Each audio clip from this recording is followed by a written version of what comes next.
Our main character is named Michael, who was an ordinary college student until 20 years ago when the world was overrun by zombies. All the last years of his life, he did nothing but try to survive in a new environment full of dangers.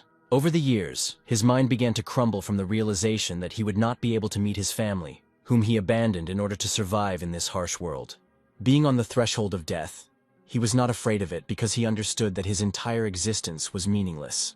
In the heat of battle, he finally found peace. But by some strange miracle, he found himself in his childhood room, thinking that his life was flashing before his eyes. Looking around, he cannot believe that he is in the very place that was destroyed exactly 20 years ago, when everything began to change rapidly. Looking at the photograph next to his bed, in which he is carrying his little sister in his arms, it seems to him that everything that is happening is just a figment of his imagination. Everything around seems quite real, because our main character feels the smells and touches of his body, which in the reflection reminds him of a young and stupid child. At that very moment, he remembers that it was on this day that the apocalypse began, and decides to check where his younger sister is now. He remembers how on that fateful day his cowardice and fear at the sight of danger took over and controlled his body. After seeing the first infected person, he abandoned his sister, who was sitting in a wheelchair, leaving her to die, and then regretted it for the rest of his life. After the memories flooded over him, he looked at the calendar and the exact time, realizing that his assumption about the events of 20 years ago turned out to be true. Michael realizes that, apparently, he has magically returned 20 years into the past. Opening the door of the room, he sees his younger sister sitting in a wheelchair, watching the beautiful flow of life outside the window.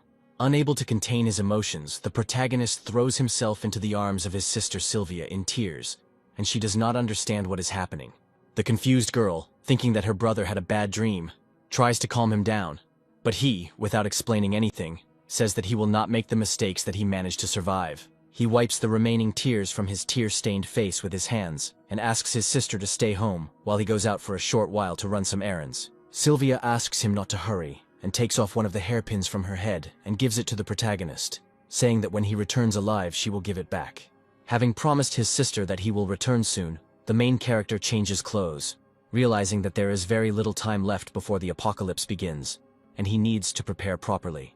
The main problem after the apocalypse began was resources, and a small 24-hour store was at the price of a human life. So Michael goes shopping.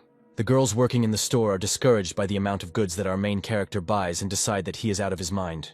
Having collected almost the majority of all the goods from the store shelves, the main character asks if there is any more food lying around in their warehouse. When the girls asked him how he was going to deliver all these goods home, the main character pointed to a real van located near the store. After some time, having paid for all the purchases and loaded the contents into the car, even the driver is surprised why our main character needs so many supplies. While they are not driving, the man looks at a photograph of his family and tells our main character that he needs to spend more time with his loved ones, because sooner or later, it will end. Having finished unloading the supplies, the man is about to say goodbye to Michael, but he stops him because he wants to pass something on to him. The main character asks the driver to finish work for today and go to his family, because the world will change very much in the near future, and he needs to protect them. After some time, Michael begins to make weapons for self-defense from scrap materials. His preparation is interrupted by Sylvia, whose appearance clearly shows that she does not understand what is happening, and expresses her dissatisfaction. She starts yelling at her brother because she received a notice that all the money they had saved up was being withdrawn from their joint account, and she demands an immediate explanation.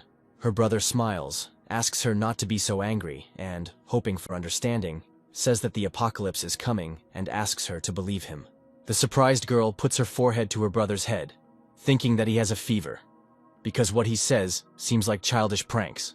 Michael sincerely asks to believe in his words, and asks his sister to enjoy the clean air and peaceful sky above her head one last time.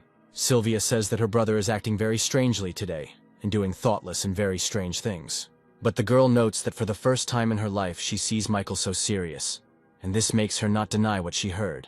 I understand the seriousness of the situation. The main character remembers that in the first week after the start of all the events, 90% of the Earth's population will die, or turn into zombies. Somewhere in the city after nightfall, an unknown man receives a message from his superiors that makes him angry, and he hears a dog barking nearby.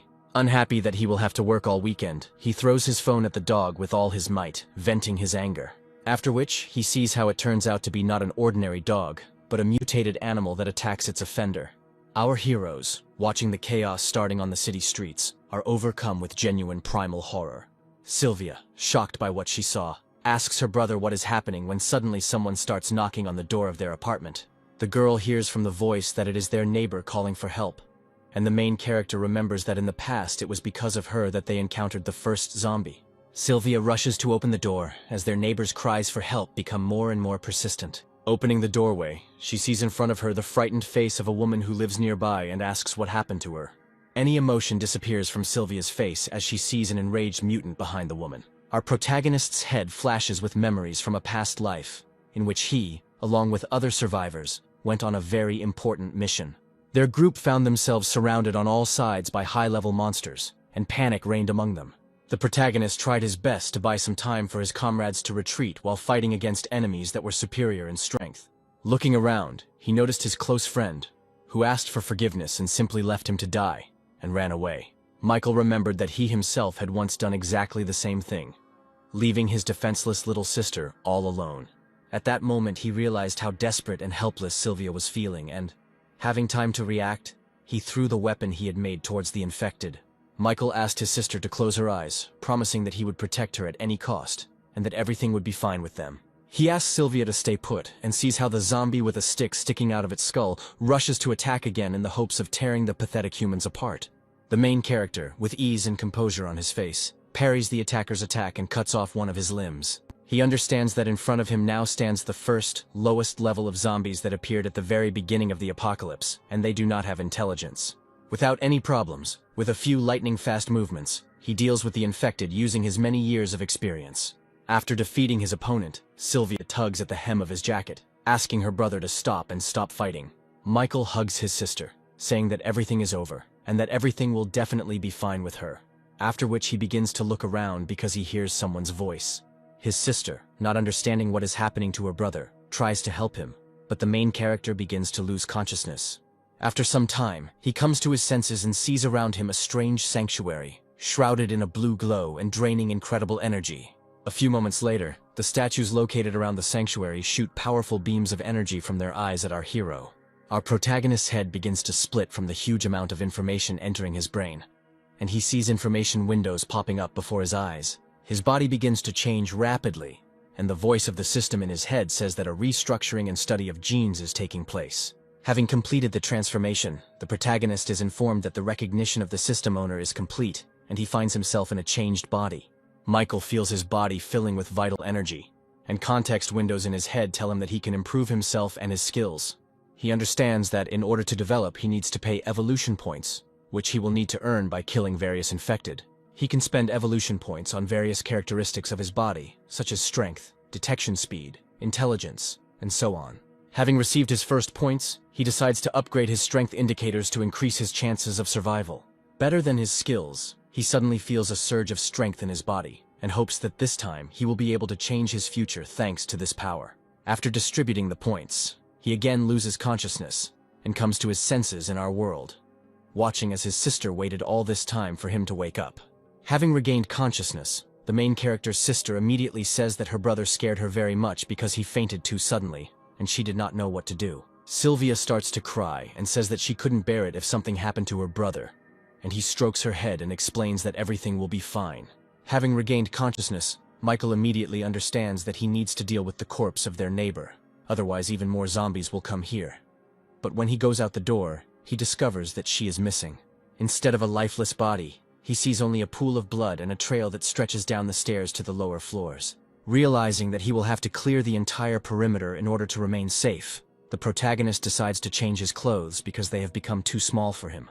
Thanks to evolution, he grew a lot and gained muscle mass, and his body became much stronger and more resilient. Sylvia, who has moved into the room, hands her brother their father's things, which should be just the right size for him.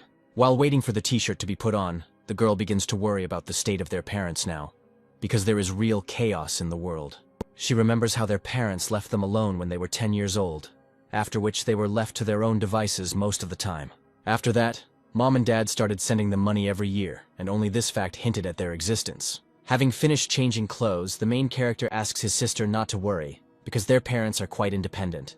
Looking at her brother, Sylvia still can't believe that in just one night, he has grown so much and changed in appearance. Michael tries to make excuses and blames everything on a hormonal imbalance in his body, and also says that he will need to step away for a while. Sylvia is very worried about her brother, and says that she is scared because the world has changed so much, and she is afraid of becoming a burden to him. The protagonist tries to calm his sister down by explaining that he just wants to look around and make sure their shelter is safe. He asks his sister not to think that she is a burden to him, because he does not want to end up in their neighbor's place, and in such a difficult time they definitely need to stick together. Sylvia agrees with him and asks him to return as soon as possible, giving him her hairpin, which according to tradition he must return.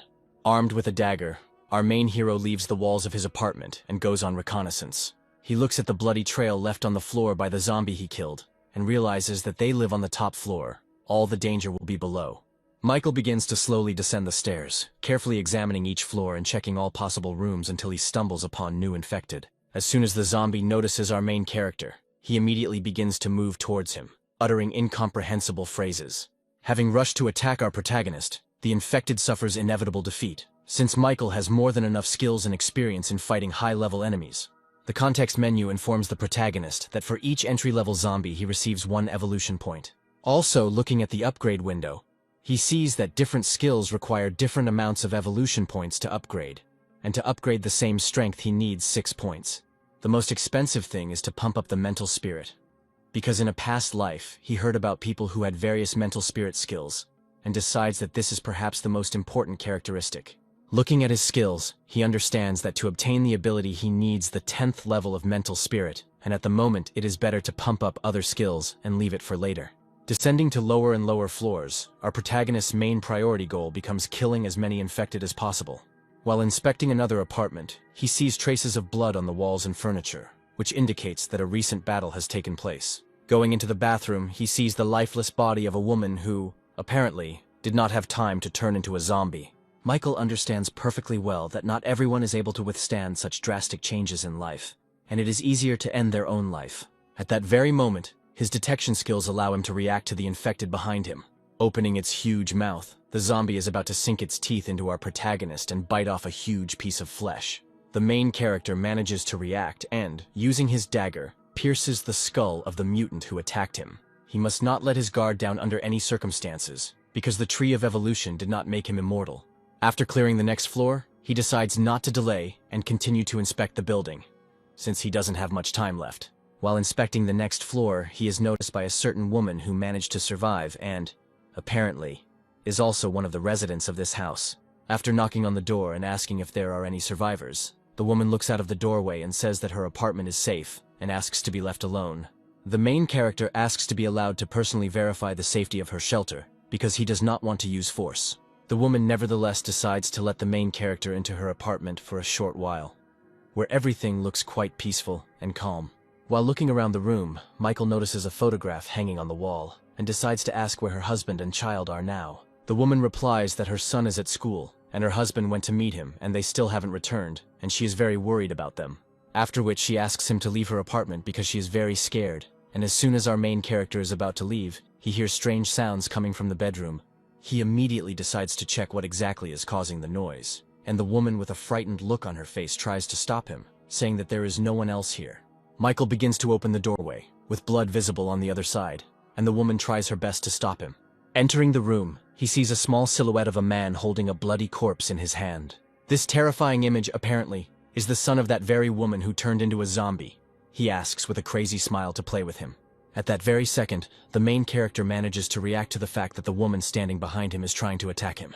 Having dodged the attack, he does not understand what is happening and asks why she is behaving like this, and why she decided to hide the presence of the infected. Without waiting for an answer, a boy immediately attacks him, making Michael surprised at how fast zombie children are. Using his new body, the protagonist falls on his back, and with a powerful kick throws away the attacker's body. The woman he met immediately stands between the two of them, saying that she will not allow them to touch or harm her son. Michael asks her to come to her senses, because this is no longer her son, but a zombie that eats people, and if she continues to protect him, she will be in serious danger. The woman begins to panic hysterically and says that she doesn't believe it, because this is her beloved boy, and he's just a little sick and she needs to wait until they invent a cure. She tries to dissuade our protagonist from killing her son as the infected charges forward. The protagonist tries his best to convince the woman and also warn her that she needs to avoid it. But all his attempts are in vain, and moments later her body is pierced by a powerful blow, and blood splashes everywhere. The child begins to eat his mother's body, and Michael immediately rushes to her aid in the hopes of saving the poor woman. Lying on the floor bleeding, she manages to grab the main character by the leg at the last moment, and even being on the threshold of death, asks him not to kill her son. The protagonist, with despair in his eyes, explains that if a person has turned, he can no longer be saved, and he cannot allow him to walk the streets of the city threatening other survivors. Living the last moment of her life, the woman loosens her grip and continues to claim the opposite until the very end. The protagonist kills her son with one swing of his dagger, and blood splashes all over the room. He calmly leaves, leaving the corpses of the entire family lying on the floor and regretting that this happened. I go down to the next floors. Behind me he leaves a stretched wire with bells hanging on it, which act as an alarm. Once on the next floor, he sees in front of him a huge muscular man who in everyday life was a fitness trainer. The colossal infected immediately rushes to attack our protagonist, holding a huge iron dumbbell in both hands. Michael manages to avoid the blow, but the force with which this zombie attacks is truly impressive. Because the stronger a person was before infection, the greater the danger he poses in zombie form. Not giving the main character a chance to breathe, the zombie immediately throws an iron dumbbell in his direction, which Michael also manages to dodge and jump to the door behind him. After landing, a powerful explosion is heard as another very powerful mutant appears from the apartment behind him. His appearance clearly takes our protagonist by surprise, and he manages to receive several wounds. In addition to the powerful zombie trainer, who has incredible strength, in front of him there is a zombified animal that looks like a huge dog. It immediately rushes to attack the main character, but Michael manages to parry the attack at the last moment, finding himself on the verge of death. The zombie dog still manages to touch our protagonist, and several drops of blood begin to fall down the floors. They fly past the stairs, attracting the attention of all the mutated ones located nearby inside the building. Michael realizes that the situation he is in is very difficult, and in addition to the two strong infected, he has attracted the attention of a large number of small individuals. The seriousness of the situation is reinforced by the fact that he has already managed to receive a fairly large number of injuries. The huge zombie trainer doesn't let him catch his breath and continues to attack with incredible force, destroying everything around. The main character still manages to counterattack the attacker by delivering a powerful longitudinal blow to the entire body of the zombie. The wounds received are not enough to even throw the zombie off balance, and he continues to attack with even greater fury. The situation is also made worse by the zombie, a beast that supplements its attacks with its speed and razor-sharp teeth. Michael decides to regroup and retreat for a while to come up with a more suitable plan to fight them. As he runs down the stairs, he comes across low-level zombies that were attracted to his blood and stood in his way. He finds himself caught in a vice where on one side his path is blocked by a crowd of infected, and from behind two powerful opponents are advancing on him. The protagonist decides to go ahead because he has no other options to get out of this situation. He begins to deal with low-level zombies at a very fast speed, trying to clear a path for himself to retreat. A giant zombie trainer throws a huge metal dumbbell towards our protagonist, which knocks down everything in its path. After which, he looks around in the hope of finding Michael's lifeless body, but finds only the corpses of his colleagues, not understanding where he disappeared to.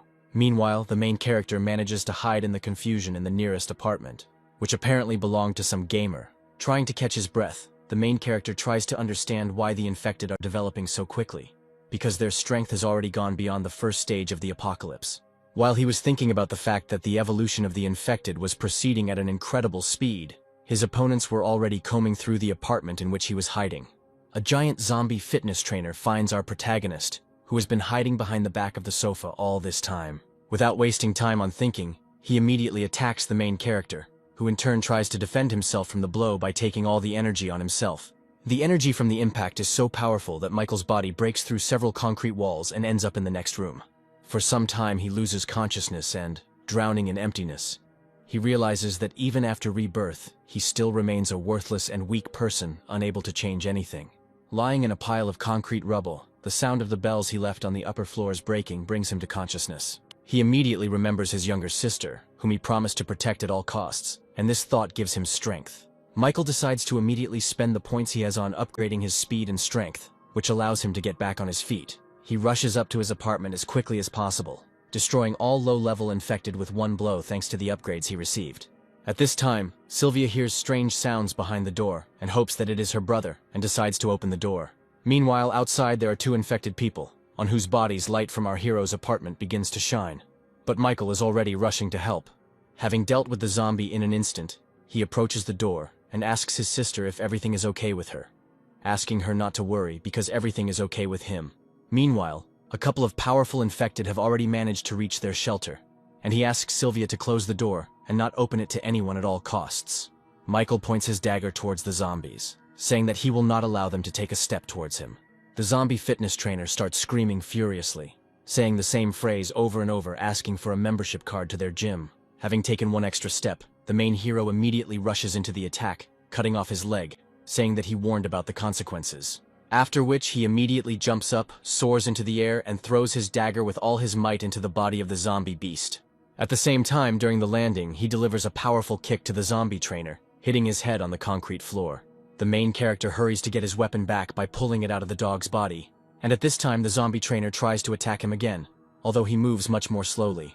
Increasing the characteristics by upgrading skills allows Michael to cut the mutant's body into small pieces with a few powerful attacks.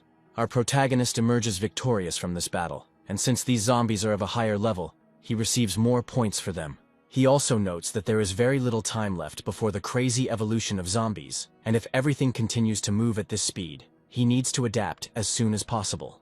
After some time, Michael finishes checking all the floors of his house, completely clearing it of the infected. After such an exhausting night, he returns to his home and decides to take a shower while distributing the accumulated skill points.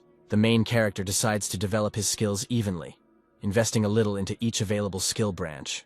That evening, after resting a bit, he decides to check how his sister is feeling and talk to her a little about what happened. Sylvia says she watched the news and it was said that zombies had appeared all over the world, but the authorities assure that they will be able to cope with them completely. Michael promises that they will definitely be able to cope, because even in case of failure, he will always be there and will definitely protect his sister. Sylvia says that today she was very scared, because she was worried that her brother would not come back if she could walk. She would make every effort to make their survival easier. The main character tries to encourage his sister by saying that she will definitely be able to get back on her feet, and she, in turn, asks not to feel sorry for her, because it is impossible. Reflecting on everything that happened, Michael hopes that there is a chance to cure his sister, because today, the meteor shower will begin, which became a turning point after the beginning of the apocalypse. After some time, a huge number of meteorites begin to fall from the sky, and Michael remembers that in his past life, this was the cause of the first evolution of zombies. Inside these meteorites are special cores that can strengthen both zombies and ordinary people. If he can get them in sufficient quantities, he will change the world. Together with his sister, they watch from the roof of the house as a meteor shower begins to destroy everything around, turning our civilization into stone ruins. At one point, one of the meteorites falls right near the house of our main characters, which could well have ended their lives. Looking at the map, Michael realizes that he fell a short distance from their house, and with his speed he can get there within an hour. The protagonist decides to make some preparations and go to the meteorite crash site the next morning to get the core and try to cure his sister. A smile appears on his face because he begins to believe that a small ray of hope for at least a fleeting bright future has appeared in their lives. The day after meteorites riddled all the fruits of civilization in our world, a huge dusty haze hangs over the city. At this time, Sylvia realizes that her brother wants to go outside the house, and tries to dissuade him by saying that it is not safe. Michael explains that he is going outside on a very important matter, and is doing it for her and all of humanity. His sister, with a displeased expression on her face, asks him not to talk about it because she would prefer her brother to be safe and sound in exchange for the ability to walk. The main character asks for forgiveness, and says that there is complete confusion, leaving his sister a walkie-talkie, thanks to which they will be able to maintain contact. While going down the elevator to the first floor, the protagonist is slightly upset, realizing that he could have offended his beloved little sister. His thoughts are interrupted by Sylvia, who decides to check if the radio is working and apologizes for her behavior, saying that she understands that all this is being done for her sake. Once on the first floor, Michael asks for forgiveness and says that he needs to go and asks his sister not to go anywhere until he arrives. Finally, the girl tells him to check his pockets, in which she left him her hairpin, which he must definitely return to her upon his return. Michael leaves the walls of his house, promising to return before dark, and begins to move towards the fallen meteorite, avoiding unnecessary collisions with the infected. At this time in the city, a group of soldiers is clearing out infected people, trying to keep the situation under control. One of the soldiers reports to the commander that all the mutated in the western part of the city have been eliminated, and their numbers have noticeably decreased after the meteor shower. Meanwhile, a tall and stately woman named Megan receives the report from the soldier and becomes their commander. Her assistant, Lena, says that they need to give the soldiers new instructions and continue clearing the city. Megan orders them to continue patrolling the area and make sure they don't miss any infected. At the same time, their conversation is interrupted by a man sitting at the table, who jumps up and asks the woman to immediately accompany them to the company. Megan grabs him by the shirt, explaining that she is a police officer, not his personal bodyguard, and if he values his life, he must listen to everything she orders. Looking at him with a frightening gaze, the girl asks him to express all the complaints that do not suit him in the current circumstances. Fearing pressure from Megan, the man can think of nothing better than to agree and stop being nervous. Leaving the men in jackets alone, the commander asks Lena to contact Mr. Leonardo, who needs to be given some information. At the same time, the second man sitting at the table looks angrily at Megan, promising that one day he will get this fierce cat. After contacting Mr. Leonardo, Megan reports that all the zombies in the area have disappeared somewhere, and most likely this is due to yesterday's meteor shower, and for now, they will continue patrolling. Meanwhile, Michael moves towards the crater left by the meteorite, trying to minimize collisions with the infected so as not to attract unnecessary attention. After some time, he finds himself at the very crater from the mouth of which a huge amount of dark energy is emanating. The main character decides not to rush to hasty conclusions, and to examine the surroundings by climbing the nearest high-rise building.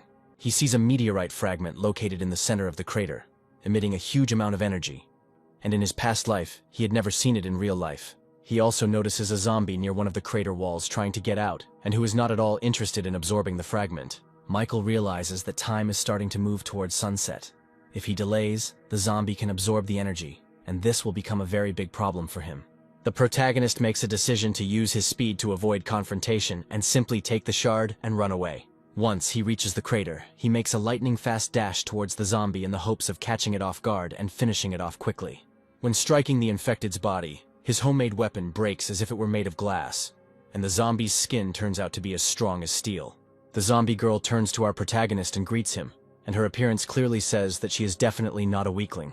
Michael manages to notice her black eyeballs and golden pupils, as well as tattoos all over her body, and concludes that in front of him is a natural zombie. For a few seconds, he is overcome by a primal terror. As in their past life, they were the ones who most terrified humanity and were stronger than anyone else.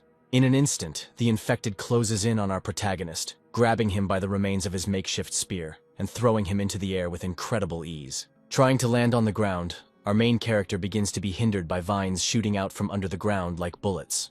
Having managed to get his dagger, he manages to cut the annoying plants and remain safe and sound. Michael understands that the original zombies have special abilities, and their strength and speed are at a very high level, making them not the easiest opponents. While he tries to understand why such strong zombies started appearing so early, the girl does not give him a chance to think and attacks him again. The protagonist decides not to engage in combat and simply try to take the shard and run away, avoiding unnecessary damage. Numerous vines suddenly appear in his path again, preventing him from doing so simply. The native zombie smiles as if mocking our main character and is simply having a good time. The speed of her skills does not give our protagonist even the slightest second to think and make decisions, and he is forced to defend himself all the time. Their powers are at completely different levels at this point in time, and even trying to defend himself, Michael still takes a lot of damage. Realizing the sadness of his situation, he understands that events are developing much faster than in his past life and, apparently, history is changing. At the same time, Michael notices how the meteorite fragment and the zombie are connected by an invisible energy thread. He suggests that the native zombie, like all the others, arose from these fragments and act as his protectors. The protagonist assumes that in this case the infected will not be able to move far from the fragment, and decides to break the distance with her by going beyond the crater. The zombie girl tries to stop the protagonist with a vine branch, but he manages to defend himself and cut them into pieces. Once out of her reach, Michael manages to catch his breath for a while and decide what to do next. He decides to take refuge in a nearby building and use it as a temporary shelter in order to regroup and come up with a new plan. He takes out a red glass flask from his backpack and decides on an ambitious plan, saying that he will need the blood of a dead man. After some time, he is riding a motorcycle and leads a huge horde of infected that he managed to lure from all over the area. Finding himself near the crater where the original specimen is located, he throws a vial of blood into the air, setting his plan into action.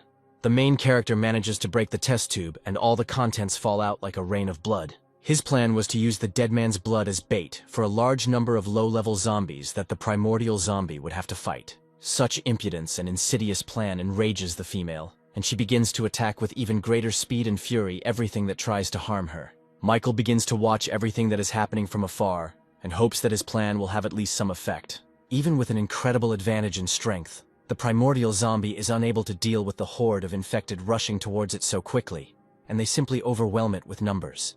The presence of intelligence in the original zombie allows her to get out of such a difficult situation and use her vine to fly into the air. While out of reach of normal low-level zombies, she begins to attack them from a safe location.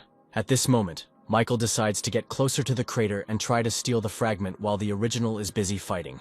The only thing that worries our main character in this situation is the large accumulation of mutants, because of which he himself can fall into a trap. The protagonist also understands that he cannot delay this battle.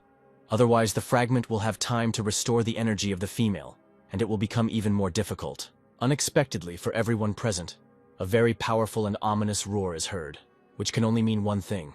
Looking around, Michael and the original zombie notice a huge and ferocious mutated beast. He immediately rushes to attack the female, as he perfectly senses her strength and understands that he needs to deal with her first. The beast manages to knock her to the ground, pressing her with his paw, intending to tear her into small pieces. The main character realizes the deplorable nature of the situation, but understands that the animal has every chance of emerging victorious from this fight. But looking at its fur, he understands that it will soon mutate. This will happen if the mutated beast manages to absorb a meteorite fragment, and in this case, trying to emerge victorious from this battle will be pointless. The primordial zombie, being in a less than favorable position, still manages to attack the beast with his strength, throwing it to the side. The mutant clearly doesn't like this, and with even greater animalistic rage, he attacks the zombies. Not having time to react and keep up with the reaction speed of the infected beast, he still manages to sink his knife-sharp teeth into the body of the female. Michael understands that the situation is taking a very unexpected turn and is already preparing to prevent the beast from finishing what he started. Because if the original loses, the situation will become even more dire. At the last moment, the main character decides to stop, not believing that such a powerful opponent, possessing intelligence, lost so easily. At that very moment, a fountain of blood begins to spurt from the mouth of the mutated beast, and its body is pierced through by the roots of the vine. His body rises high into the sky, hanging from the spear-like branches of the vine, signifying his defeat in this fight. The protagonist realizes that this was all just a plan by the original zombie to lure him closer to itself, in order to deal with two opponents with one blow. The female starts to smile and praise our main character, saying that the pathetic little man was not so simple as to believe in such a trick. Michael also says that she is not the easiest opponent, and he will have to sweat a lot to emerge victorious. After which he descends down into the arena, causing surprise to the firstborn, who did not think that he would personally come to her to die and lose. The female decides not to hesitate and immediately tries to attack him with her roots. But Michael manages to defend himself once again. He continues to fight off numerous attacks with the vine, and notes that the fight with the infected beast and the huge number of low-level zombies has greatly exhausted the primordial. At her limit, she attempts to engage in close combat and personally attack Michael. This act turns out to be quite reckless, as the main character manages to easily cut off the attacker's hand with one deft movement. After this, the original zombie is overcome with animal rage and incomprehension of how a pathetic human being is capable of such a thing, and promises to finish him off here and now. The main character is quite surprised that the female still has strength to fight, and all this time she has not shown her maximum. Looking around, he notices that the original is beginning to absorb the energy of the fragment, and with its help, restore her wounds. After a few moments, she takes on a new form, becoming like a rose flower and becoming much stronger. Her speed and strength increase 100-fold, and she begins to try to finish off our protagonist. Michael understands that with his current level of strength, he will not be able to defeat such a powerful individual in any way, and tries to escape again. But his escape routes are blocked by vine branches. The firstborn says that this trick won't work on her twice, and they will decide right here and now who will be stronger. The main character slowly begins to run out of strength to dodge and defend himself, and one of the blows almost reaches its target. But at the last moment, the vine branches stop attacking Michael, and the body of the original zombie begins to emit fountains of blood. The protagonist realizes that the female specimen could not withstand such a strong energy from the fragment, and moreover, her body is very exhausted after so many battles. She tries with all her might to attack Michael, saying that some pathetic little man cannot defeat her. Without much trouble, repelling the next attacks of the original zombie, Michael says that by continuing to fight, she will finish herself off. Using his speed, he closes the distance with her, realizing that the outcome of the battle is already predetermined. The exhausted female falls to the ground and prepares to accept her fate. realizing the dire nature of her situation. The protagonist threatens her with his dagger and says that he knew the outcome of this battle from the very beginning. Looking at the dying primordial zombie, he remembers that in the past, he could not even imagine that he would ever be able to defeat such a strong opponent. In the past, due to the strength of the enemy, he made the wrong choice and regretted it for a long time. So he decides to swear to stand on his feet until his last breath, protecting what is dear to him. The context window informs our protagonist that for killing a native zombie, he gets 100 evolution points. Michael couldn't imagine that he would get so many points for defeating her, and decides that he needs to be more careful with the other shards in the future. After his triumphant victory, he decides to take the meteorite and is surprised that he can calmly touch it with his hands. Touching the shard with his hand, he feels its energy begin to fill his body, restoring his strength. Michael is in complete shock when he realizes that all of his wounds have almost completely disappeared and hopes that his sister will also be able to recover and start walking. Just before leaving, he looks back at the body of the infected beast because he hears strange sounds and assumes that the monster is still alive. A huge amount of energy begins to emerge from his body, plunging the protagonist into horror at the fact that he is about to face another battle. His face shows incredible surprise at what he sees, and he cannot believe his eyes. A small puppy with yellow fur emerged from the body of a huge mutated beast. He picks it up and suggests that after the mother's death, the cub in her womb absorbed all of her powers and was able to survive because of this. Michael suggests that he can tame the newborn monster if he becomes the first thing it sees when it opens its eyes. The puppy begins to happily bark and lick our main character's cheeks, thinking that he is part of his family. The protagonist decides to name his new pet Goldie, and, having hidden it in his backpack along with a meteorite fragment, decides to return to his shelter as soon as possible. Moving through the streets of the city, a strange energy envelops everything in the area, attracting crowds of infected. This energy comes from the meteorite fragments that our protagonist carries in his backpack and acts as bait for the infected. Before he could reach his shelter, the ground beneath his feet began to crack and crumble into small pieces. Michael manages to dodge and realizes that someone has been following him all this time, and he won't let them get away just like that. A huge number of mutated giant rats, which have been following the energy of the meteorite all this time, begin to appear from underground. The main character manages to defend himself from the rodent's attack, realizing that his position is not the most advantageous, and now he cannot just fight them. At this time, Assistant Lena asks her commander to take a rest and at least get some sleep, because she has been standing on her feet for a very long time. Megan says she doesn't have time for this, and continues to observe the situation, and notices our protagonist running in the distance, and reporting that he sees a survivor. The girl is very surprised by the speed at which our main character is moving, and also notices that he is being pursued by a huge pack of giant rats. Although Megan is unable to comprehend how this man managed to avoid so many attacks from infected animals, she still decides to help him. Meanwhile, the protagonist moves towards their shelter, assuming that this building will be suitable for a temporary shelter where he can catch his breath. Once inside the building, the iron bars and concrete walls manage to hold back the mutants pursuing him for some time. Michael, having managed to reach the garage, sits down on the floor and tries to come up with a further plan for his actions, assuming that today he will not be able to get home and will have to spend the night somewhere else. Opening his backpack to check if everything is okay with Goldie and the meteorite fragment, he discovers that the crystal has simply disappeared. The first thing our protagonist managed to think about was that the shard was missing, or that his little animal had managed to absorb it. All these assumptions are immediately dispelled when the context menu of the evolution tree tells him that the absorption of the crystal is complete, and the process of restructuring has begun. At that very moment, the main character's body is enveloped in an incomprehensible aura, and he begins to experience a very wild pain that tears him to pieces. A moment later, his body begins to emit huge amounts and waves of energy, throwing back everything that was near him. At the same moment, the rats pursuing our main character manage to get through the concrete barrier and get into the parking lot. Michael realizes the deplorable nature of the situation, but he cannot find the strength to gather his courage and at least try to get up. And the Tree of Evolution is to blame for this.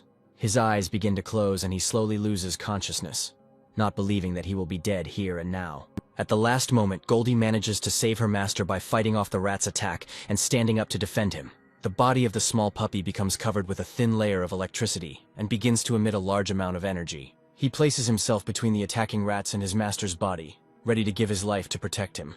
Goldie begins to fight off hordes of rats by attacking them with electric shocks and using her speed and size to her advantage. The number of infected turns out to be too great, and through a breach in the walls, even low-level individuals manage to penetrate inside and surround our main character.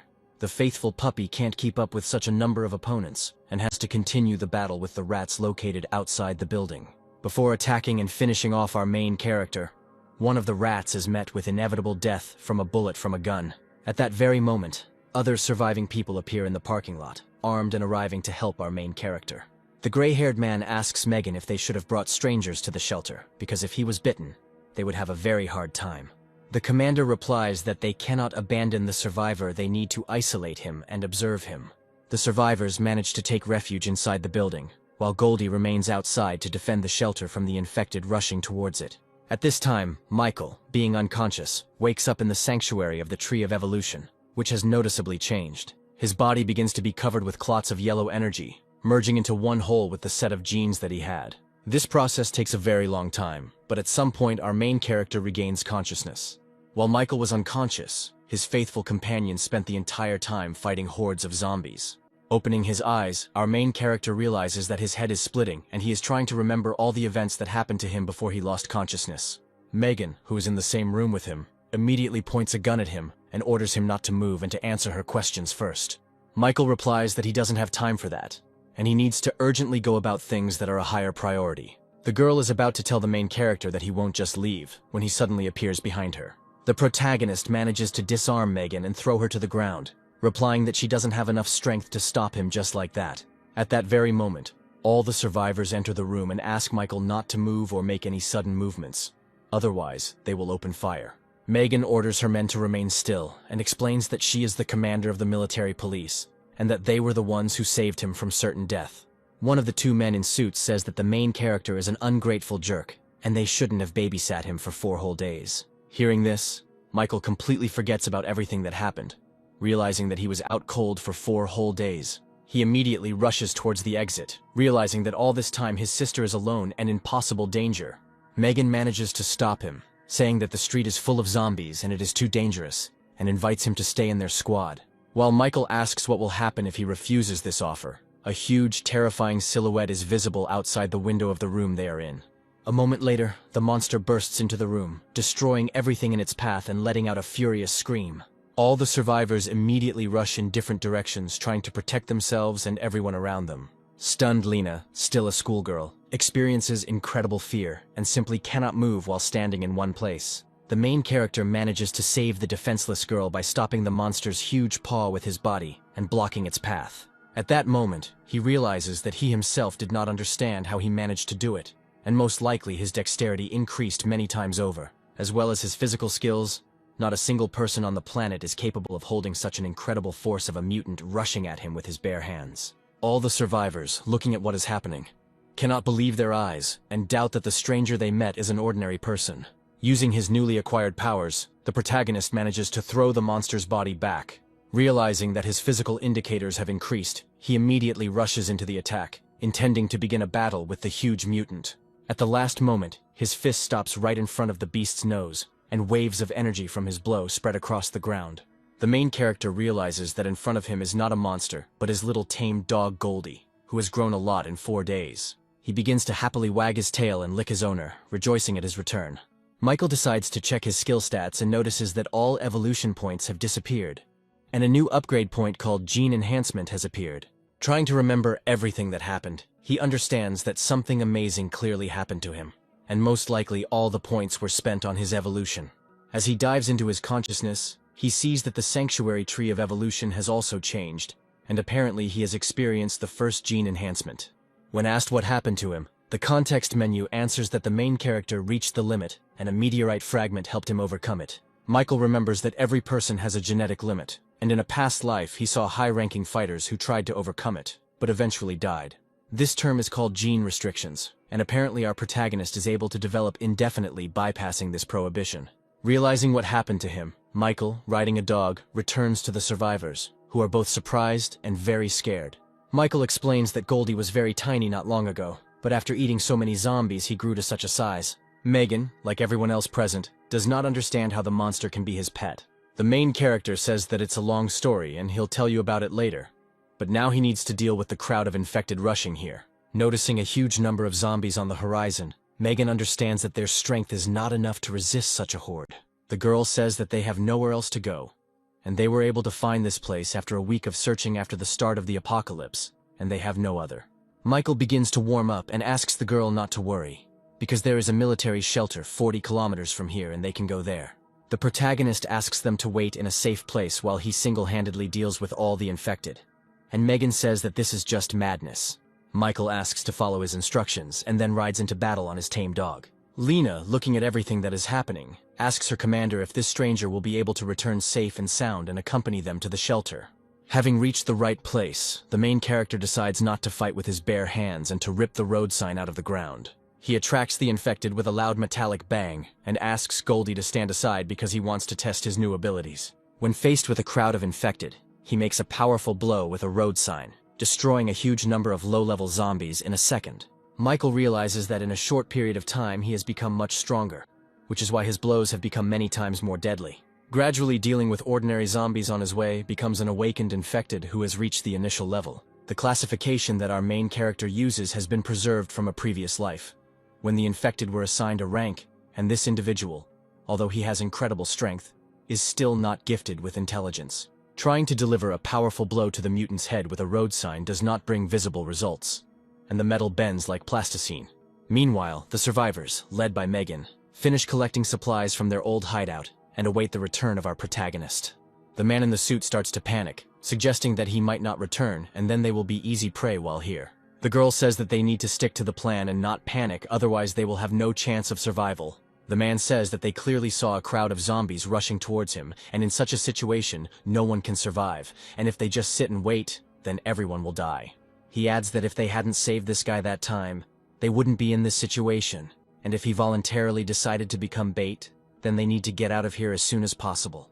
Megan asks to stop panicking and acting recklessly by asking her friend Leonardo to stand up for her. The gray-haired man says that he also thinks that they need to leave because they don't know if the guy is alive, and they shouldn't take such a risk. For a second, there is a dead silence among the survivors, and the girl agrees to go and check how things are going at the front. Leonardo and Lena try to dissuade her, but Megan states that this is the best option she can take. At that very moment, their conversation is interrupted by a loud scream from a zombie who appeared behind them.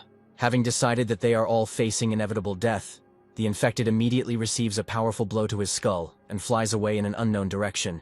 Michael stands in front of the survivors, saying that he had a little trouble on the way back, and hopes he didn't keep them waiting too long. Megan says that they should be the ones apologizing because the police sent a civilian into the thick of things. The protagonist says that if it weren't for their help, he would have been a corpse long ago, and as a token of gratitude, he cleared out most of the zombies in the area, allowing them to move on. Michael says that they can get to the shelter on Goldie's back, and the road should be clear of mutants. Megan is quite taken aback by such a statement, and decides to clarify why the main character does not go to the shelter with them. Michael states that he has unfinished business and needs to find his little sister as soon as possible. After placing all the survivors on the back of her pet dog, Megan returns his backpack to him and wishes him luck in finding his sister. Finally, the girl decides to find out the name of our main character and asks to come back as soon as possible. Watching them go, the protagonist hopes that they won't make it to the shelter anytime soon, because at midnight, the first stage of the apocalypse will end and awakened zombies will appear. The protagonist's increased physical performance allows him to move through the city ruins at incredible speed. Having reached his old house in a short time, he notices that there are mountains of corpses lying everywhere, and traces of shooting are also visible. Michael uses the radio to try to contact Sylvia, while also trying to find out why the military was clearing out areas and not evacuating civilians. As he climbs the stairs to the upper floors of the building, he assumes that they could have been ordinary looters who, taking advantage of martial law, are causing riots. When he gets to his apartment, he notices that everything around him has been looted, and the front door has simply been broken down. Sylvia is also not found inside the apartment, and all he finds is a wheelchair and a broken photograph lying on the floor. At that very moment, the main character is overcome with incredible rage, and he promises to kill everyone involved in the kidnapping of his younger sister. That evening, a group of survivors drive around the city in a car and shoot the infected they encounter along the way. At one point, their car, filled to the brim with supplies, gets stuck in a crowd of zombies, and the driver asks his commander what to do next. Their commander turns out to be the man who kidnapped the protagonist's sister, and he says that he has already informed his uncle of their location, and that they will be picked up soon. Sylvia asks her captors why they are doing this, because humanity should have united and fought together against such a terrible threat. The man grins, saying that he has no desire to die for others, and now is the time to use the situation to expand his power. At that very moment, their conversation is interrupted by Michael, who lands on the hood of their car. He immediately grabs one of the shooters defending the car and throws him into the crowd of infected. The driver of the car tries to threaten the main character with a gun, but he sends him flying with a powerful kick. Their commander takes a knife out of his pocket, and threatening to kill the defenseless girl, orders the main character not to move and to bow his head. Michael, experiencing incredible anger, instantly breaks the man's arm, knocking the knife out of his hand and shocking him.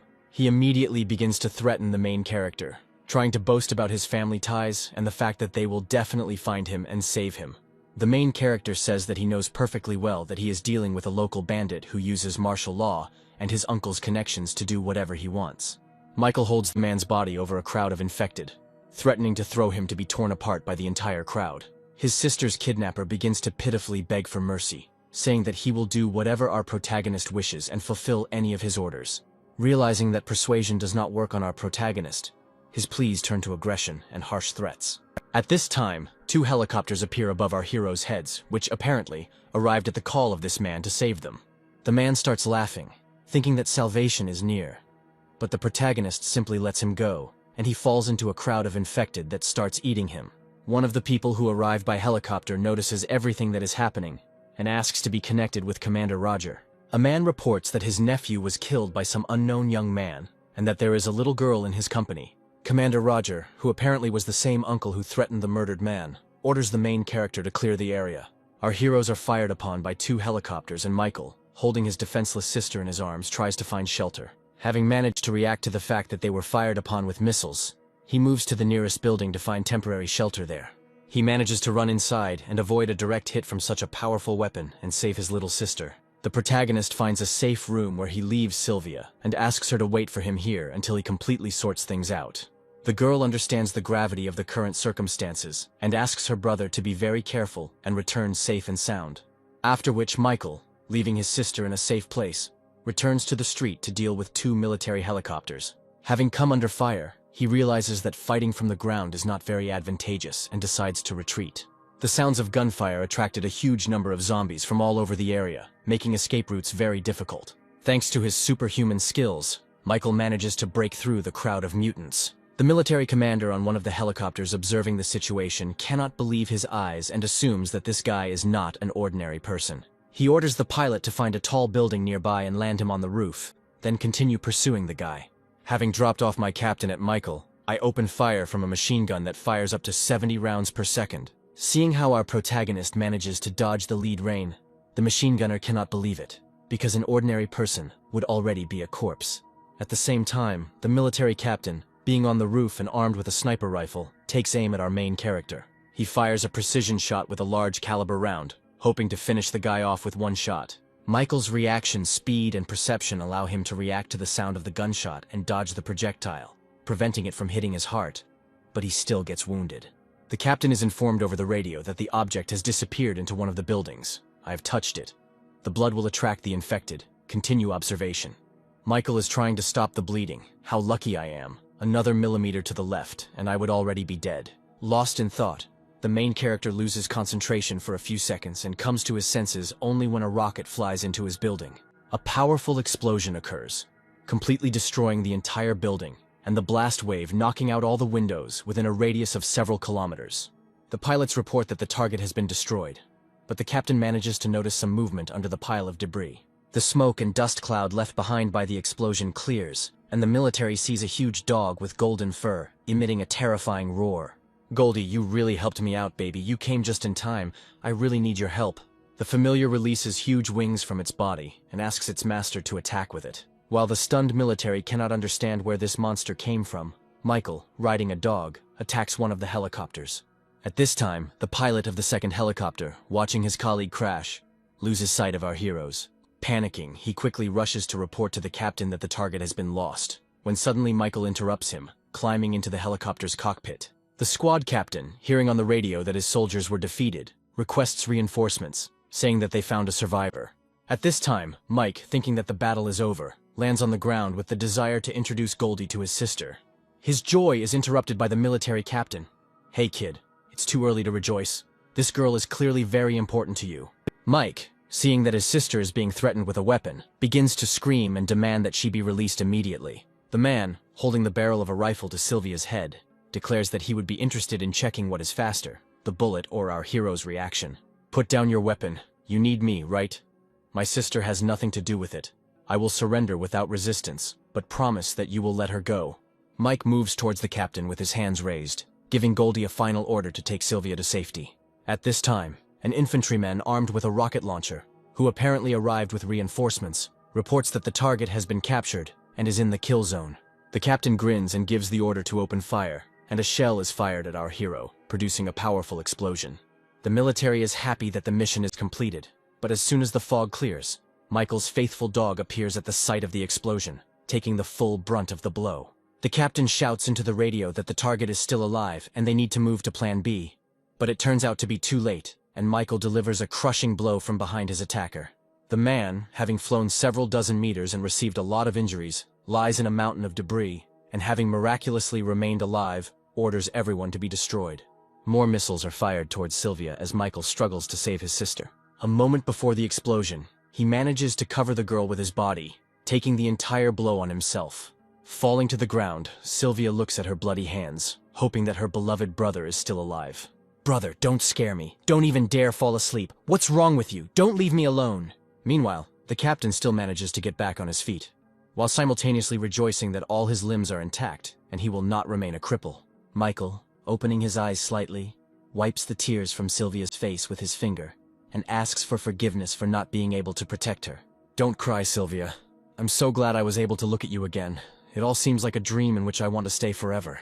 After these words, Michael's hand falls to the ground, and his sister begins to scream at the top of her voice, and waves of powerful energy come out of her body. The captain can't believe they fired so many missiles at this guy, and he's still breathing. But his thoughts are interrupted by the snow that starts to fall from the sky at such a warm time of year. Sylvia, in a fit of anger, stands up on her feet as a disabled person, and a huge force begins to accumulate around her. The military captain does not understand what the hell is happening before his eyes, because ordinary people cannot control the elements. The girl, screaming that it was her fault that this happened, and that her weakness led her and her brother to this, begins to freeze everything around her using the newly awakened power of ice. The captain's body quickly begins to turn into an ice statue, and his movements are frozen by ice and the fear of imminent death. At the same time, someone from an unknown control center is watching what is happening, and says that a source of power, Absolute Zero, an evolution of rank S, was discovered right above them. The girl named Juno is quite surprised. An S-rank warrior has already appeared, and this is a really big event. She asks her assistant Rabbit to stop the airship they are traveling on, as she wants to personally go down and scout out the situation. At this time, Commander Roger is playing shogi with his old friend Commander Winston. "I started playing defense because your attacks became very aggressive, my old friend." They discuss the situation that is developing in the world, in which Roger does not intend to sit on the defensive, because if he does not start to hit back, all of humanity will sooner or later be destroyed. In such a situation, wasting time on protecting pawns is reckless. You have aged considerably, Winston. The commander's young subordinate was about to stand up for his commander, but he managed to stop him. Winston says that, according to his information, Roger is recruiting soldiers from unofficial groups. This is true, my friend, because in the current situation, whoever gets these troops first will get all the remaining power. His answer is interrupted by a subordinate who reports the incident. They tell him on the phone that contact with the entire detachment that was sent to clean up the suspicious guy has been lost. "Flock of rams, you can't cope with 2 kids, you always have to do everything yourself." Roger apologizes, saying that he has already won, and asks Winston to think again about stopping building shelters and handing over all forces to him to fight the infected. The old man leans back in his chair. Maybe I really am getting old, but our main task is to protect civilians. He thinks that if the city has already fallen, then all his attempts to save people no longer matter.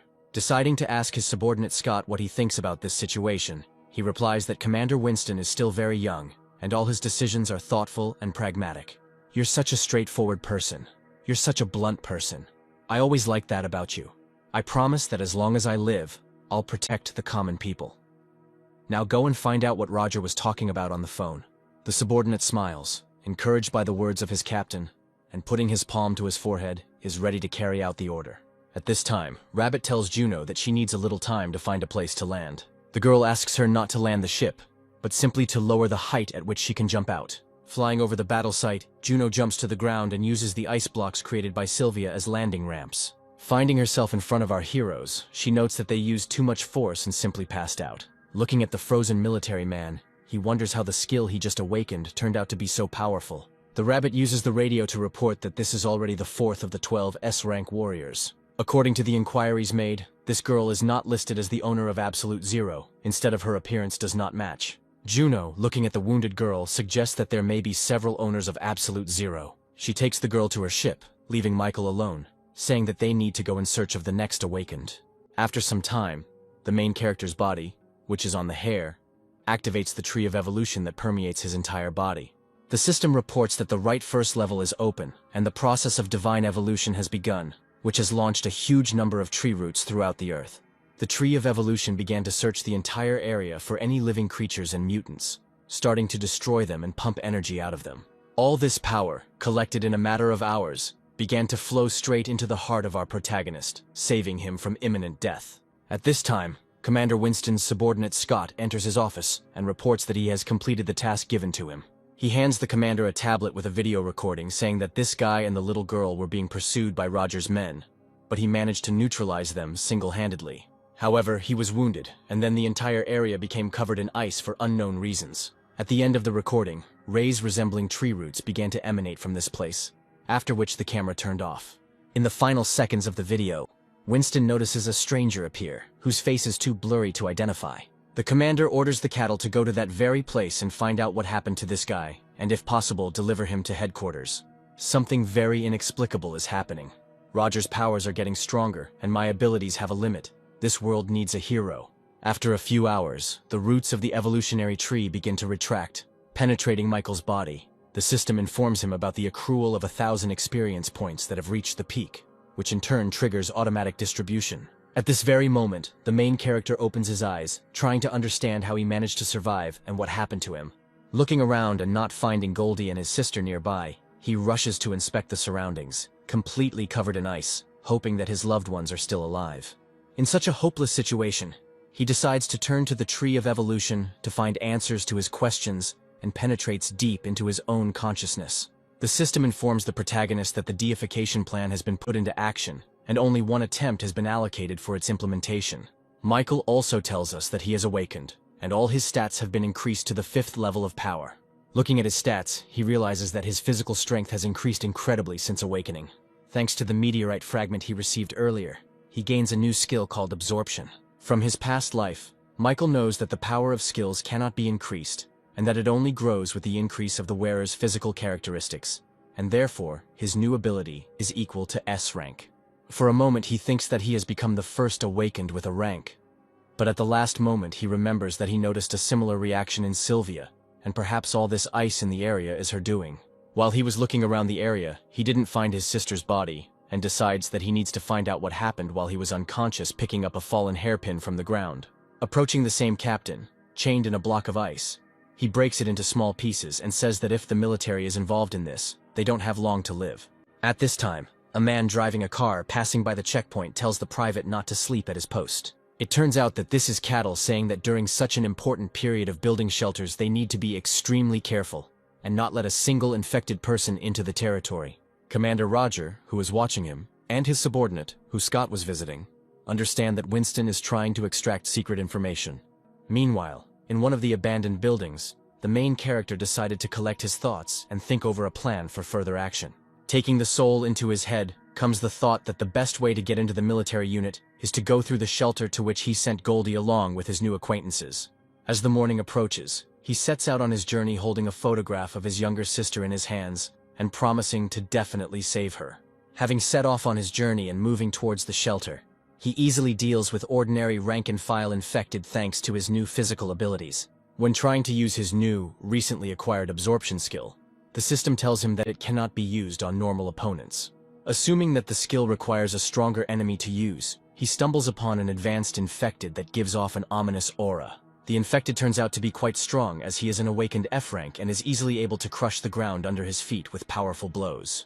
Analyzing his opponent, Michael assumes that his strength and skin color make him a possessor of a very common rage skill that many had in his past life. Dodging his attacks, he manages to perform a grab and with a powerful blow from both legs knocks the zombie out. While his opponent is unconscious, he manages to use his absorption ability, and this time it is activated.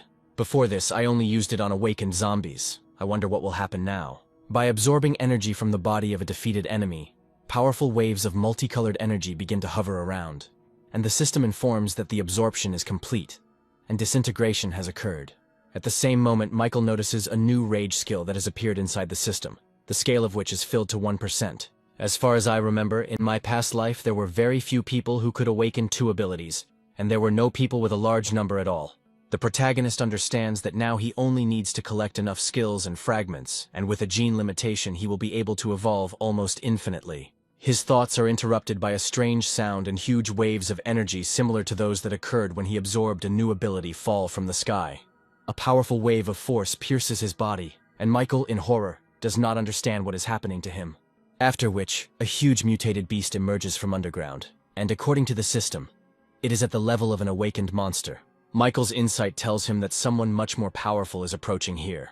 At that very second, right in front of him, a powerful explosion occurs with peals of thunder, illuminating everything within a radius of several hundred meters. After the smoke clears, he sees his familiar Goldie in front of him, who turns out to be alive. The main character is very happy about the return of his pet, but he understands that it is not the time to get upset and he needs to deal with this monster. A loyal friend stops him, asking the owner to give him the opportunity to deal with him alone, to which Michael gives his consent. Having received approval from its master, the beast rushes into battle with an opponent who, in appearance, surpasses it in strength. Goldie begins to deliver devastating blows with her claws, making Michael realize that he too has evolved greatly during his absence. After a few minutes of fighting, Goldie decides to launch a powerful crushing attack, and his entire body is covered in a bright fiery shield. Having managed to capture his opponent, he begins to concentrate a huge amount of energy in his mouth, and literally a moment later, a powerful explosion occurs and not a trace remains of the awakened monster. You are a good boy. Congratulations on your evolution. But with such dimensions it will be difficult for you to move, and it would be better to shrink to your previous size.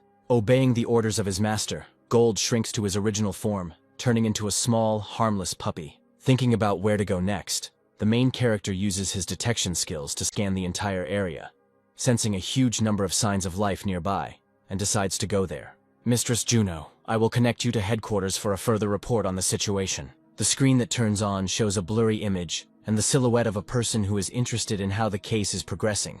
The situation is calm, but something unexpected happened that I wanted to report when we arrived at the place where the meteorite energy was coming from.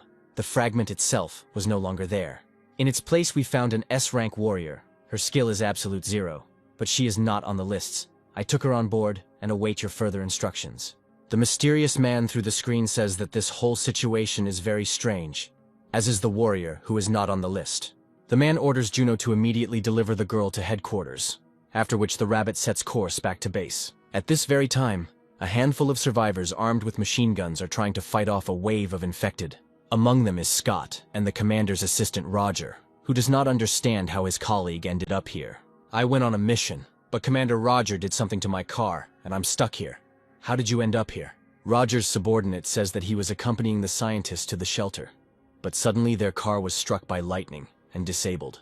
He also adds that the people behind him are incredibly important for the future fate of humanity, and they must be saved at any cost. Scott explains that they won't be able to hold them indefinitely, and they need to come up with an escape plan.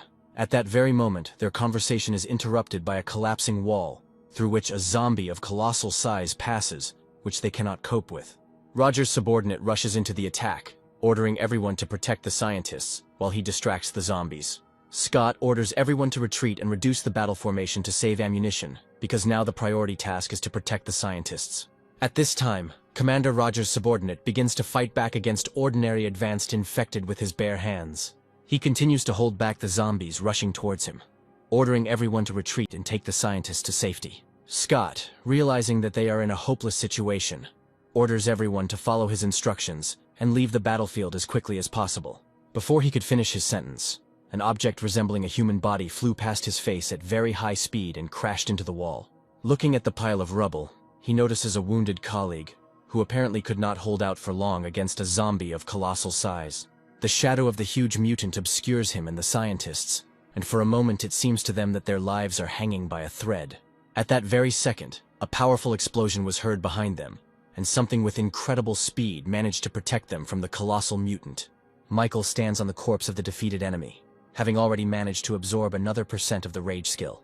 Under incredible impression, Scott remembers that in front of him stands the very guy that Commander Winston ordered him to find. When he asks if you are the guy named Michael, the main character replies that it is him, indignant at how the military man knows his name. Scott understands that the goal of his mission is in front of him, and wants to ask the protagonist for some favor, but he is interrupted. "First answer my question. You're Commander Roger, right?" The stunned soldier, not understanding what is happening, answers the truth, saying that his commander is Mr. Winston. He also explains that they, along with the leadership, are aware of his situation and the conflict with Commander Roger, and they do not know who he is or why he is here. Remembering my past life, Michael remembers that after the apocalypse, all of humanity fell into madness, and only one elderly general stood to protect it until the end.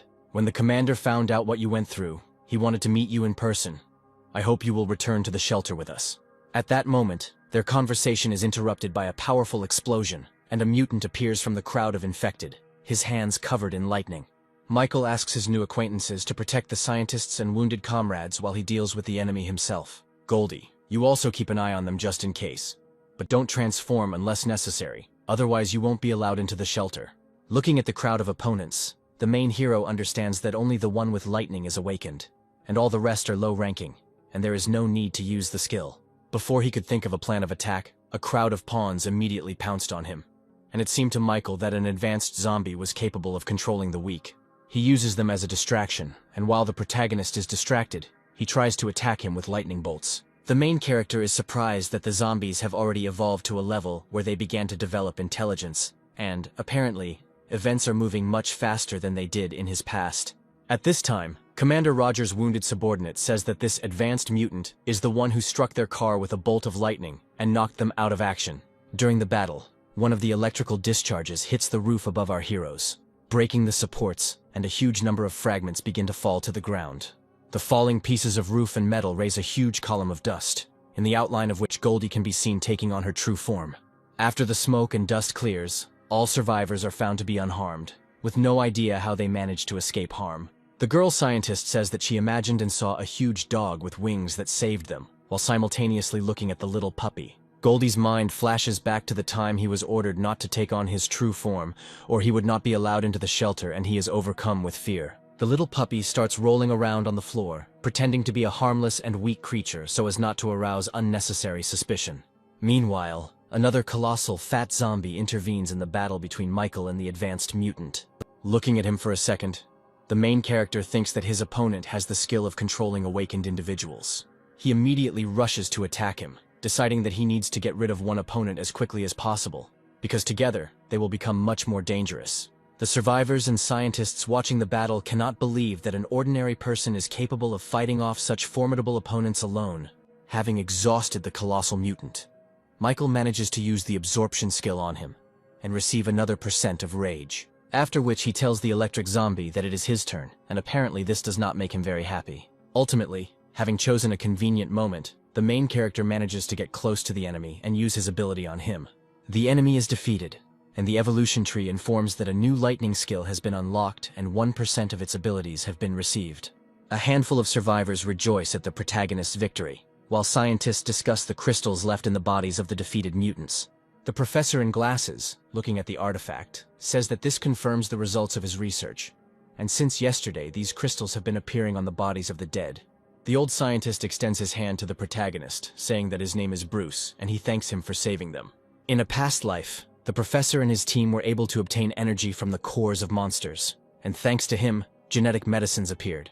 In the most terrible times, it was this invention that helped ordinary people wake up and fight back against imminent death. Realizing that the greatest man who determined the fate of humanity stands before him, Michael shakes his hand and says that he is immensely glad to meet them.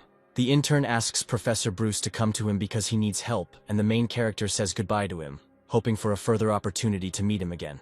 While the scientists continue their research on the infected without wasting a minute, Scott helps his comrade up, who thanks Michael. "Always happy to help. You got it the worst of all. We need to get you out of here. I'll try to find us a car." While they are still deciding how to get to the shelter, they hear worried cries from a group of scientists who are surprised by something. It's impossible, am I wrong? All the dead people should have crystals. Why aren't they here? Bruce suspects that there is something missing in his research, and he had hoped that he could easily use these crystals. Michael understands that the professor has already begun to research the monster cores, and most likely he absorbed them with his ability. So he needs to explain this to the professor correctly. He decides to clarify what exactly Bruce is talking about, realizing that he cannot interrupt his research because of a mistake and try to push him to the right train of thought.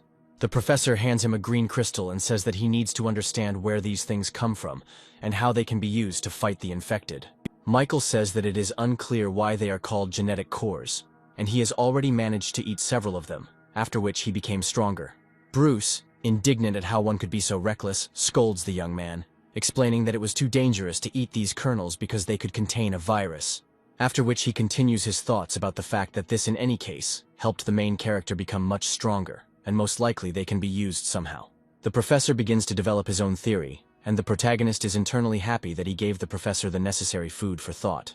Pointing to the two fallen advanced infected, he explains that he may have accidentally destroyed the cores in the two specimens while fighting them. Having completed all the preparations and having found the car after some time, our heroes move towards the shelter. And Scott, while driving, asks Michael about how he ate the cores. The main character says that the zombie cores he ate were the first to awaken, and he was just lucky, but it would be too dangerous for ordinary people to eat them.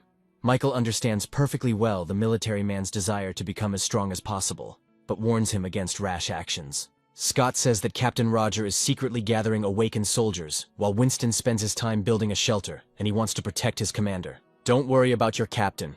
He will never lose to Roger, and I am 100% sure of it. After some time, our heroes reach the walls of the base, where the construction of a shelter is in full swing. Looking at the preparatory work, Scott explains to the protagonist that the awakened with combat abilities went to Roger's troops, and the rest helped Winston with the construction. Getting out of the car, Michael notices a red-haired girl driving towards him at high speed and asking him to get out of the way. Having lost control, the girl falls off the scooter, and the main character manages to catch her in his arms. Realizing the situation she found herself in, the girl immediately begins to bow to our protagonist, asking for forgiveness for the inconvenience caused. Standing nearby, Scott realizes that his friend Olivia is in front of him and asks the girl what she is doing here.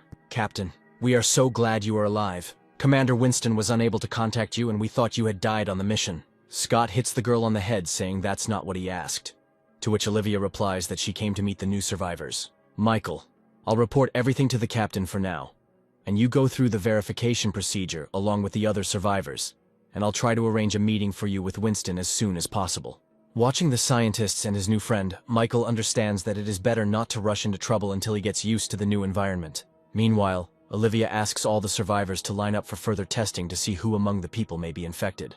The protagonist understands that Commander Winston is doing everything right, because in his past life he knew many cases of terrible tragedies after security measures were violated. After filling out the form given to him, after some time he passes by a familiar girl who is accepting forms from other survivors. It turns out that it is the girl he saved earlier, Lena, who is very happy to meet our main character, and that he is safe.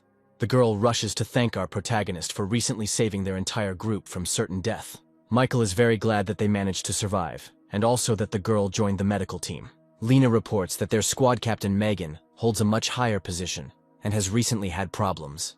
At this point they are interrupted by the cries of a disgruntled crowd of survivors, who ask the two lovebirds to quickly finish their dialogue.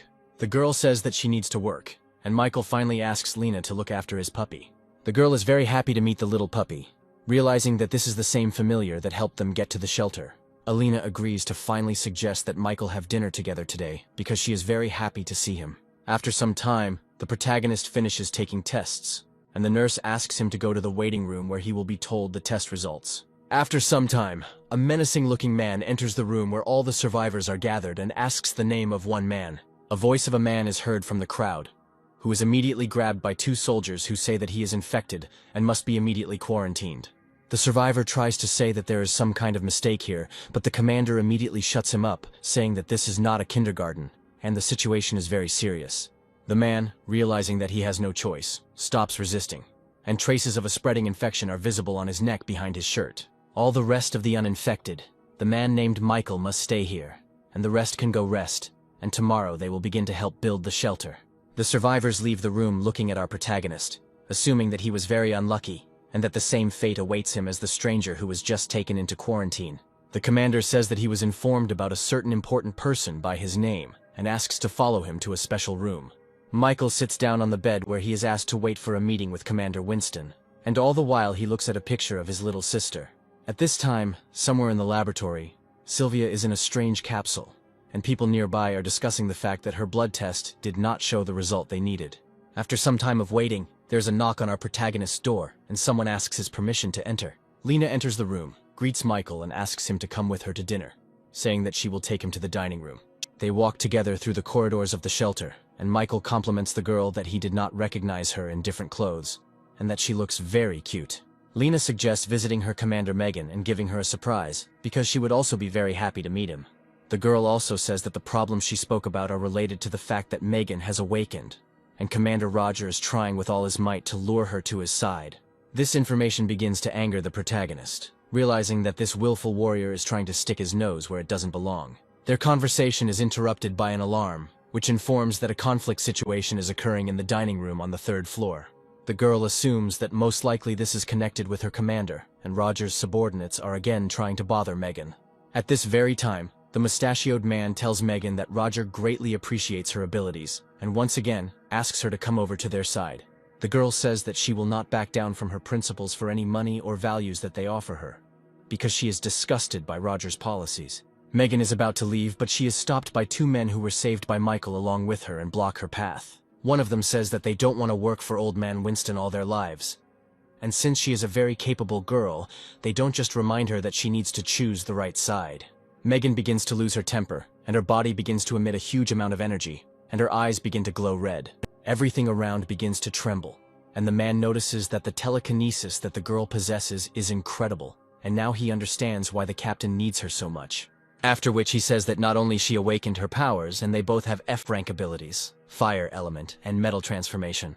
A man throws a ball of flame at a girl and says that today she will go with them no matter what it costs them. Michael, who appeared at that very second, manages to repel the attack with his bare hands, reflecting the flying fireball. Everyone present understands that standing in front of them is the same guy who was able to single-handedly save them a few days ago. At the same moment, a mustachioed man behind them asks where this boy came from and why he dares to interfere with their conversation. The awakened man with the power of fire asks his commander not to worry because now he will teach this young boy a good lesson.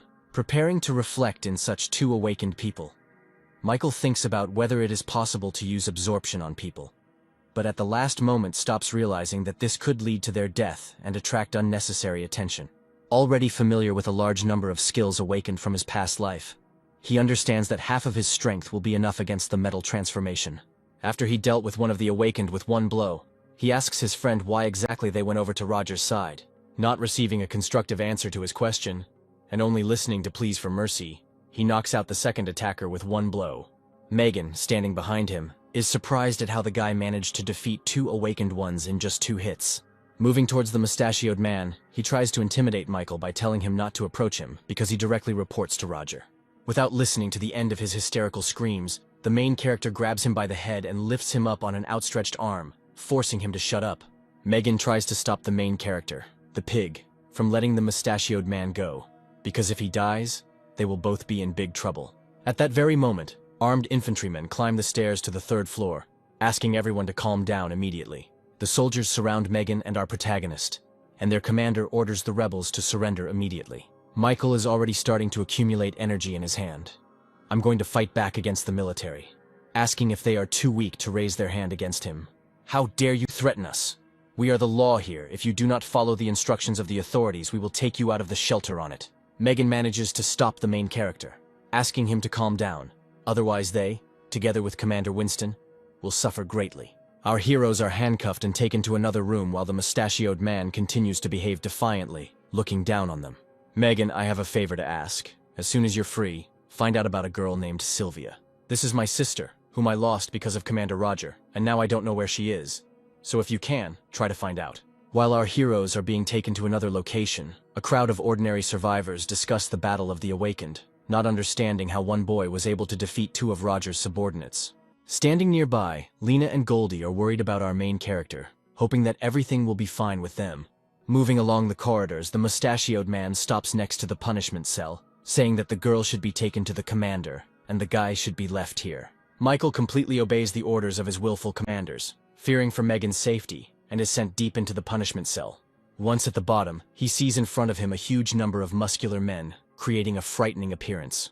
The mustachioed man orders everyone to make this impudent boy understand why they can't go against him, and even if he dies here, no one will remember him.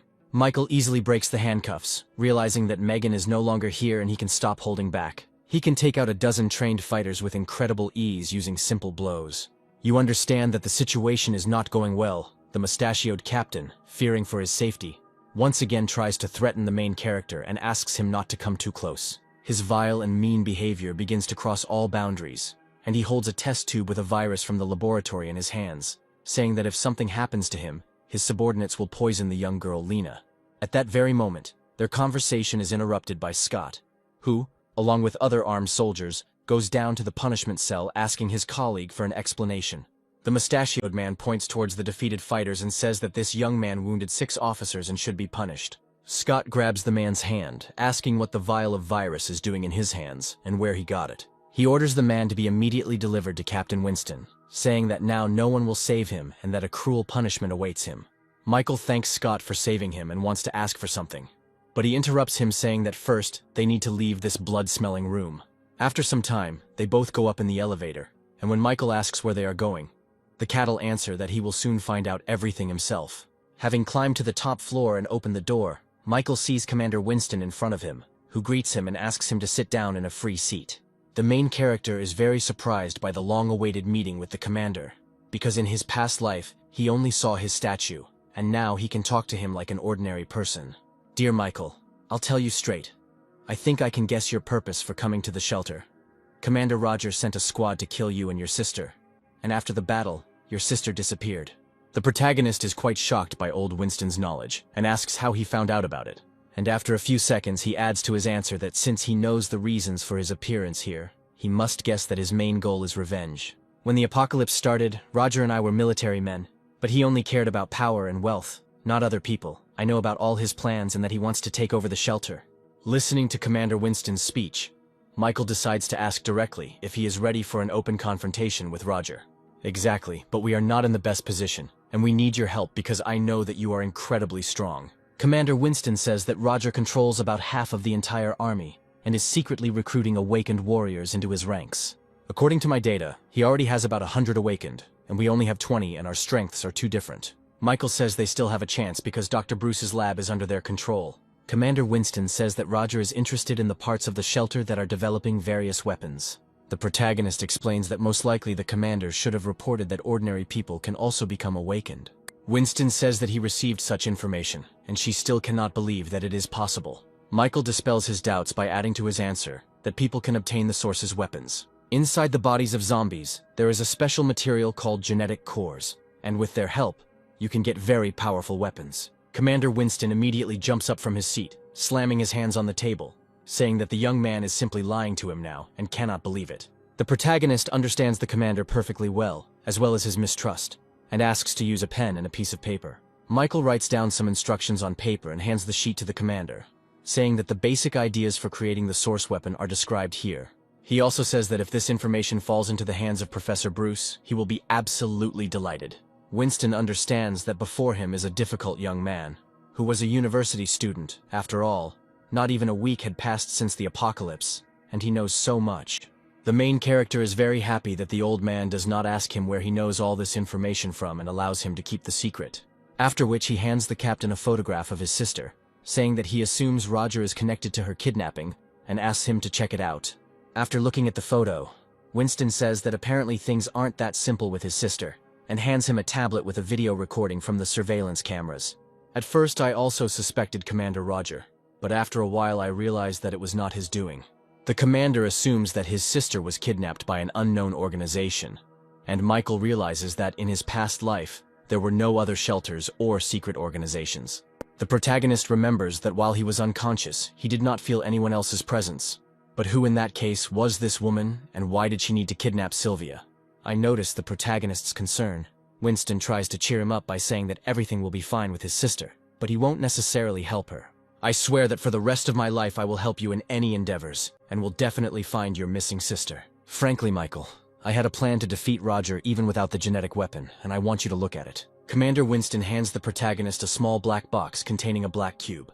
With a wave of 2 fingers, the cube begins to turn into incomprehensible clots of energy and cover the old man's hand. A few moments later, his body, and in particular his left arm, is enveloped in a black substance that resembles armor. Throughout human history, countless myths and legends have created many rumors about those commonly referred to as gods who created this world. Left behind evidence such as these relics are proof of the existence of a higher power, and they possess mysterious powers. After humans reached the peak of their development, they learned about hidden places on this planet called ancient ruins. The small cube I have with me is a relic of an ancient civilization, the armor of the sky god. Michael is very surprised that myths and legends are not fiction, and decides to ask if Winston knows where the ancient ruins are. The commander replies that he was appointed to his position more than 40 years ago, and his main motive is to protect this secret.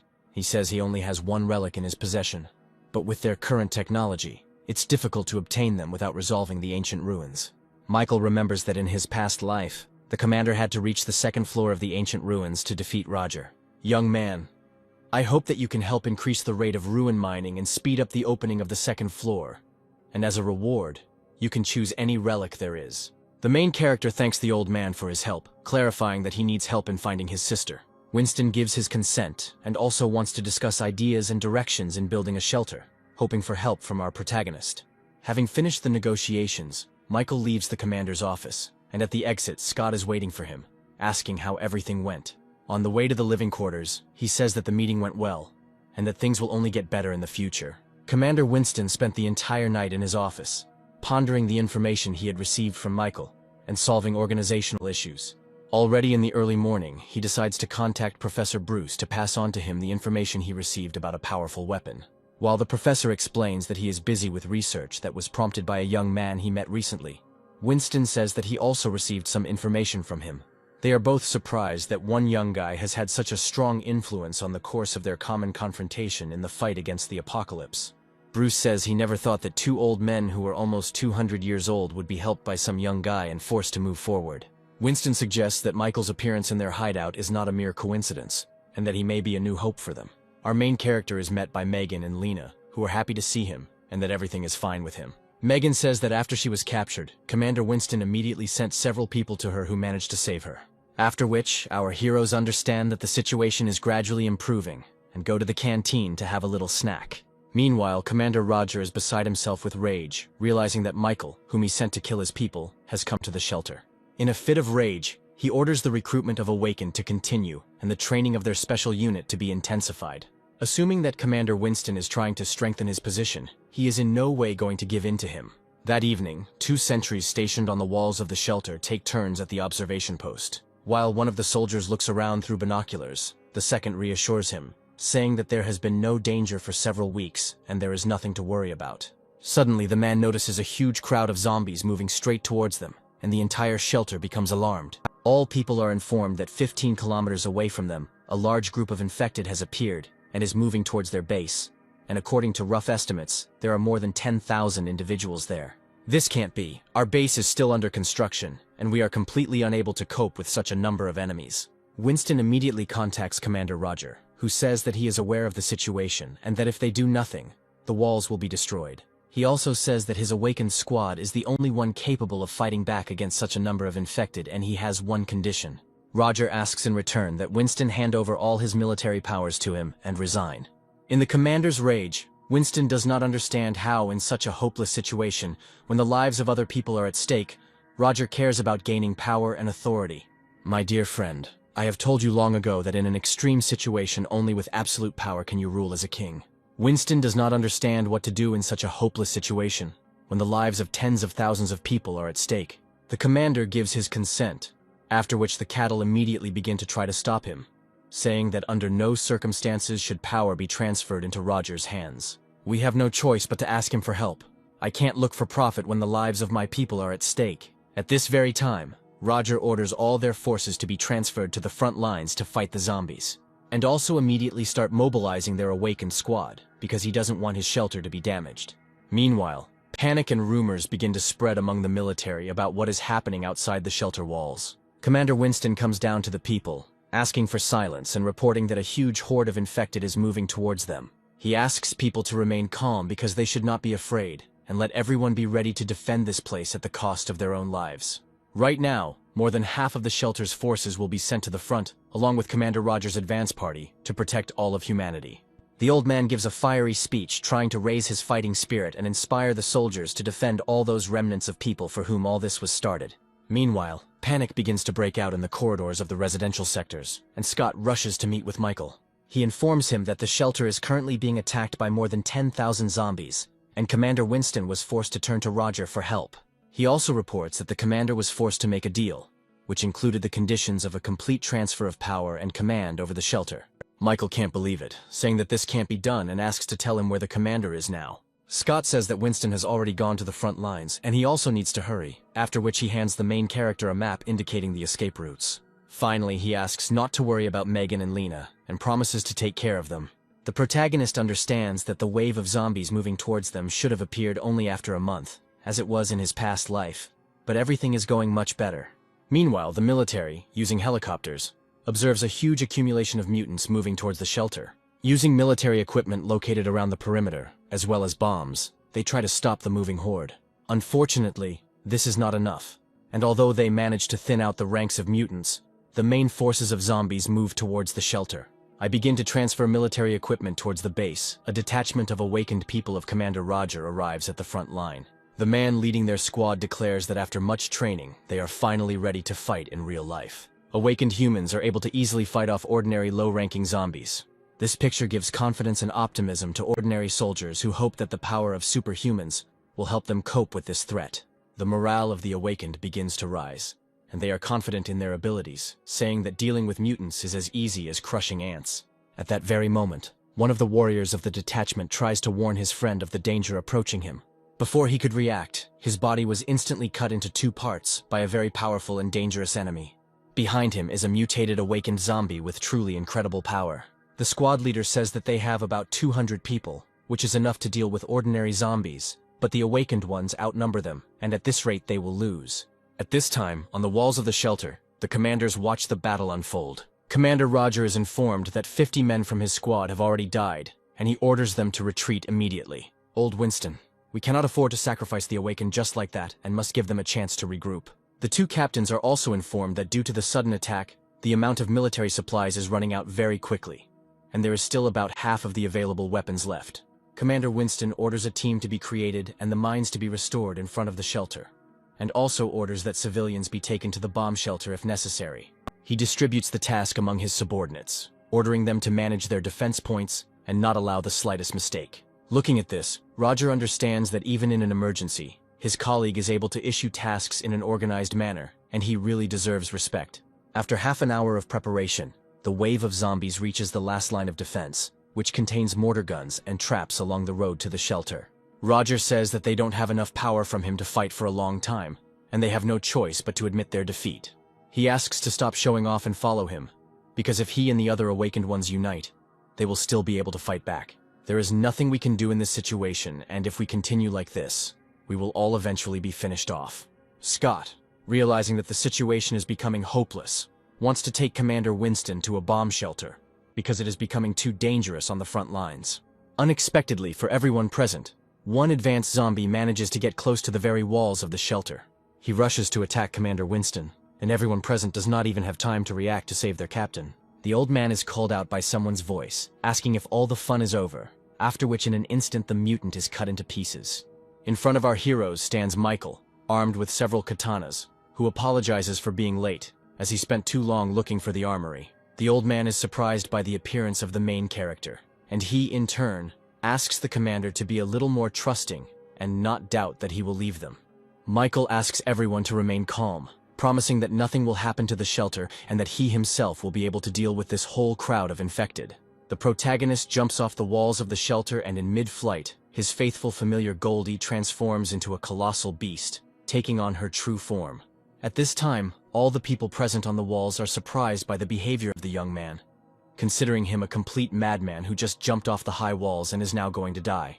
A powerful and colossal column of fire flares up in front of their faces, rising into the air in front of their faces. They look up to see Michael riding on Goldie, not understanding where this lion-like creature came from right under their noses. Looking at everything that is happening, Commander Winston catches himself thinking that Michael can actually defeat the zombie horde on his own.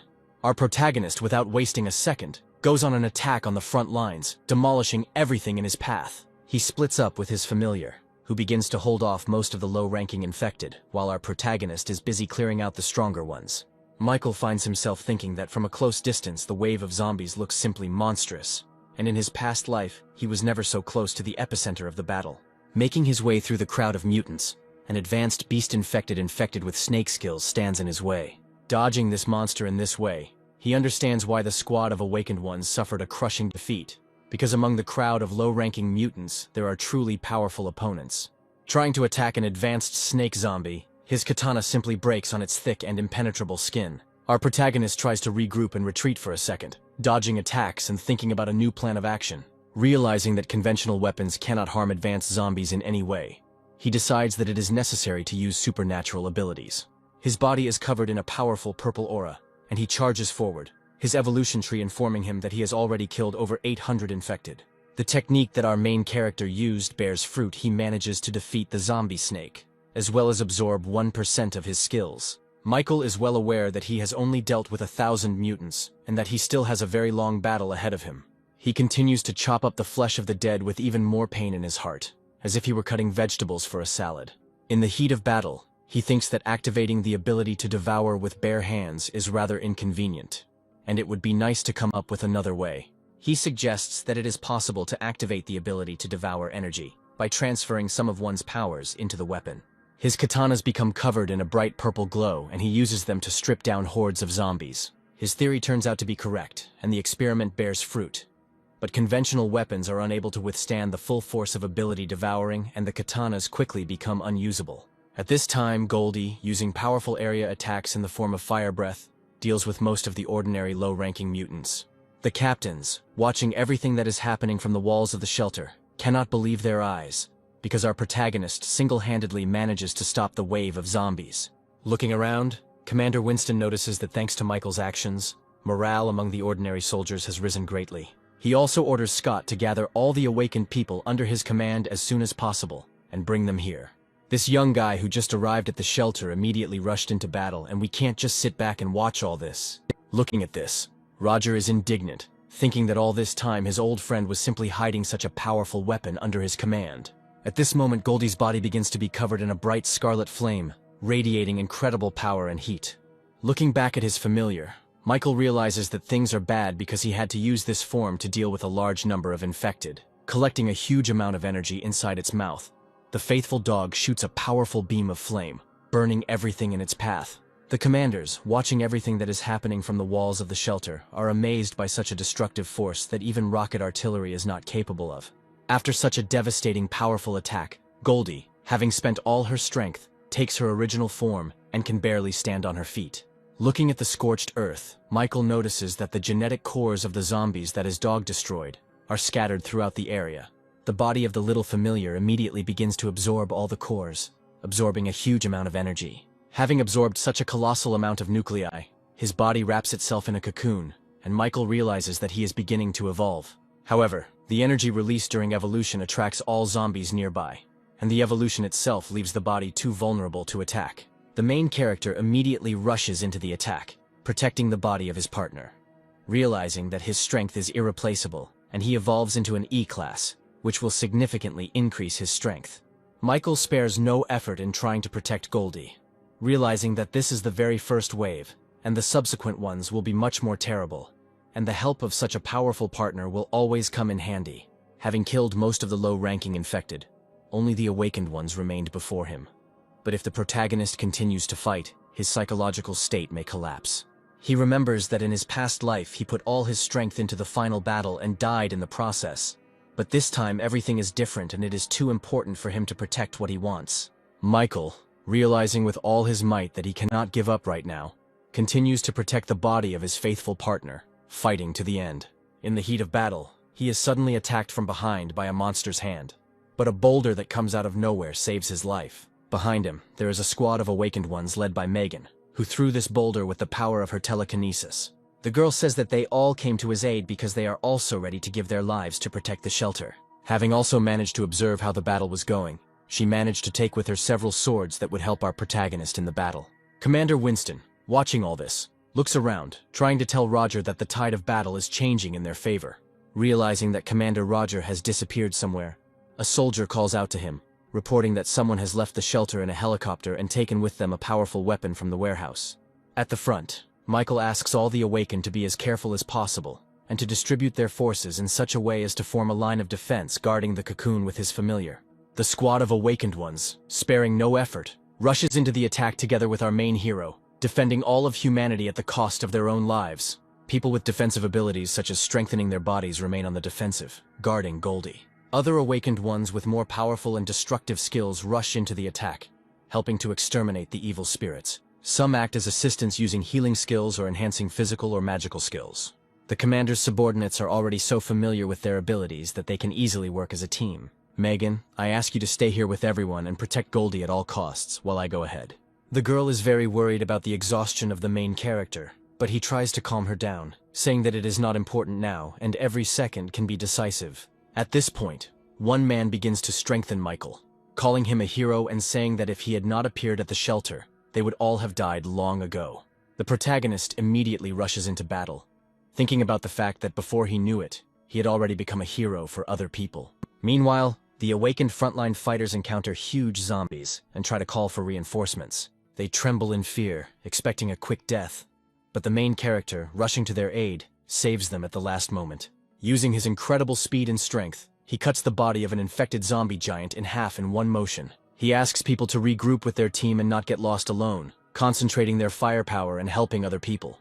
Michael also understands that his psychological state will not last for too long, and he needs to finish everything as soon as possible, while the enhancement is affecting him. With incredible speed, he begins to deal with crowds of ordinary infected using the blade of his swords like a real chef. He deals with more serious large opponents using his absorption skill, sucking out their strength and abilities. At this time, the squad of survivors defending Goldie's evolution continues to repel the attacks of the mutants rushing towards them.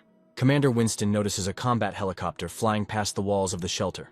Using the radio, he immediately contacts Commander Roger, asking him to stop immediately and return to base. It seems you've already guessed what I'm going to do. I can't stay alive unless he dies, and I'll do it with my own hands. Roger, stop right now. I may not pay attention to what you did in the past, but at least you understand what you are going to do. Old Winston, listen to me. Don't act rashly. I will ask Michael for forgiveness on your behalf. If you apologize, everything will be fine. Commander Winston is asked to resolve this situation peacefully to avoid something irreversible and irreparable happening. Roger starts screaming in rage, saying that he can't just let this brat survive and demands that he be given command of the entire shelter immediately. He understands that there are not so few zombies left, and the main character is now very exhausted and weak, and all he needs to do is destroy them. At this time, panic also begins to reign on the battlefield, as all the survivors from the Awakened squad do not understand who sent the helicopter. One of the men with the ability of incredible vision says that Commander Roger is on the helicopter. At this moment, a huge number of missiles fly out of the helicopter, moving in the direction of our protagonist. Megan uses her telekinetic powers to try to stop the swarm, but with her current power, she can't control things that are moving at such a fast pace. An incredibly powerful explosion occurs, which is visible even from the walls of the shelter. The survivors cannot believe that Commander Roger just killed the hero of the shelter, and also for what purpose he did it. One among the people despair hangs, and they decide that everything is over because the rest of them will not be able to defeat the Awakened zombies. The girl, standing in front of the wall of flames, does not believe that Michael just died, screaming into the air that his sister is still alive and waiting for help. Commander Roger at this point states that the young man died heroically in battle, and that they should not lose their fighting spirit and continue to defend the shelter. Let me command the battle, for thanks to me the dawn of victory will come very soon. At this point, he states that the commander himself attacked the main character, and Winston cannot simply turn a blind eye to this. Megan asks all the survivors not to believe Roger's words, saying that he attacked Michael on purpose. Someone from the squad of Awakened ones says that they don't have time to sort things out, because they are in the very heat of the moment and need to think about how to survive. At the same time, some Awakened mutants are shown from behind the wall of fire, who were able to survive the explosion and are still moving towards the walls. After which, at that very second, they fall face down on the ground, and behind them appears our main character with an imperturbable and frightening look. After I found out that it wasn't you who kidnapped my sister, I wanted to forgive you if you worked together with Commander Winston. but you used the lives of innocent people in the shelter to threaten the commander into handing over his military powers. Listening to his speech, Commander Roger cannot believe his eyes, not understanding how he managed to survive after such a sudden and powerful attack. Now that the situation is not in your favor, you tried to eliminate me at the cost of other people's lives. Ignoring the zombies attacking him, Michael continues to read his speech while fighting off all sorts of evil spirits. He makes a few light swings with his katana, and the infected standing next to him disappear without a trace. Roger tries to order his subordinates to kill our main character, but none of the survivors dare to attack him. The commander begins to fire at the protagonist with a rapid-fire machine gun, trying to personally deal with him. Michael soars into the air trying to reach the helicopter while simultaneously deflecting all the bullets flying at him with his blade. A moment later, he finds himself behind Roger, who immediately begins to beg him for mercy, saying that if he spares him, he will appoint him deputy commander of the shelter. Don't follow Winston because everything he promised you I doubled. Everything he has will become mine, and if you are a smart person, you know which choice is right. After which the helicopter begins to fall, and pitiful cries for help are heard from its cabin. A few seconds later, the protagonist lands on the ground, his entire katana covered in human blood. The protagonist thanks Megan for saving him and being by his side on the front lines all this time. He explains that thanks to that short pause when she slowed the missiles with her power, he managed to hide behind the bodies of 2 advanced zombies. After which, thanks to her power, she continued to heal him, and only thanks to this, he survived. The protagonist also adds that it is too early to let down one's guard, since the battle is still not over. Listen to me. Time is running out and I will not waste time on trifles. Commander Roger has been sacrificed, and from now on Winston is in command of all the survivors and the shelter. This man-made fortress is humanity's only refuge, and our home. And the crowd of zombies left after their battle is a small group compared to the initial wave. There are only a little more than 1,000 zombies left, most of which have awakened. And although there are much fewer of them, we must definitely cope. Our only advantage is Goldie and I will spend all my strength to win at least a few more minutes of time for him. After such an inspiring and fiery speech, all the survivors immediately rush to help the main character, defending the cocoon with all their might. Michael goes ahead to fight the awakened while the group of survivors tries to buy time. The main character, having much more potential in combat skills, begins to destroy more powerful enemies by fighting them alone. If a wave of zombies breaks through my line of defense, Goldie and the entire shelter will be destroyed. In the heat of battle, the protagonist's weapon cannot withstand such a powerful onslaught, and once again breaks into many pieces. Trying at that very moment to come up with a plan on how to continue the battle, a new blade flies behind him at breakneck speed using telekinesis. He immediately catches him in mid-flight, and in the blink of an eye, destroys the 2 awakened mutants standing in front of him. Michael understands that Megan helped him and hurries to thank her, but at the same time, someone is moving underground at breakneck speed in their direction. The survivor, who has the power of the stone and the fortification, asks to give it to him and tries to stop the underground enemy with his powers. For a few seconds, everything is quiet, and they are happy that their friend managed to stop the attack, and it was just incredible. But a moment later, the mouth of a huge mutated beast appears from under the ground and swallows the cocoon with Goldie. All the survivors watching the situation realize that Goldie has just been absorbed, and things are getting pretty dire.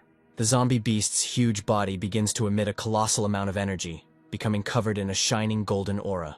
After which, 2 huge wings, which Michael's faithful familiar once possessed, grow from his body. The protagonist is immediately overcome with fear, because in his thoughts he is thinking that Goldie has just been absorbed, and his strength can no longer be counted on. He sinks into despair, not understanding how he allowed this to happen, and once again faces the fact that he is losing someone who is very close and dear to him. His thoughts are interrupted by a powerful explosion, which resounds throughout the area, leaving only a huge column of dust behind. When the smoke clears, a huge golden dog with glowing red eyes and black wings appears. Megan and everyone present smile and rejoice that their baby has woken up and is still alive. Michael is glad that his partner is still with him, and immediately jumps on his back, realizing that he has fulfilled all the conditions for evolution. He asks everyone to stay put because they have almost exhausted their reserves of strength, and asks them to leave the rest to him.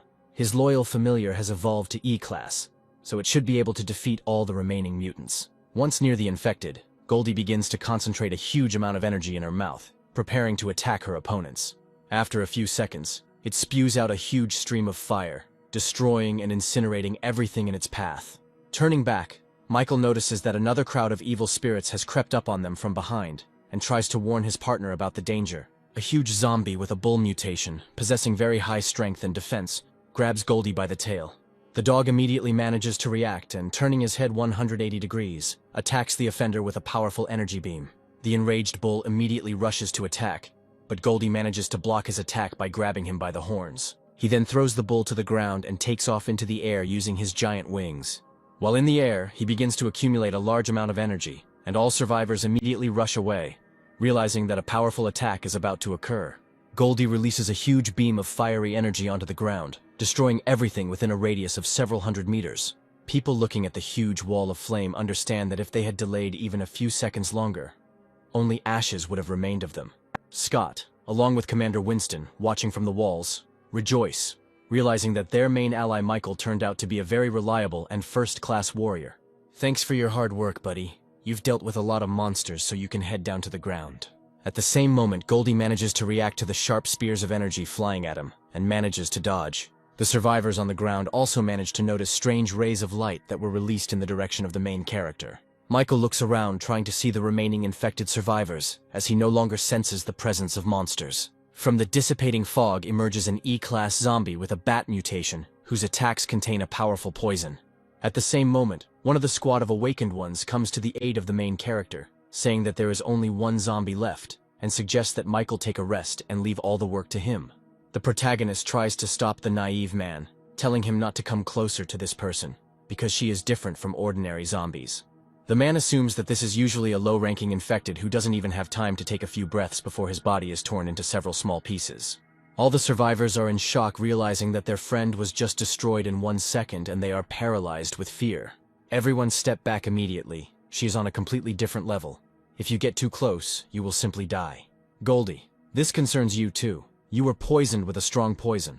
If you strain yourself, it will start to act faster, and this should not be allowed under any circumstances. Megan tries to stop Michael, saying that going alone and fighting such a powerful enemy is pure suicide.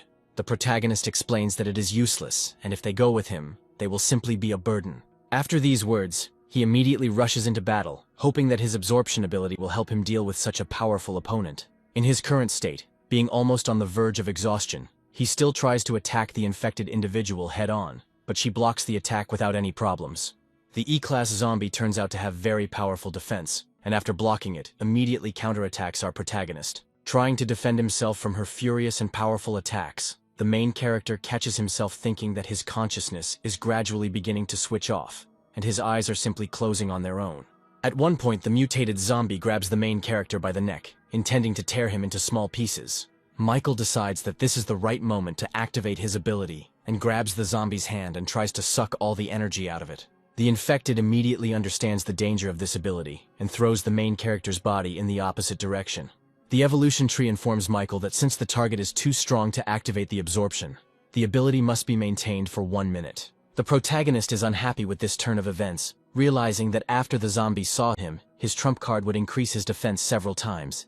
Realizing that there is no way out of this situation, he continues to rush into the attack, trying to come up with a more cunning plan on the fly.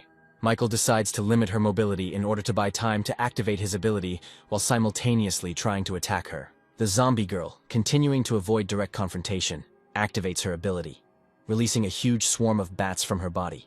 These small animals begin to fly all over the area, covering a huge area around the battlefield. All the survivors left behind the main character begin to fight off a huge flock of bats. Michael realizes that thanks to these creatures, she is absorbing energy from all living beings at an incredible rate. He immediately rushes into the attack, realizing that he cannot give her much time to replenish her strength, because in this case, he will 100% lose this battle. He understands that he is superior to her in physical strength, and he just needs to find a gap in her defense and put all his strength into one blow that will turn the tide of the battle in his favor. He rushes into the attack, activating his ability to devour, putting it into the blade in his hand. The survivors, watching the battle, manage to notice that the bats have stopped moving, and the course of the battle has most likely changed. The zombie girl managed to block Michael's attack, and his blade only slightly scratched the skin on her face. At the last moment before the strike, she managed to use all of her bats as a living shield to block such a powerful attack. After which the mutant immediately counterattacks the main character, who is trying with all his might to defend himself against an enemy superior in strength. Using his speed and stealth skills, he tries to find a weak spot in his opponent's defense and attack him from behind. The zombie girl also successfully parries this attack, and she and the main character continue to exchange series of blows. During the battle, Michael comes to realize that the fear of death is what is holding him back, and that he has never tried to be cautious before and put everything on the line. He begins to think that he remains as useless as in his past life, despite the fact that he now has access to the incredible power of the Tree of Evolution. At that very second, something very strange happens, and he manages to turn the tide of the battle by grabbing the mutant and throwing her very powerfully to the ground. Looking up, we see that Michael's consciousness has evaporated somewhere, and his eyes have lit up with a bright blue glow, and blue cracks are visible all over his face. In an instant, his body begins to overflow with frantic power, and he grabs the zombie girl by the two huge wings sticking out of her body. Pinning her to the ground with his foot, he mercilessly tears these wings from her body, and a frantic scream, saturated with pain and horror, is heard throughout the area. The Tree of Evolution seems to start talking to the consciousness of the main character, telling him to evolve and under no circumstances stop. At this time, Michael's consciousness comes to his senses, and he tries to understand where he is, because a second ago he was on the battlefield and fought with a powerful enemy. Opening his eyes, he sees a huge shining blue tree in front of him and tries to understand what it is and where he is. From the branches of the tree appears a blue spirit of evolution, who says that the main character's mind has disintegrated and he must not fail under any circumstances and continue to evolve. Michael does not understand what is being discussed and how exactly he should continue to develop, and what exactly the tree wants from him. The spirit keeps repeating the same thing, saying that now his mind is in danger and begins to sprout blue tree roots. The main character's body begins to become entangled in the roots of the Tree of Evolution, taking control of his body and mind. At this time, the monster girl, screaming in pain, rushes to attack our protagonist, promising to tear him to pieces. Michael's body, apparently controlled by the Tree of Evolution, fights back against the attacker without any difficulty. He continues to furiously attack the infected mutant, and his face shows no emotion, as if he is not human. In an instant, the zombie manages to attack the protagonist with sharp energy spears, poisoning his body. At this point, Megan notices that the main character is left without a weapon, and is trying to pass him the katana lying nearby using his power. Michael, with an unperturbed look, manages to catch the flying blade in flight, after which he calmly takes out sharp spikes from his body. The mutant girl assumes that her opponent must have been badly damaged by this attack, but somehow still continues to press her. What happens there is that the green energy accumulated from devouring abilities was used to heal the protagonist's body. The zombie girl tries to hold back the powerful pressure, and the main character is told that it is simply unfair. She senses a strange, inhuman energy from him that she simply cannot compare to. The infected woman understands that she needs to escape from him as quickly as possible and hide, because she will not be able to emerge victorious from this fight. But the main character is not going to let his opponent go just like that, and the lightning attack manages to pin one of her hands to a nearby rock. Using the katana in his opposite hand, he accumulates enough energy and plans to pin down the other hand. At this time, the survivors realize that all this time, Megan was helping the main character by strengthening his attacks with weapons.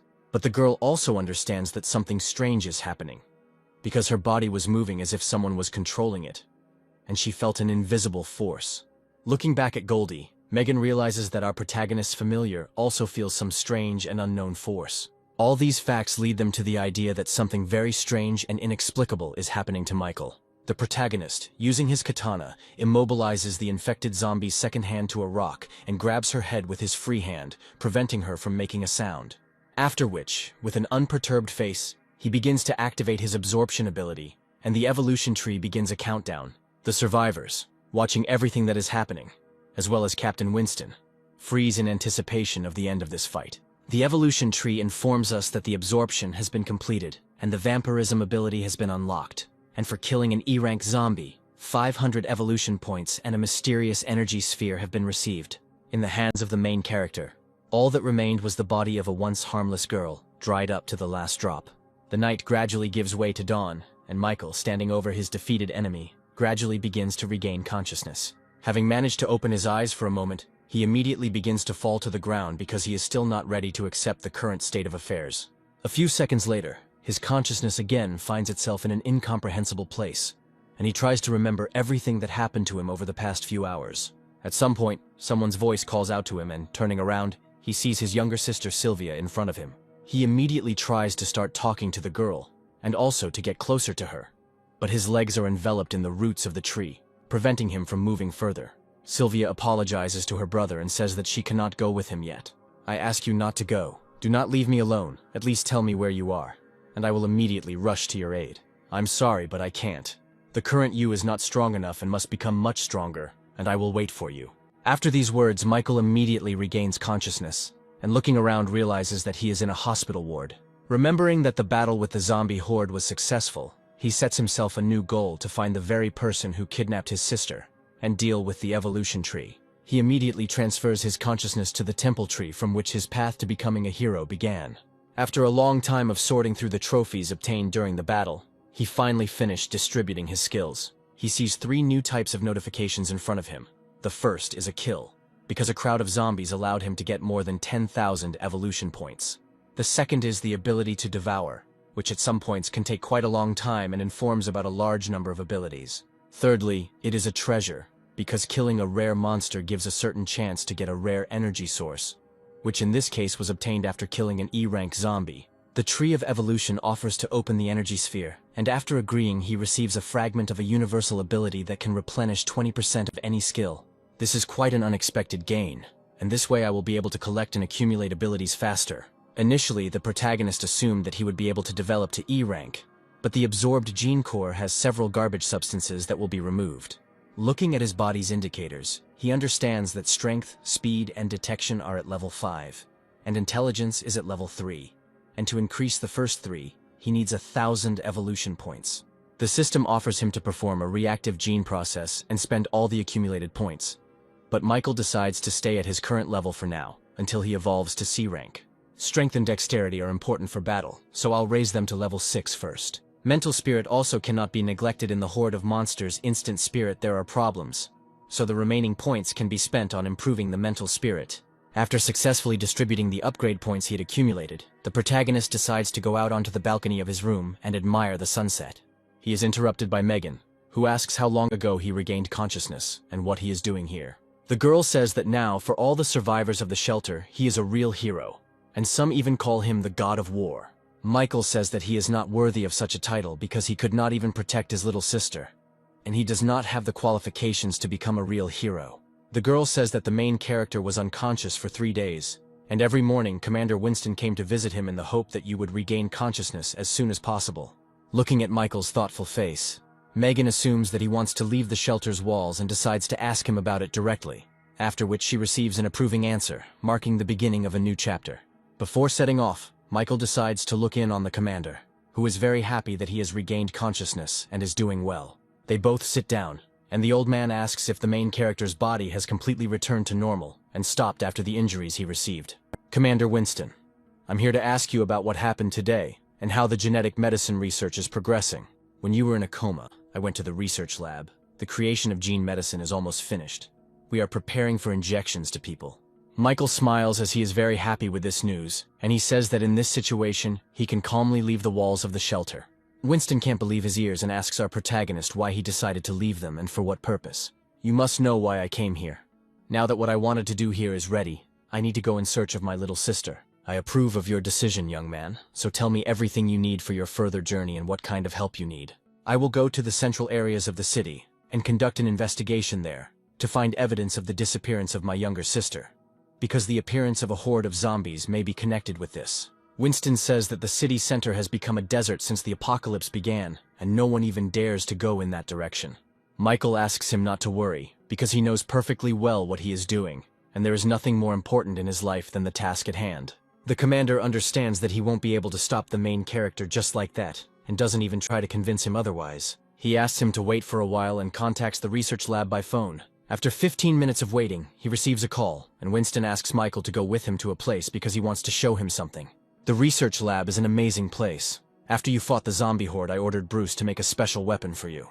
Moving along the corridors towards the laboratory, Michael says that as soon as he receives the weapon, he will immediately leave the walls of the shelter. Through the transparent windows, he watches as awakened people in the courtyard engage in competitive sparring to determine their strength levels. Some of the survivors will be assigned to the SHIELD team. They must ensure the safety of the shelter, remain and guard the base. The second type of people will be a team of hunters, which will have many different squads responsible for clearing nearby areas of zombies and collecting various supplies. The third type will be a team of super warriors, which will consist of the most unique people who are able to fight a horde of zombies and have high fighting qualities. Michael can't believe that Commander Winston will be able to prepare such a detailed plan to protect the survivors in such a short time. At that very moment, all the awakened people gathered on the street notice our main hero through the windows of the building and begin to chant his name, calling him a hero. The protagonist tries to justify himself by saying that he once again does not like this attitude towards himself and that he is just another ordinary survivor. After some time, they reach a secret elevator, which takes them down to the lower underground floors where the laboratory is located. You saved everyone, I'm not exaggerating. Without you, the shelter would have been destroyed, and your departure will be a serious blow to us. Michael already wants to start making excuses, but the old man hits him on the back and says that he is just joking and understands perfectly well the situation he is in. Finding himself at the huge and fortified walls of the laboratory, he asks Bruce to open the gates as they have come to obtain a new weapon. At the entrance, they are met by a professor who asks them to follow him quickly because he still has a lot of work, and time is limited. Bruce opens a huge armored capsule containing a small cube, and he says that it is a metal with a memory effect, and is made according to the model of the armor of the heavenly god. He hands it to Michael and asks him to test it, and he in turn agrees and begins to pour some of his power into the metal. The mysterious cube quickly begins to absorb energy and takes the form of two incredibly sharp and strong daggers. Bruce says that thanks to Winston's observation, he combined the fighting method and combined it with the sky god's armor, which resulted in a similar material. Its original state can change into the form you want. Try to put your ability there. Michael tries to transform the metal again and the blades turn into a ring that envelops his index finger. For now, I'm considering this as a weapon. When the second layer of ruins is opened, I'll let you choose a new one. Michael thanks the professor and says that he is immensely happy with such a generous gift, after which he hurries to leave the laboratory as quickly as possible. Finally, Michael asks Winston where his partner Goldie is now, and he replies that he saw him in the company of Lena. After these words, Michael hurries to leave the shelter walls as quickly as possible, and the professor asks his friend if he is worried about the young man. Until now, I didn't believe that this guy could really handle more than 10,000 zombies, and suspected that he would replace not only Roger, but also me, and use the shelter's resources. While collecting all his things, Michael visits Lena thanks to her concern for Goldie, and the girl asks him to be careful and return back as soon as possible safe and sound. At the exit from the shelter, our protagonist is met by Megan, who does not believe that he will simply leave the walls of the fortress and leave them alone. Michael says that he is simply not used to this kind of thing, and he cannot leave his sister alone waiting for her to show up. In that case, let me go with you. The city center is too dangerous, and perhaps I can provide you with acceptable assistance. I thank you, but it's too dangerous. I don't want you to risk your life. The shelter just survived a zombie outbreak and you all need each other. Finally, Megan screams and asks Michael if he will come back to them, and if they will be able to see each other in the future. The main character says with confidence on his face that he will definitely return, and they will see each other soon. After several hours of flight, our heroes find themselves near the nearby quarters of the place where they were heading, and observe a huge accumulation of mutated zombies there. All this time, while the main character was in a coma, some zombies managed to evolve to C rank and pose a very serious danger to him. Since the evolution tree reacts this way, and I feel a lot of energy is accumulated there, I definitely need to go and check that place out. At this moment, Goldie does not feel any fear because he wants new adventures, and also to sort things out as soon as possible and return to rest. While combing through one of the buildings from which a huge amount of energy is emanating, he does not feel the presence of zombies. Goldie's sense of smell is stronger than mine. Maybe there really is an infected person who can hide his smell and presence. Michael takes out his blades and asks his familiar not to rush into hasty actions, because they need to be more careful and study the surroundings wisely. Having climbed up to the main floor, the hero notices a white-haired man with a little girl who calls him Big Brother and holds an apple in her hand. The man immediately notices our hero and reacts to him by standing up to defend his sister. The main character greets the survivors, but he couldn't even imagine that he would meet ordinary people in such a dangerous zone where everything is teeming with awakened mutants. The man covers his sister, saying that he doesn't believe that they were caught up so quickly, and asks the girl to stay behind him. After which, he rushes to attack our main character, calling the name Blake, and saying that he will not surrender to him and will avenge his sister. Michael dodges the attack, saying that he clearly has him confused with someone else, and that he doesn't know any Blake and has no idea who he is. The stranger immediately notices his mistake and hurries to apologize as quickly as possible, saying that he mistook the main character for someone else. They bow together with their sister and ask for forgiveness, saying that they are very sorry and did not want to cause him unnecessary trouble. Michael asks them not to worry and decides to introduce himself as quickly as possible, asking his new acquaintances to state their names. The stranger man says his name is Aaron, and his younger sister is Amelie, after which he spends 20 minutes explaining what happened to them. Aaron explains that the little girl is actually his wife's sister, who was raped by Blake's men and then fed to the monster. Now, I only have this girl left, and I can't let anything happen to her in memory of my wife. The protagonist is overcome with rage, and he tries to calm Aaron down by promising that these scoundrels will definitely get what they deserve for such behavior. That's not all. Blake used people to lure zombies and feed that very monster. Michael understands that under normal circumstances, if it were a zombie or a beast, they would simply start a fight. But these people are feeding the monster, and something is clearly wrong here. The protagonist's insight tells him that something is wrong with his new acquaintance and asks him to let him examine his hand. He discovers something resembling a plant seed on its shoulder, and assumes that the monster needs human food because it is a plant type and cannot move in search of food. Such plants have a certain camouflage or luring method, like a piranha tricks food by dragging it into its lair. When the virus began to spread throughout the world, most living beings became infected and turned into mindless bloodthirsty monsters, including ordinary plants. Since the monster plants were very rare, they had a source of life force in the depths of their roots and a huge gene inside their body. Because of such unique features in his past life during the apocalypse, every time a mutated plant-type monster appeared, it attracted countless people who fought to the death for it. Michael could never have imagined that he would encounter such a monster, and he needs to destroy it as soon as possible to get the source of life force. The protagonist's thoughts are interrupted by Aaron, who asks if everything is okay with him, and why the protagonist just stands there without moving. This place is not safe. You will be found quickly, and I'm sure that those who are looking for you are already somewhere nearby, especially since you have seeds attached to you that give away your location. That's it. It's not surprising that every time we hide, ours very quickly finds that we need to get out of here urgently. Michael tries to reassure his new acquaintances by saying that he will definitely help them in a difficult situation and destroy all the offenders. The man does not believe the words of the protagonist, and the fact that he alone is capable of defeating such a number of enemies who have weapons and superpowers. Michael says that he also lost his little sister because he was not strong enough, but assures Aaron that he is strong enough to protect them both. The man agrees with him, realizing that if he continues to live in constant hiding and running from problems, then nothing will change. We won't do anything, we'll just rest here and wait until they find us themselves, because with their help, we can penetrate their base. After a few hours of rest, the main characters hear a crowd of people climbing the steps towards them.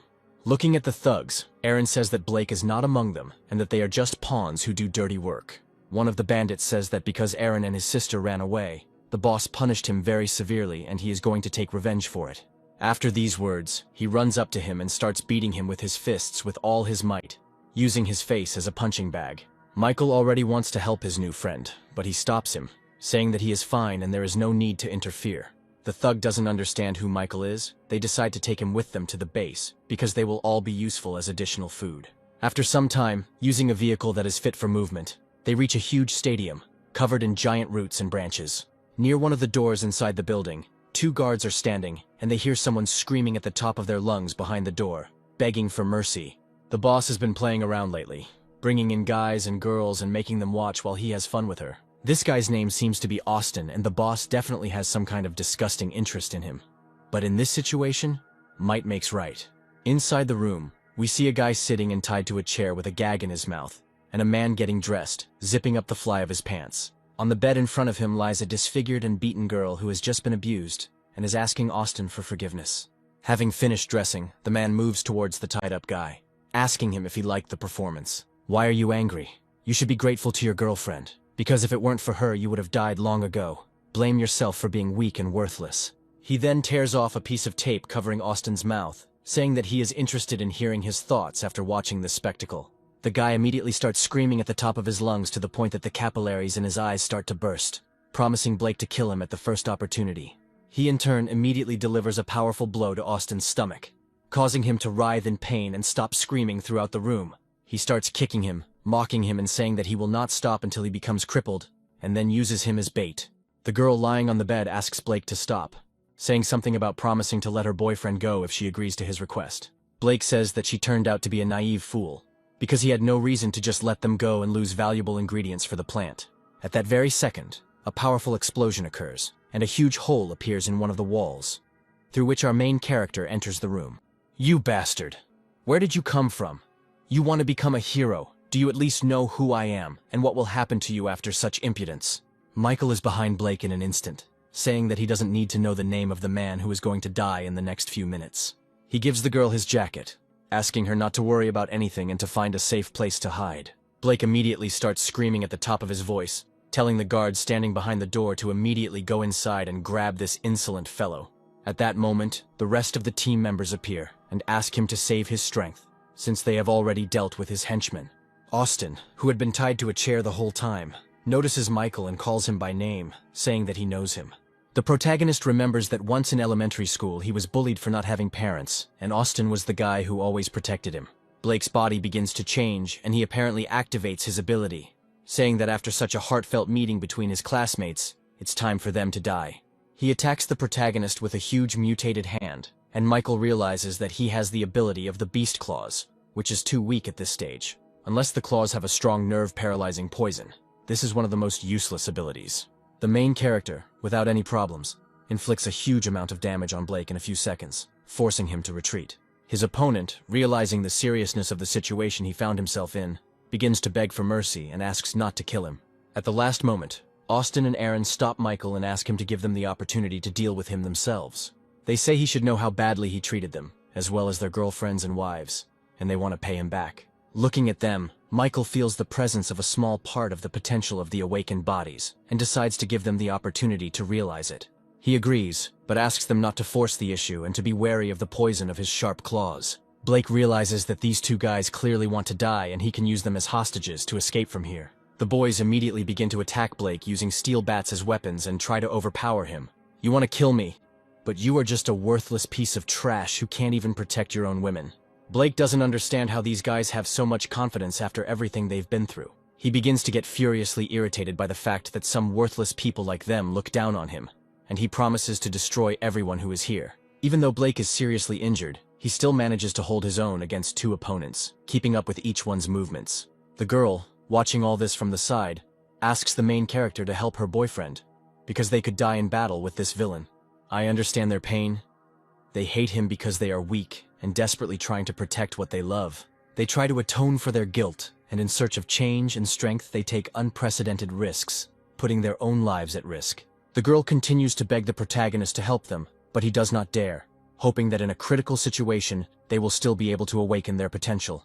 At the last moment, he decides not to risk the lives of innocent people and rushes to attack Blake. At that moment his body becomes very heavy and he stops, and everything around him begins to shake and tremble. He looks at Aaron, who has clearly awakened the power to control gravity, although he himself does not understand what is happening. Gravity control is a B-rank ability that controls gravity and can control the gravity of any location, and its control increases depending on the user's strength. Looking at Austin's body, which is in Blake's beastly hand, Michael realizes that something strange is happening to him too. He doesn't believe that both of them immediately awakened powerful abilities, and Austin simply disappeared and appeared behind the offender's back, because he received a very rare rank A ability, Shadow Rupture. Shadow Rupture is an ability that covers the user's body, turning them into a shadow and allowing them to change into any shape, as well as dive inside objects to avoid damage. Austin says he's not going to just kill Blake, he's going to cut him up piece by piece, slowly and painfully, just like he did with the other victims. He decides to let him feel the despair that their wives experienced, and cuts out his tongue so that he cannot scream and speak. After which he does not stop. With a malicious grin he cuts off Blake's hand, causing him to scream in pain. Michael watches with an impassive face as Austin mocks the body of his defeated enemy, realizing that after everything he's been through, this is a natural outcome. After some time, they both stand in front of Blake's lifeless body, which simply lies on the floor and does not move. A few seconds later, Austin also falls to his knees and starts coughing up blood, trying to figure out what's happening to him. Michael says that apparently Blake managed to poison him and I also spread throughout his body. At that moment, the building begins to shake, and Aaron grabs his friend, saying that they need to run as quickly as possible, because apparently the monster living within these walls has awakened. "I'll stay to deal with this monster, because that's the reason I came here, and you're going outside, because you'll only get in the way." The wounded boys, along with their sisters and girlfriends, rush to leave the stadium as quickly as possible, hoping that Michael will have enough strength to fight the monster alone. Austin notes that he has known the main character since elementary school, and, although a lot of time has passed since they met, he has changed a lot. That weak look that was in his memories has completely disappeared, and in front of him stands a real mature man, who can really be relied upon and believed in. Meanwhile, The plant's roots begin to penetrate every centimeter of the building, demonstrating all of its monstrosity. Outside the stadium, huge roots begin to rage from side to side, and the real body of the monster is revealed. It can't be. This is the monster that Blake fed, and we live next to him all this time. Tyrant King Flower is a large size. In my previous life, I heard about a raid on an S-rank monster. That battle was won with many losses. The system informs Michael that at this stage of development, the flower is only D rank, and its energy is very unstable. The monster says that the main character is very strong, and he, in turn, is amazed that the plant can talk and has already acquired its own consciousness. You have destroyed my puppet, and now you must take his place and be the source of food for my development. I'm not going to do that. If you're trying to scare me into becoming your puppet right now, then stop talking nonsense. Michael orders Goldie to stop the flower's body while he goes inside its torso and tries to finish it off. The protagonist activates his absorption ability and then begins to cut the giant vines of the flower in hopes of destroying it and absorbing its ability. The system says that the enemy's body is too large and its ability cannot be absorbed, and therefore Michael needs to destroy the plant core himself. Meanwhile, Goldie is frantically fighting the plant's roots, trying to stop it and minimize the destructive damage. Finally, Michael asks his familiar to be careful, as these vines are very poisonous inside. Why are you helping a person work with me and absorb him? I feel a huge, unimaginable energy in his body. Goldie replies that no one wants to make money with an ugly plant like you, and is simply making fun of it. Meanwhile, the main character penetrates deep into the roots of the plant, where everything is covered in mucus, and there is an incredibly rotten smell. It looks like the entire center has merged with it, and this must be its inner region. The core is located somewhere nearby. Michael hears the voice of a girl who asks to save her because she is very hungry, and there are other survivors here. She continues to insist that she is very hungry. She attacks him, and he sees that it is in fact the mutilated body of a former human. He notices a huge number of dead people who have merged with the plant's roots and are now his puppets. The plant claims that these people were absorbed by it, and it specifically copied their appearance and voice to use for further purposes. I don't have time to look at your perverted tastes, these scenes of fighting and killing each other. I've seen it too many times, and I don't want to look at innocent people killed anymore. The monster tries to attack him with the help of his puppets, trying to awaken a feeling of pity and compassion in the protagonist and undermine his fighting spirit. At one point, he even uses the body of a little girl, calling the main character his brother, and trying to awaken warm, loving emotions in him. Michael claims that this is not his real little sister, but he still can't just cut into pieces what was once an ordinary person. The protagonist is overcome with incredible rage, and he, emitting a huge amount of energy, prepares to finish off this annoying creature. The plant grins and says that Michael wants to die as soon as possible, and now it will strangle him to death with its own body. The main character activates his absorption ability by soaking his blades with it, and begins to chop up all the plant roots that come his way with furious speed. This causes incredible pain to the monster, and the protagonist manages to break through a huge layer of thickets to the mutant's core. The plant is indignant and furious, not understanding how an ordinary person is so sure about where the core is located. Michael could never have imagined that such a huge monster would have such a small core resembling a human eye. He asks the monster not to be afraid of death, because ultimately he is an ordinary infection that needs to be eradicated from this planet. Trying to touch the core and use the absorption ability, blue roots suddenly shoot out of his hand, and the protagonist does not understand what is happening. The tree of evolution located inside his body actually begins to absorb the remains of the plant monster. What is happening to me? Why does your human body have such a pure plant source? Who are you anyway? Michael is immediately transported to the Temple of Evolution and asks the tree why it absorbed the flower of the Tyrant King before him. The tree replies that since it is the same type of plant as itself, it can absorb its essence to obtain a purer source. Michael finds himself quite stunned that all of his subordinates are evolving and developing much faster and earlier than he did. The evolution of the tree opens a contract for the main character, the abilities of which can be concluded in order to obtain the abilities of other people without killing them. The essence of the contract ability of the equivalent skill level, the ability to devour, can absorb fragments of abilities so that the contract ability increases. Michael realizes that now, in addition to absorbing the skills and powers of zombies, he can safely contact people and also receive their skills. Finally, the tree informs Michael that in the realm of plant creatures, there is someone much more powerful than himself. Having returned back, the main character assumes that it is precisely what is in the very center of the city that the tree was talking about. Meanwhile, the survivors outside notice that the monster's body simply collapsed to the ground, and most likely our protagonist emerged victorious from the fight. Austin asks his friend to go and check the situation, and also to find out if everything is okay with Michael and what condition he is in now. Meanwhile, the main character still manages to find a source of life force, thanks to which he can heal himself, as well as strengthen his current skills. At this moment, Aaron finds him, holding little Goldie in his arms, and he says that they were very worried about him. The man reports that they found the familiar lying in the ruins of a building and decided to take it with them, for which Michael thanks him. He also adds that this place is very safe, and he should bring Austin here because they need to deal with his poison as soon as possible. He places Goldie's body in the life force source and says that he did well and needs to rest and recuperate. After a few minutes, Aaron manages to get his friend to the source and also places him inside to help him neutralize the poison. By this time, Goldie has managed to restore all her powers, and Michael suggests that Aaron also dive into the source to restore his powers, as well as enhance his current abilities. Looking at them, Michael realizes that they will need much more time to recover and decides to check something. He has collected many fragments that can be used to level up the ability contract, and decides to activate it on one of the guys. He touches Austin's body, thereby activating the ability contract and trying to subjugate his power. The system informs him that the ability contract has been activated and the main character has received a new skill, shadow breaking. Michael asks his familiar to stay here and protect the source of life, and he will go on patrol to scout the area. Now I need to collect as many ability fragments as possible and sign Austin's ability. Now I'll clear the nearby areas of low-level zombies, and at the same time get acquainted with the shadow breaking ability. At this stage, I can use the shadow ability within the detection range of my penetration, which is at level 5, by combining it with the absorption ability. Using this combination of abilities, Michael manages to gain a huge amount of evolution points at an incredible speed, destroying everything in his path. Shadow Rupture combined with the Devour ability is very useful for clearing low-level zombies. Looking around, the main character feels with the help of his insight a strange aura which, apparently, clearly belongs to someone who is not infected. Somewhere on the street of one of the neighborhoods, a zombie girl, reminiscent of a ballerina, is dancing a magnificent dance. Next to her stands a huge mutant. On the shoulder of this big guy sits a little girl who claps her hands and laughs. They say that the girl is very beautiful and dances well. The girl comes down to the ground to draw with crayons when suddenly our main character appears next to her, who says that he now understands where this strange aura is coming from.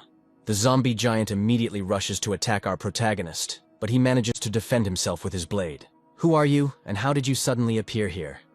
After all, I placed many puppets all over the area, and would definitely have found out if someone had come close." Having heard everything that was said, Michael understands that it was not in vain that he left those zombie puppets alive, and was able to get here unnoticed using the Shadow Rift. The main character decides to ask the girl how she controls the zombies and what her name is, to which she sticks out her tongue at him and says, if he doesn't apologize, Anya won't answer his question. In his memories, a girl named Anya appears, who in her past life was an S-rank warrior, and had the nickname Black Queen. In his past life after the apocalypse, the Black Queen was the first human to be infected with the virus. But for some unknown reason, the virus damaged her body, but kept her from losing consciousness. Thus, Anya became a zombie with a human consciousness, and possessed two abilities: destruction of the mental spirit and control of zombies. One side of her personality wanted to kill her, and the other tried to survive. As a result, people were divided into two camps. Some treated her as a person, and the others wanted her destruction. Eventually, the Black Queen chose to be a loner, and rumors circulated that she was cold-blooded and a demon in human form. Michael apologizes and says he had no bad intentions and just wanted to be friends. Anya says that they already came to her, and she said that she would not be friends with them under any circumstances. You understand that someone has already come to her. Michael asks to describe these people, and after thinking a little, the girl suggests drawing what they looked like.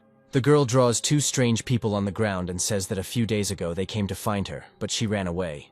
Anya also says that they were all dressed in black cloaks, and their target is zombies, as well as evolved beasts and other ability holders.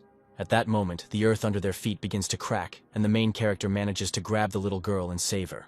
A huge mutated beast rushes at them from underground, and Michael asks Anya to hold onto it as tightly as possible. Using a combination of his abilities, as well as incredible strength, he destroys the monster in one move, cutting its entire body in half. Anya is very surprised by the protagonist's strength, and begins to think that there is a prince in front of her, who simply shines and sparkles. Michael promises to take her to a safe place, and the girl calms down, realizing that the main character is not like those evil guys, and most likely will not cause her any harm. After some time, they return to the place of the source of life where Austin and Aaron finish their recovery, and all this time were waiting for his return. Michael says he found this girl while he was on patrol and decided to take her with him. We've become much stronger after absorbing the life source.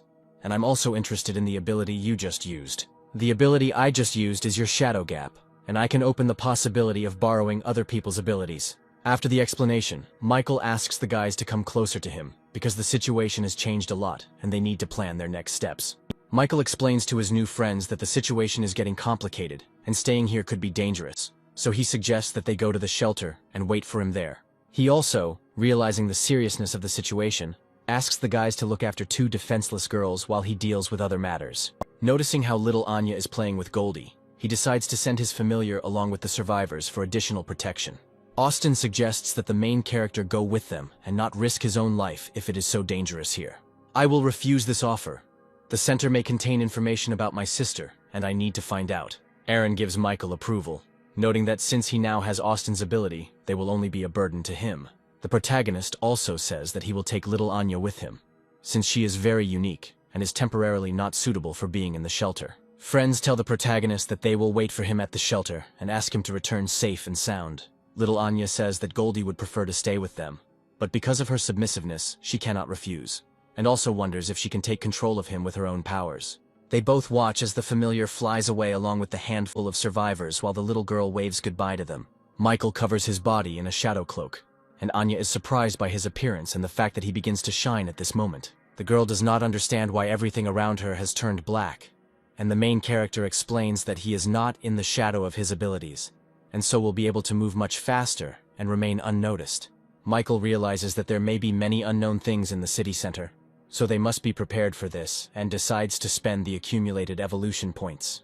In total, he has more than 20,000 points at his disposal, which he spends on increasing each of the main characteristics. He decides to spend the remaining points on detection, since with the help of the shadow gap, he can increase his advantage in battle. I confirm the distribution of skills. The evolution tree informs him that after exiting the menu, his body will undergo changes. Such a colossal amount of points releases a huge purple aura around the main character's body, which slightly frightens little Anya. This situation does not cause much damage to health or the surroundings, but the protagonist realizes that although he is still an F rank, he feels like he has reached the D rank standard.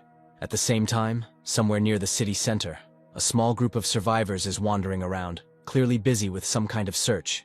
A guy in glasses named VJ expresses his dissatisfaction because they have been searching for several days, and so far, they do not see even a hint of an entrance to the ruins. Looking at the map, the leader of their squad, a guy named Alan, says that the entrance should be somewhere very close. Vijay says that if he is so confident in his assumptions, then it's time to check if the entrance is really somewhere nearby. He places his hand on the ground because his A-rank ability density can determine the density of a substance, change it, and control its molecular structure. While he is busy searching, a girl named Theodora asks where another member of their squad has gone, to which Alan replies that she has her own mission, and she can suddenly go somewhere. At one point, Vijay says that there really is a large space below, and perhaps a passage can be made there. Having received approval for the coupon, he uses his ability to awaken the earth and reach the supposed entrance below. A group of survivors standing in front of the entrance to the supposed ruins sense an ominous dark energy emanating from below. At this time, Michael and Anya both suddenly felt some strange energy and are trying to get to its source as quickly as possible. As they move towards the supposed source of energy, they come across a huge B-rank monster, which is completely defeated and burned to ashes by an incredibly powerful force. At the same moment, Michael assumes that, in addition to him, one of the survivors may also be looking for an entrance to the ruins, and most likely this energy comes from them, and he was clearly beaten to it. After 10 minutes of searching, our heroes manage to find the very hole made by the search party, which leads to the entrance to the ruins. Michael begins to worry about what might be waiting for them downstairs, so he tries to warn Anya and asks her to stay outside. The girl begins to get indignant and says that she also wants to go to the ruins with her older brother Michael, because she is very strong and can also be useful in battle. Having succumbed to the persuasion of little Anya, he nevertheless takes her with him, and they descend into the depths of the ruins, beginning to move along their dark and narrow corridors. When they reach the fork, they notice that a handful of survivors have gone to the right, because on this side the knight's armor is completely broken, and on the other it is completely untouched. The protagonist immediately concludes that the survivor clearly did not come down here alone, and the group could have split up. The main character, together with Anya, decides to move in the opposite direction where the knight's armor remained intact, and also assumes that they perform a security function. His fears immediately come true, because at that very second, the seemingly lifeless armor comes to life, saying that invaders have been discovered in the ruins and must be destroyed.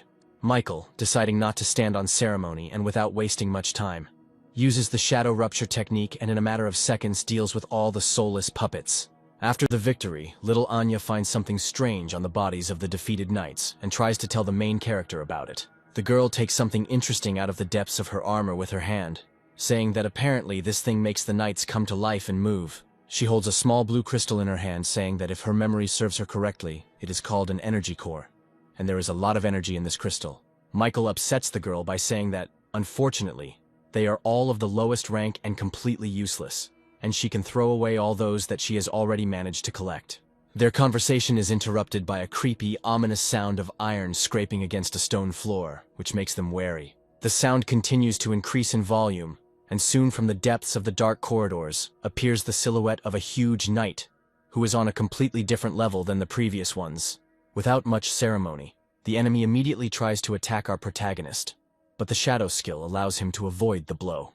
Michael realizes that he just needs to destroy its energy core, and then the knight will not be able to move. Using his shadow skills, he literally tries to tear apart the knight's armor from the inside with countless attacks. All this does not give a noticeable effect, and Michael assumes that the monster is protecting its crystal with all its might by moving it throughout the entire space of the armor. The high-level knight doesn't give our protagonist time to think and rushes into the attack again, raising his giant sword above his head for a crushing blow. The blow is so powerful that it literally splits the stone slabs on the floor where our main character was supposed to be. Everything that happens in a few moments takes on completely different circumstances, and an incomprehensible energy projectile tears off the knight's right hand, in which his sword was located. Apparently, Michael managed to dodge and also throw an enchanted weapon at his opponent, after which he decides to use his physical skills and literally crushes the monster's iron armor with a powerful kick. These damages no longer allow the knight to move, and after the victory, the main character discovers an energy crystal and a stone tablet inside his armor. You understand that this crystal already represents at least some value. He asks Anya to keep it for herself, after which he tries to visually understand what use this stone plate could have, which looks unfinished, and needs to find the second part. His thoughts are interrupted by a sudden earthquake, which causes the stone slabs beneath their feet to shift from side to side. After a few minutes, a passage opens in front of our heroes, leading down to the deeper levels of the ruins. Michael assumes that the stone slab in his hand is a guide and tells Anya that they will most likely have to go down. Descending the steps, they find themselves in front of a stone bridge, leading to a small arena in the center of which is a giant armored spider. The protagonist hands the girl a stone slab, ordering her to stay here and not take a single step to the side until he deals with the enemies. Having noticed our protagonist, a swarm of small spiders immediately pounces on him, which are clearly controlled by the main specimen in the center of the arena. Michael immediately rushes to attack them, realizing that he will definitely have to face other survivors who have descended into the ruins, and his main goal is to get as many things as possible and increase his combat power. During the battle, all his thoughts are occupied not with how strong his opponents are, but only with thoughts about who the people are who managed to descend into the ruins before him. The power of the giant spider is not enough to resist our main character, so his thoughts are occupied only with how he can force the evolution tree to increase its level. Realizing that at the moment this is not the most important task that faces him, he tries to finish the battle with the giant spider as quickly as possible and unravel the secret of the stone slab. Having finished the battle, Anya is surprised by the strength of our protagonist, who asks not to overpraise him, because he was able to win only thanks to his knowledge of the enemy's weak points. As a reward after the battle, he was able to find the second part of the stone slab, as well as an intelligence crystal, which increases this characteristic by 10%. After which he again asks the little girl to hide the crystal in her purse, and also to return the second part of the stone slab to him. As soon as Anya takes the crystal in her hands, it immediately splits into atoms, and her body is enveloped in blue flame, and she feels how her intelligence begins to increase. Michael tells the girl that she unknowingly absorbed a crystal that increased her powers, and now her skills will be much stronger. After which he decides to combine the parts of the stone slab. After the plates are connected, they immediately release a huge amount of energy, and a hologram of an upside-down pyramid appears in front of them. Looking at the hologram, Michael understands that this is a map of the ruins, on which the reward and danger are marked with lines and colors, and that on the 5th floor is the most powerful of them, where the strongest opponents will be waiting. Little Anya notes that, looking at the map, it seems strange to her that there is no path to the third floor, where none of the corridors lead. The main character also finds this very strange, but their conversation is immediately interrupted by an incomprehensible movement from the arena, where the remains of the defeated spider monster are lying. Looking up at the map, they both notice that the downward movement of the arena is synchronized with the appearance of a passage to the third floor of the ruins. Immediately after this, the pyramid-shaped hologram begins to shrink, turning into a small star with an energy core in the very center. Trying to understand what this little star is, our heroes can't find anything better to do than just take it with them until they can use it. Approaching the edge of the very arena that began to move downwards, they notice a huge staircase leading into the depths of the third floor of the ruins. While our heroes are descending to the third floor, a handful of survivors who found themselves in the ruins before them had already managed to reach the fifth and lowest floor. Moving along the only corridor leading to the chambers of what our researchers assume to be the main boss, they try not to make noise. Looking at the mysterious stone statues that look like knights, they hope that at least they do not live at one point and will not have to fight with them. The girl in the squad points out that it is just a pile of stones, not a helmet and armor, and most likely they are physically unable to move. Once in the main hall of the group, the researchers look around trying to find the dungeon boss with their eyes, because they can't wait to show off their skills. In the center of the hall, they see a crystal coffin suspended by golden chains from the ceiling, inside which is a stone slab in the shape of a circle, which is the broken divine hand they are looking for. Inside the coffin there is also the body of a white-haired girl, who is clutching this very stone slab with all her might. Alan asks a fat guy named Hans to take this slab and to be extremely careful because anything can happen. He asks everyone else to take a fighting stance, because he senses the presence of other opponents who should soon be nearby. He decides to directly ask those who all this time simply watched from the depths of the shadows as they moved through the floors of the ruins, to come into the light. Behind him, several mysterious cloaked figures immediately appear from the shadows, whom he calls Disaster, and who he believes are a bunch of rats. The silhouettes in cloaks say that the researchers have betrayed the true god, and will be punished for such a rude act. The organization that hides in the dark also claims to be traitors. Rats must hide in the sewers. After these words, they immediately enter into battle, and Alan orders you to protect Hans and the stone slab at all costs. Meanwhile, Michael and Anna finally descend the long stairs to the third floor of the ruins, and the girl says that she is very tired. Once they reach the entrance to the third floor, they both sense a strange aura from the other side of the door. Suddenly, the main character grabs his chest with his hand, experiencing a strange sensation that slightly agitates the little girl, who begins to worry about him. Michael understands that this is the reaction of the Tree of Evolution, and apparently it really craves what is right in front of them. He guesses that right at the entrance to the third floor, there is a plant of a higher class than the flower of the Tyrant King that they encountered before. Upon entering the room, he notices a plant-type energy core and assumes that he can absorb it very quickly and safely, without having to fight it. Once I obtain the energy core of the evolution tree, it can evolve again, allowing me to increase my strength. Then I can rush to the third floor and fight those people for the treasure of the ruins. Using the shadow skills, the main character tries to get to the core unnoticed, but something goes wrong and it detects the main character, starting to move higher and higher. Rising higher and higher to the ceiling of the hall, our heroes discover a huge, colossal-sized knight made of stone, with whom the plant core begins to merge into one whole. The plant grows into the stone knight's helmet, and its vines take control of his entire torso. Michael understands that nothing is as simple as he thought, and asks Anya to hide in his shadow once again, and give him the opportunity to figure everything out himself. The girl tries to scream that she can't see anything, and the main character, using his abilities, takes her to the other end of the hall. He understands that the Tree of Evolution may appear to reabsorb the energy core, and he cannot allow Anya to find out his secrets, so it would be better to hide her. This energy core uses vines to control the statue. I just need to extract it and victory will be inevitable. Trying to use his physical skills, Michael tries to make a direct attack on the Stone Knight's body, but his durability is different from everyone else's, and this attack does not bring the desired results. Realizing that the weapon is powerless in this situation, he continues to dodge the attacks of the giant stone statue and decides to limit its mobility and then try to destroy the core. I'm trying to come up with a plan on how he can do this. Moving along the edge of the arena, he stumbles upon long branches of a vine growing along the entire wall. Grabbing one of them with his shadow skill speed, he wraps it around the Stone Knight's body, trying to create a kind of trap. Let's see how long you can last when faced with my level 8 power. Michael pulls hard on the makeshift rope, allowing him to bring the Stone Knight down to the ground and knock him off his feet. The speed of movement and immobility of the statue is not enough to quickly and lightning fast get back on its feet, and during this time the main character gives the evolution tree the opportunity to finish this battle. At that moment, Michael is surprised that the tree, unlike the previous time, decided to personally go outside to beat the energy core.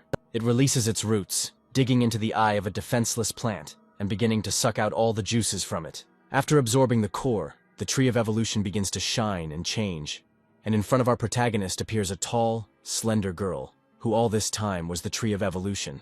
At the same second, a context window appears in front of him, which informs him about the possibility of evolving and increasing his rank, for which it is necessary to have a certain set of skills that the main character already possesses.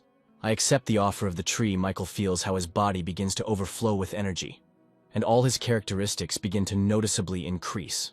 Once promoted, all of his skills also level up, and the tree informs him of the required levels of dexterity, intelligence, and detection strength to advance to the next rank. Thanks to the tree with a brush, the upgrade is much faster and more convenient, remembering the past. To increase the level, I ran like crazy, killing a cloud of monsters. Looking at the girl, the protagonist decides to clarify whether he should still call her the Tree of Evolution, to which he receives consent. Michael also asks why his evolutionary tree chose him as a victim for revival, to which he receives the answer that she cannot answer his question right now, and she does not have a memory of all the events. My evolution is the key to solving my past life. It's no wonder you helped me during the attack of the horde of infected, and allowed me to continue to evolve. My memory seems to be linked to your evolution, so your growth is very important for both you and me, and the discovery of additional information. After these words, the Tree of Evolution disappears again, going into the system, and Anya appears behind the main character, who rejoices at his victory. The girl is slightly shocked because she does not understand at what moment the victory in the battle occurred, but nevertheless, she is very happy for her brother. The jubilation of our heroes over the victory is interrupted by an unexpected earthquake, after which the ground under their feet begins to crack, and tongues of flame begin to emerge from its cracks. After a few seconds, the floor literally explodes, and silhouettes in cloaks jump out of the ground, as well as Alan, who is fighting with them. He notices our protagonist, and they briefly glance at each other, trying to comprehend the situation and understand whether they are enemies. Having decided to land next to our heroes, he is surprised that besides them, there are still people in the dungeon, and apparently, they have not fully explored all the floors of the dungeon. I notice silhouettes in cloaks. Michael remembers that Anya was talking about them and decides to ask her if she had seen these people before, to which the girl replies that she had not seen Alan and his friends. Their conversation is interrupted by mysterious silhouettes in cloaks who order them to immediately give them the broken arm of the divine stone. And he says that he is not going to give them the artifact he found under any circumstances, even taking into account the fact that 2 of his squad have already been seriously injured. Watching their conversation, Michael realizes that they were apparently fighting for the treasure found on the 5th floor of the ruins. Having learned the name of our protagonist, Alan apologizes for dragging him into this story, but really hopes that he can help him deal with these enemies. Vijay tries to dissuade his friend by pointing out that the stranger is only at E rank, and there is no point in asking him for help. At this time, the silhouettes in cloaks who are D-ranked begin to laugh, saying that no matter how many scum you recruit into your team, you will all die. Elan says that they are at a disadvantage, and he feels that the protagonist is not an ordinary person, so he boldly offers to join the battle. Vijay continues to insist that a person with such a low level of strength will not help them in any way in the fight, and besides, he has a little girl with him who will act as ballast. The silhouettes in cloaks talk to each other, calling the weak humans worthless, trying to form packs and do everything possible to survive. The main character tries to understand what is happening, because the silhouettes in cloaks are very reminiscent of monsters, and if you look closely at them, their bodies have a very familiar aura. He remembers his battle with an advanced infected girl who was guarding a meteorite fragment and had her own consciousness. Immediately after this, he asks the fair-haired guy and Alan to stay here to protect Anya until he sorts things out himself. Alan tries to stop the main character, but he immediately rushes into the attack with incredible determination, realizing that these are unusual opponents, and that fighting them will be much more dangerous. Starting the battle, he immediately tries to understand if there is a main individual among these monsters in order to first deal with the minions. Suddenly, one of the silhouettes tries to attack the main character from behind, but a charge of fiery energy flies into his face, which saves Michael from being hit in the back. This stream of fire turns out to be released by Alan, who asks him not to act so rashly because he will be the main attacker who needs to be supported. Looking at him, Michael realizes that this man is a D-rank awakened with a very strong flame ability. At this time, the silhouettes in cloaks begin to talk to each other about the main character, not understanding how a low-level person can be so fast, and that they sense divine power in him. And he asks Michael to be careful, because these creatures are difficult to deal with, and such damage is just a speck of dust for them. After these words, the main character instantly approaches one of the monsters, and with a powerful blow of his blade literally cuts his body into 2 parts. Vijay is incredibly amazed by such speed and strength, and little Anya says that her brother is very strong and will not lose so easily. Alan also confirms his words, realizing that his assumptions were correct, and the main character is really not so simple, perhaps even too simple. Standing over the protagonist's defeated opponent will prompt a context window to inform you that 600 evolution points have been received for defeating a D-rank monster. The second silhouette in a cloak, looking at the protagonist, does not understand what is happening, because a low-level human cannot have a divine aura and be so strong. Michael says that from his words, one can conclude that they also call themselves divine, in which case he must be a deicide. At that moment, the monster in the cloak starts screaming, saying that this simply cannot be, and that he is not going to be the loser in this battle. Screaming that all humans will be destroyed, he begins to prick himself with needles sticking out from behind his back, and begins to transform. Michael says that he has already encountered this type of enemy, and apparently he begins the transformation in order to fight with all his might and asks everyone to run away from here as quickly as possible. Vijay immediately grabs little Anya in his arms and says that this is complete madness, and that ordinary people definitely won't be able to cope with this. And he says that he is not going to just run away because this monster injured his comrades and he cannot just leave. Looking at the monster, they realize that it has completed its transformation and is now somewhere around C rank in strength. He immediately begins to attack our heroes with a spear covered in vines, which after the blow rush after Michael and Alan. Reflecting attacks with a vine, Alan tries to understand who Michael really is, because, having only an E rank level, he is able to resist monsters much stronger than him. At the same time, he charges a huge fireball in his hand in order to assess how powerful the enemy in front of him is. Trying to attack the monster standing in front of him, he realizes that his attack doesn't even leave a scratch on his body, and this is very sad. Taking advantage of the moment of confusion, Michael at this moment finds himself behind his opponent, trying to attack him with his daggers. The monster manages to react to this by defending himself from the attack, and they say that such a pathetic nothing will never be able to defeat him.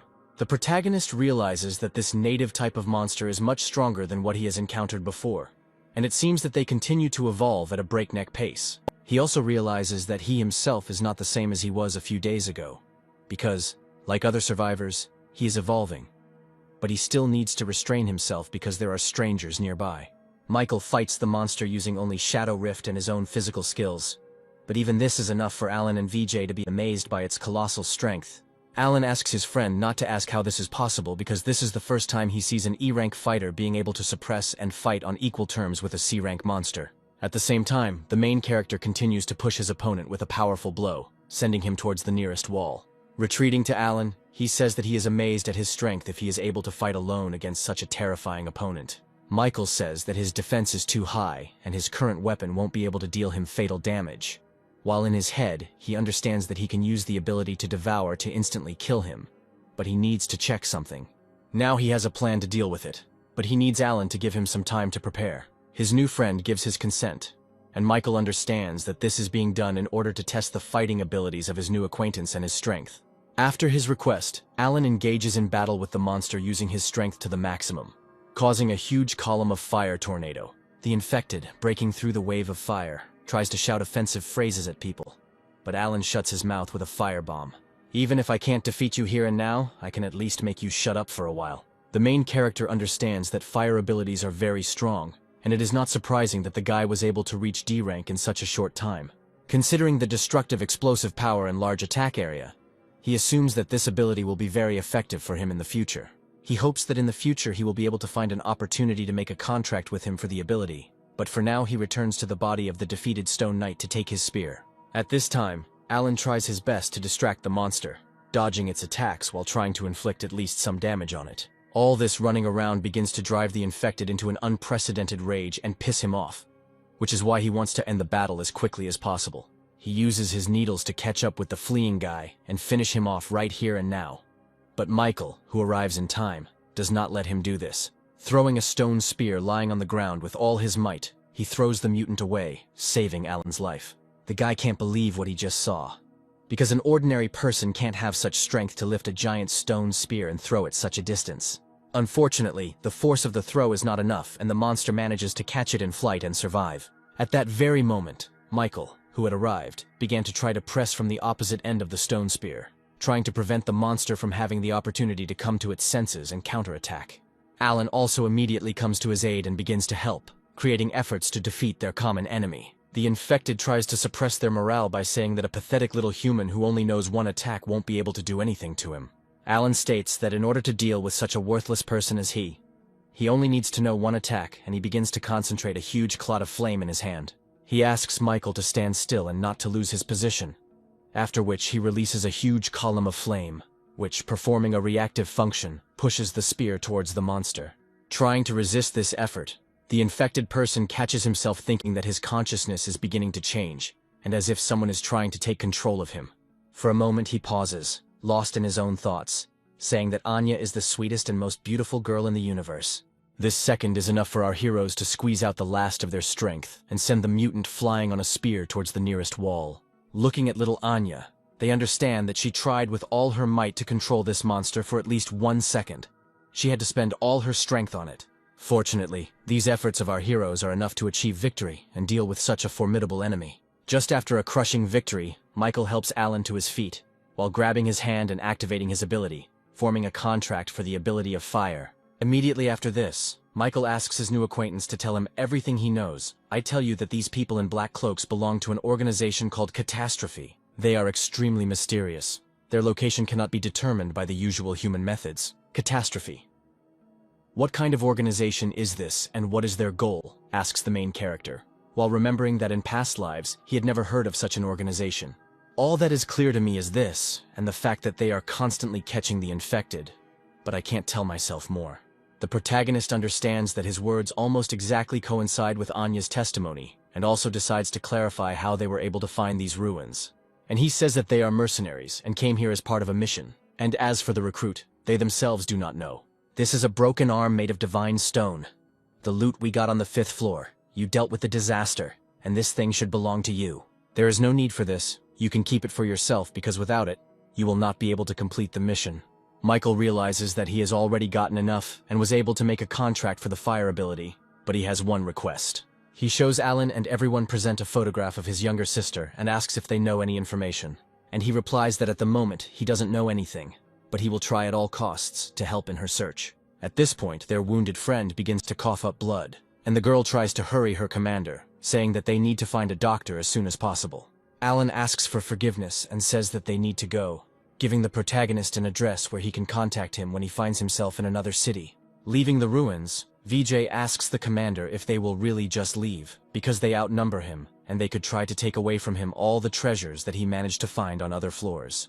And he says that even if they are at the peak of their strength, altogether they won't even come close to dealing with him, because in that battle, he only used half of his strength. He really impressed me. But what you say seems too exaggerated to me, since he's only an E rank. You may be right. But when I was around him, I felt a discrepancy between his demonstrated strength and his personality. But even despite this, he creates a feeling of reliability, and that next to him you will be protected. When Anya asks why they didn't take those treasures, Michael says that he likes Alan, and he will give him a chance to prove himself in the future, so it will be a gesture of goodwill. Alan, if this stranger is really that good, why didn't you invite him to Skynet and even reveal our true identity? Because if he joins us, we can complete a higher-ranking mission and get a bigger reward. Now is not the time, and we cannot reveal all our secrets to random people. Because if someone from the top management finds out, we will be in trouble. And besides, he is also a very cautious person. After the research group leaves, Michael invites Anya to go on the journey as well. We should continue to explore this area and use the crystal to make you stronger because it will be very useful. The girl begins to be very flattered by these words, from which her pride begins to soar very high, as does the feeling of her own importance. The main character suggests going to the 4th floor and clearing it out, in particular so that Anya can gain experience and become stronger. On the 4th floor there is a huge number of mid-ranking puppets that he met at the entrance to the 3rd floor. Michael decides to test and try out his new fire abilities, which he gained from contact with Alan. I rush to attack the rest of the knights. He easily dodges their slow attacks by flying into the air. The protagonist remembers that fire can be used as an accelerating force, and thanks to this, he is able to move through the air for a short time, increasing his mobility. From now on, he will be able to fight in the air in addition to group damage, which has increased significantly with the use of firepower.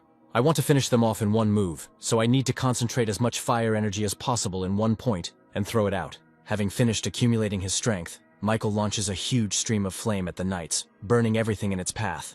After such a powerful attack, only melted armor remains from the knights, and the main character realizes that this ability has a purely destructive nature, after which he asks Anya to collect all the crystals. Starting the collection, the girl asks her brother to forgive her because the red crystal that Michael gave her for safekeeping has disappeared somewhere. The protagonist suggests that Anya could have absorbed it and asks to take another red crystal and split it as he did with the crystal of intelligence. The girl takes one of the red crystals left behind by the knights and is surprised that it can also be absorbed. With a little effort, it also crumbles into particles, causing the girl an incorruptible shock. Michael realizes that Anya doesn't kill zombies but captures them so she can't get energy to level up. But in return, she can directly absorb energy from items to evolve. He offers the girl to absorb all these crystals so that she can become stronger and improve her fighting skills.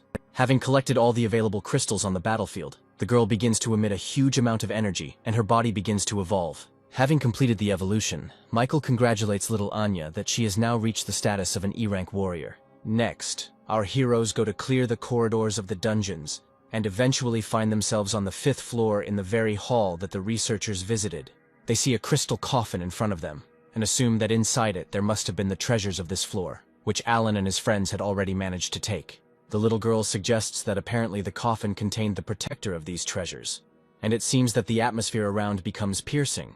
At that very moment, a primal horror hangs on little Anya's face, and behind them appears an enraged monster trying to attack them from behind. With an impassive face, Michael, with a slight movement of his hand, sends the monsters flying with incredible force. He suggests that Alan and his friends had to fight the disaster after taking the treasure and did not have time to clear the dungeon of monsters. Little Anya says that she can't take control of this individual, after which the main character decides to take on the matter himself. Trying to get closer to the enemy, the monster activates the ability of lightning, covering its entire body, which forces Michael to retreat for a short time. Deciding to end the battle safely, he uses his shadow skills to capture the monster and absorb all of its powers. By using the absorption skill, he gains some evolution points as well as 2% of the lightning ability fragment. After defeating the floor's defender, the round stone slab in front of our heroes begins to rotate. Immediately after this, little Anya draws the protagonist's attention to a strange depression in the center of the slab, which is very similar in shape to the token they found. After inserting the token into the correct slot, it immediately begins to glow, depicting the silhouette of 2 triangles that activate the hologram of the dungeon, reflected vertically. After which, immediately behind the round stone slab, a passage opens leading to deeper floors of the dungeon.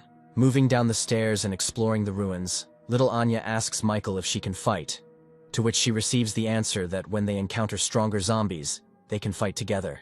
If I meet a suitable one, let her fight with him, and I will stand on defense in order to later implement my abilities.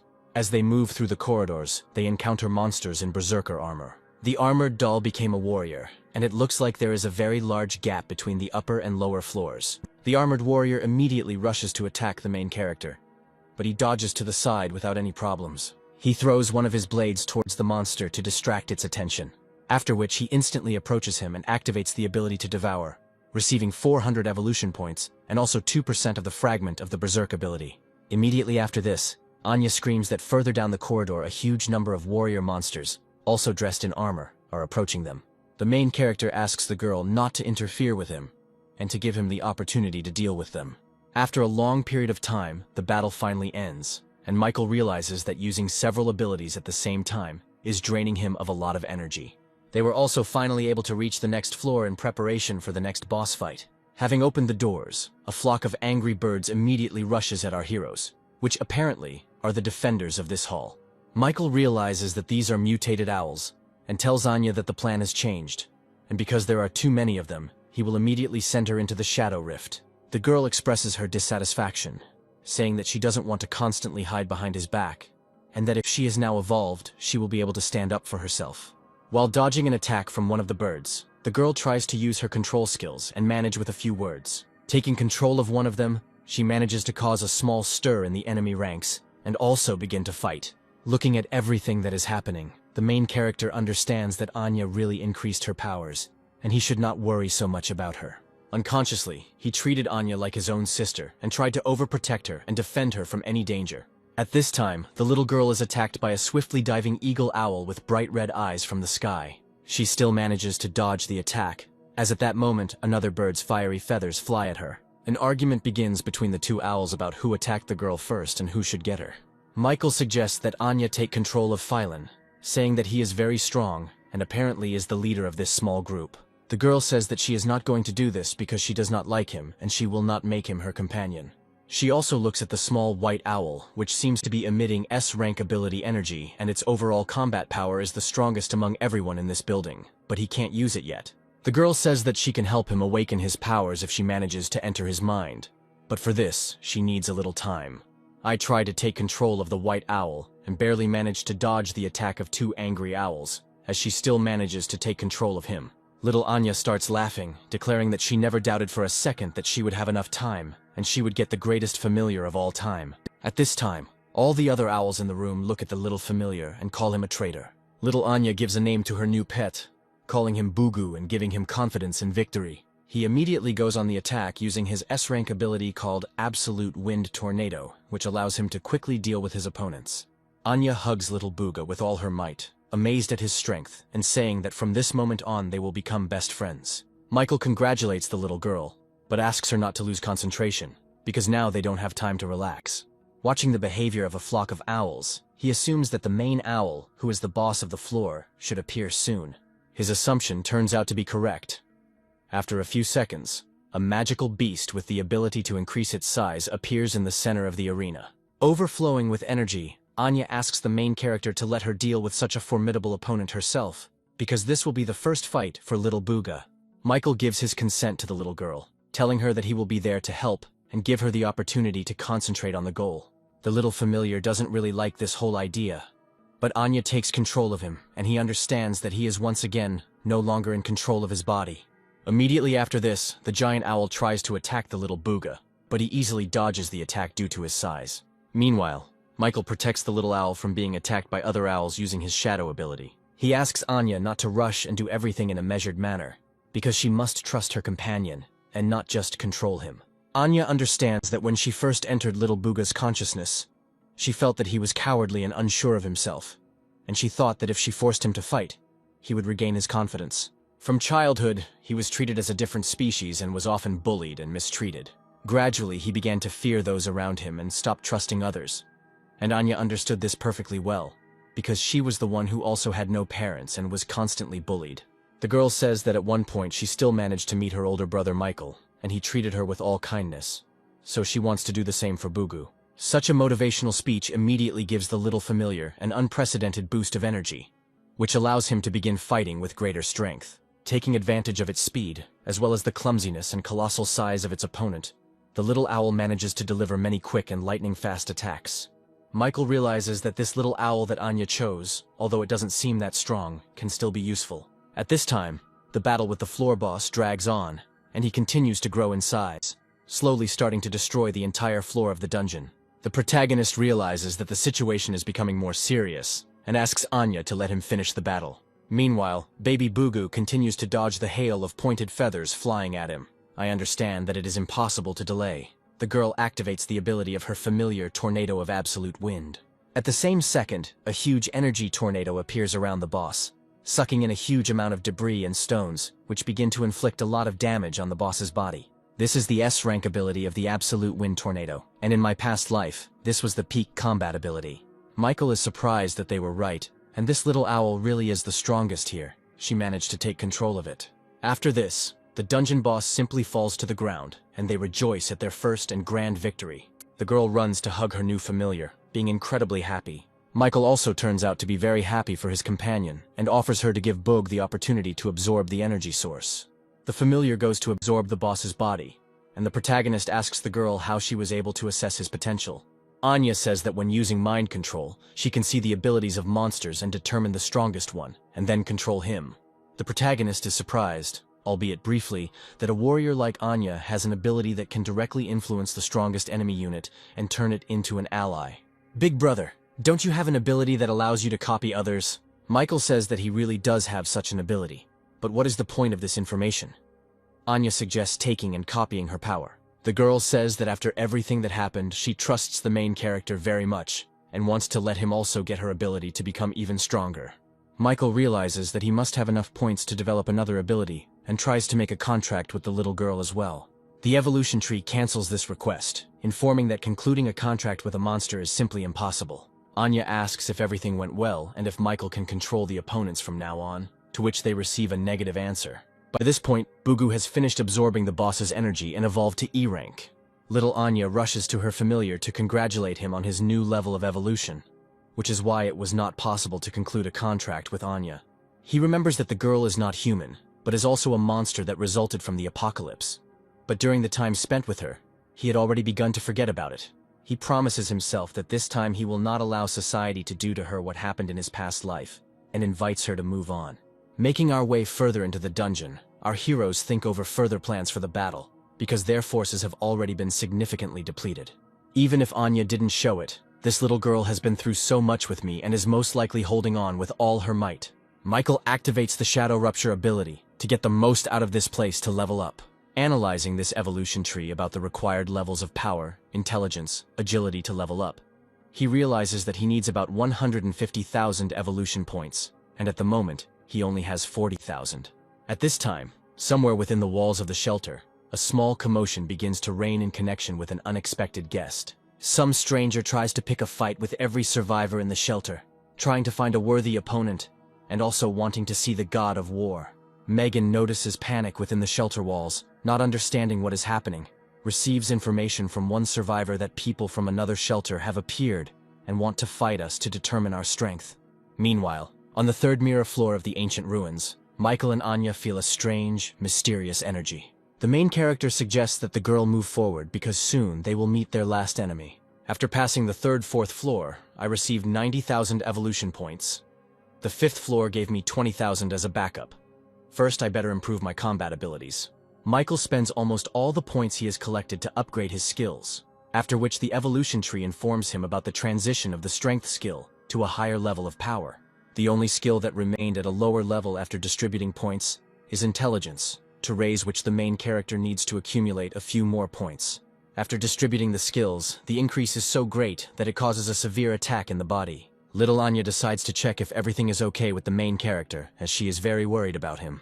Michael says he's fine and suggests entering the main hall by opening the gate and fighting the boss. This time he asks the little girl to wait for him outside, because he is very worried that she is exhausted and simply does not have enough strength. Michael doesn't care what kind of enemy is behind the walls because he wants to test his new power. Upon opening the door, he discovers a huge armored python with the ability to poison anything it damages. Having dodged his first attack, the main hero soars into the air and concentrates 30% of his strength in his hand to test the snake's strength. Even 30% is enough to slam the snake's head into the stone floor with incredible force. The enraged monster clearly doesn't like this arrangement, but the main character is glad that he will be able to play the test of strength a little longer. The monster decides not to stand on ceremony, accumulates a huge amount of poison in its mouth, and splashes it towards the main character. Using the shadow skill to dodge the attack, Michael once again goes behind the snake and this time decides to put 50% of his maximum into the strike. This blow is so strong that the snake begins to bleed completely, and the protagonist understands that 50% of his strength is the limit that the enemy can withstand. Realizing that defeat is inevitable, the snake tries to carry out its last attack, putting the rest of its life force into it. Michael activates his Devour ability, and unfortunately for his opponent, he ends up being the winner in this battle. At this time, Anya, waiting outside the doors of the boss's chambers, feels that there is no movement inside, and hopes that everything is fine with her brother. She decides to ask little Buga if they should go inside, to which Philin replies that they are both intellectuals and won't be able to just open the stone door. After a few moments, the door finally opens and an unharmed Michael emerges, asking for forgiveness for the wait, since everything ended much earlier than he expected. He also looks at the little girl and says that he has a gift for her, which makes her sparkle with all the colors of the rainbow. He hands Anya a small gold medallion, saying that it will suit her very well and that she needs to try it out. The girl says that this icon is very beautiful, but she still doesn't know how to test it, and Michael asks to simply activate it like the energy crystals. Our heroes find themselves in a special cube, and Michael says that this medallion activates teleportation to a special space, which is very useful when taming various monsters. The protagonist says that this medallion has similarities with his shadow abilities, but unlike the medallion, it can move, and Anya will be able to leave the real world for her own safety. Okay, I suggest we leave these ruins, because we've been wandering for a very long time, and I'm very hungry, and it would be nice to find something to eat. Once on the surface, Michael says that he used to store all his food nearby in the nearest supermarket and suggests going there. Having reached the store, he suggests that Anya go in search of food while he clears the streets of zombies, who have changed greatly during his absence. Even after killing this python from the ruins, I still don't have enough points to increase detection to level 9, and need to get another 3,000. At this stage of development, our main character's strength is at level 15, agility at level 13, detection at level 8, and intelligence at level 5. He decides to continue clearing the areas until he can evolve to a new rank, because he needs to become as strong as possible and return the memory of the evolution tree. At this time, somewhere nearby in one of the back streets, a man, along with his wife and child, are making their way through the city streets trying to get some food for themselves. The man does not understand why the world suddenly turned into a real ruin in such a short time. But remembering the words of one young man, one must always look for resources for survival. At that very moment, the foot of a huge monster appears above the car in which he was trying to find some supplies, about to crush him. His wife, standing nearby, tries to warn her husband of the danger, and that in just a few seconds he will be dead. I think that he has already ended up in the next world. He is unexpectedly saved by our main character, who orders him to get out of here as quickly as possible, otherwise next time he might not be around. After which an E-rank monster falls to the ground, for which Michael receives 400 evolution points, as well as a fragment of the ability to increase. The man, seeing death flashing before his eyes, thanks him, and also hints that he has seen him somewhere before. He remembers that they saw each other on that fateful day before the apocalypse began, and he helped him deliver groceries from the store to his home. He also says that he took the guy's advice and managed to save his wife and daughter, but unfortunately now they have to look for resources to survive. They are interrupted by the appearance of the horde of infected, and the protagonist asks them to retreat for a moment and continue the conversation after he finishes the cleanup. Gradually destroying monsters, the evolution tree reaches its limit, and informs him that he has reached the required number of points to move to D rank. At this very time, little Anya and Bugu ate so much that they simply could not move. Michael immediately enters the room with a family of survivors, saying that he met them on the road while clearing the area of infected.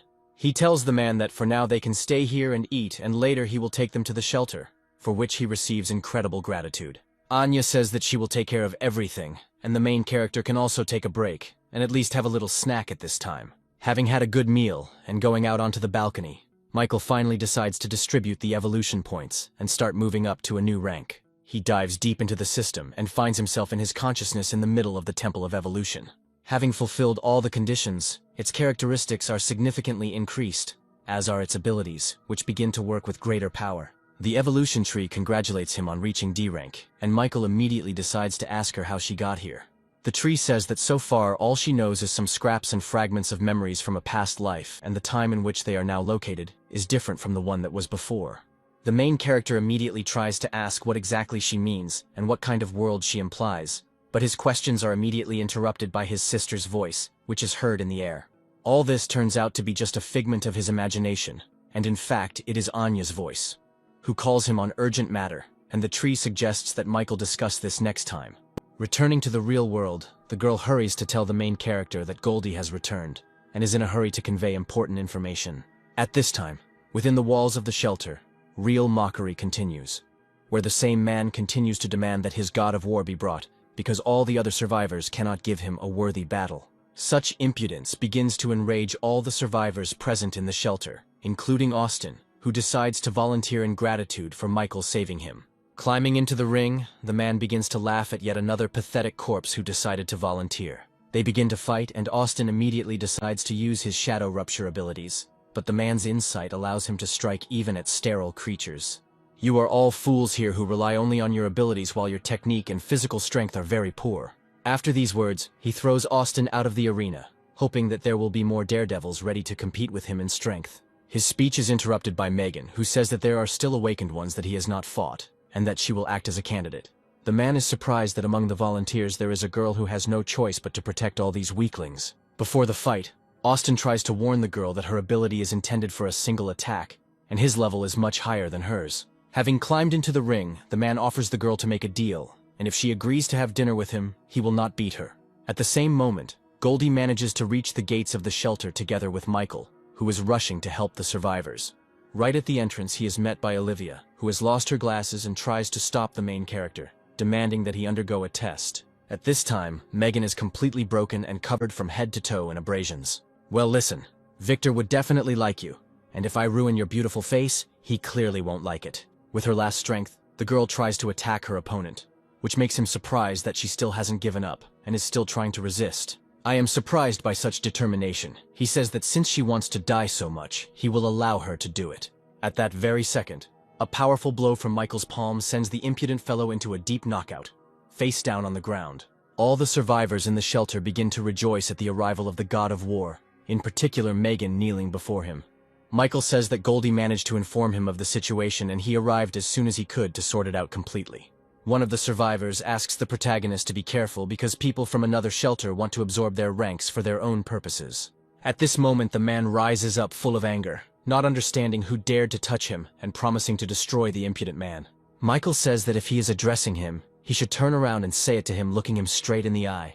You try to look back, the main character starts to mock him, not giving you the opportunity to even look at his face, continuing to beat up his opponent. He starts to land a huge number of blows, saying that his opponent is so weak that he can't even look him in the eye. At this moment, in Commander Winston's office, a man is pressing him with all his might, demanding an immediate answer. The one who puts pressure on him turns out to be the commander of another shelter named Rick, demanding that he hand over control and command to him. Winston says he is very flattered by the offer, but this refuge was protected thanks to one man, and he cannot simply hand over command authority without his consent. Commander, how can you be so stupid if you want to do great things? Don't worry if you agree to my conditions and hand over your project on research of genetic medicine. You will become one of the top leaders of our main base. At that moment, their conversation is interrupted by an unexpected knock on the door, which ignores Rick's statement that an important meeting is taking place, and entry is prohibited. Michael enters the office, dragging the body of the man he had defeated behind him in one hand, wondering who had the nerve to commit such an outrage. He throws the body of the defeated enemy on the floor, asking the commander if this dog is his subordinate. Looking at Commander Winston, he says that it looks like this man is an outsider, and asks him to immediately leave the shelter and let him talk to the commander. Commander Rick is immediately surprised by such impudence, and asks who this impudent boy is, to which he receives the answer that this is the very god of war. In a fit of anger, he begins to shower Commander Winston with threats, saying that he will regret his actions more than once. After which he writes to leave the office, as well as the shelter, slamming the door behind him and leaving our heroes alone. Winston is very happy about Michael's arrival and asks him if he managed to find his sister, to which the protagonist says that this case is still in limbo, but he has other information. That mysterious girl from the video you showed me, I need a screenshot of her photo. The commander promises to look into the matter and also offers to provide him with assistance, to which Michael says that he will leave immediately after receiving the photograph. He also promises to provide the coordinates of the ruins in the center of the city where they can extract a lot of minerals to improve their skills, which greatly inspires Commander Winston. After this, the commander invites the main character to go with him to receive another gift, and they find themselves on the second floor of ancient ruins. Finding himself in front of a huge gate, Bruce reports that they literally just recently solved the puzzle leading inside, and he can take all the necessary treasures from there. Michael still decides to go inside, realizing that he has no choice, because he still couldn't find a suitable weapon for himself, and maybe the contents of this treasure will help him with this. Once inside, he sees in front of him a huge pedestal with many lights and a bridge leading to them. Each pedestal opens up the possibility of choosing one of the sacred relics, and Michael ponders which one he should take. Suddenly, the evolution tree offers the protagonist to choose a challenge token that is right in front of him. Listening to the advice of the tree, the main hero reads the instruction that the token can be used infinitely and compete in the Tower of Tests, becoming even stronger. Having carefully considered his choice, he nevertheless confirms that he will bring this relic into his possession, and immediately decides to try it out. At that very moment, he is teleported to another dimension where a giant testing tower is located in front of him. At that very moment, a cute girl appears in front of him and says that she is the conductor of the testing tower. She also says that she will accompany the participant during the entire passage, and will also answer any question regarding the tower. The testing tower is a place where the test subjects practice. Each floor has a step. The higher the floor, the more difficult it is to go further, and there are 600 floors in the tower. Also, on every 150th floor, debuffs will be created that increase the difficulty, and the main character has half a month to pass the test, after which the token will simply disappear. Having heard all the information received, Michael decides that there is no time to waste and that he needs to start immediately, and the presenter tries to stop him. Once on the first floor of the initial rank, our main character finds himself in a small testing arena. The girl says that it is very thoughtless to just go forward because she was going to say that there are fixed decorations on each floor, and the entrance is just a teleportation gate. To get to the next stage, you need to kill all the monsters on this floor, after which you can get to the next level. The girl tries to warn the main character that the tower is a very dangerous place, but notices how Michael disappears somewhere at that very second. And after a few seconds, shock hangs on her face, because the context menu informs that the floor has been passed in 30 seconds, and access to the second level is open. At this time, in front of the gate, Bruce expresses his dissatisfaction that our protagonist has been gone for 30 minutes, and he is very worried. After a few more minutes, the door opens and Michael reports that there is no danger inside and they can safely enter. Burning with curiosity, Dr. Bruce immediately rushes inside to study the new technologies and relics. Winston wonders what exactly the protagonist chose as a relic for himself, to which Michael says that the thing he took will be very useful to him. In his head, he is perfectly aware that he cleared 150 floors of the test tower in 10 minutes. Commander Winston gives the protagonist a photograph of the mysterious woman that he asked him to take. After which, the protagonist announces that he will leave the shelter walls as soon as he has prepared all the necessary resources. After finishing his conversation with Winston, he goes in search of Anya, who is found sleeping in her bed, and decides to give the girl a chance to rest and set off on her journey the next morning. The next day, he will tell little Anya that she needs to get ready because they are setting off on a journey. Little Anya wonders if they will tell the others about their departure, because they will obviously be worried about them. Just as Michael is about to give an answer, they are interrupted by Megan, who is standing at the exit of the shelter, and says that she knew that the main character was going to leave the shelter secretly, without saying anything. The girl says that she's going to go with them, but the main character tries to dissuade her, saying that it is too dangerous.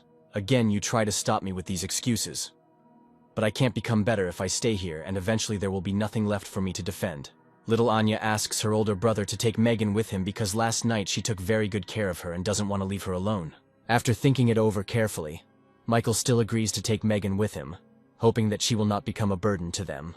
When the girls asked where they would go next, he recalled the coordinates of the city of Xiao, which Alan had given him, and where their route would be planned in the future.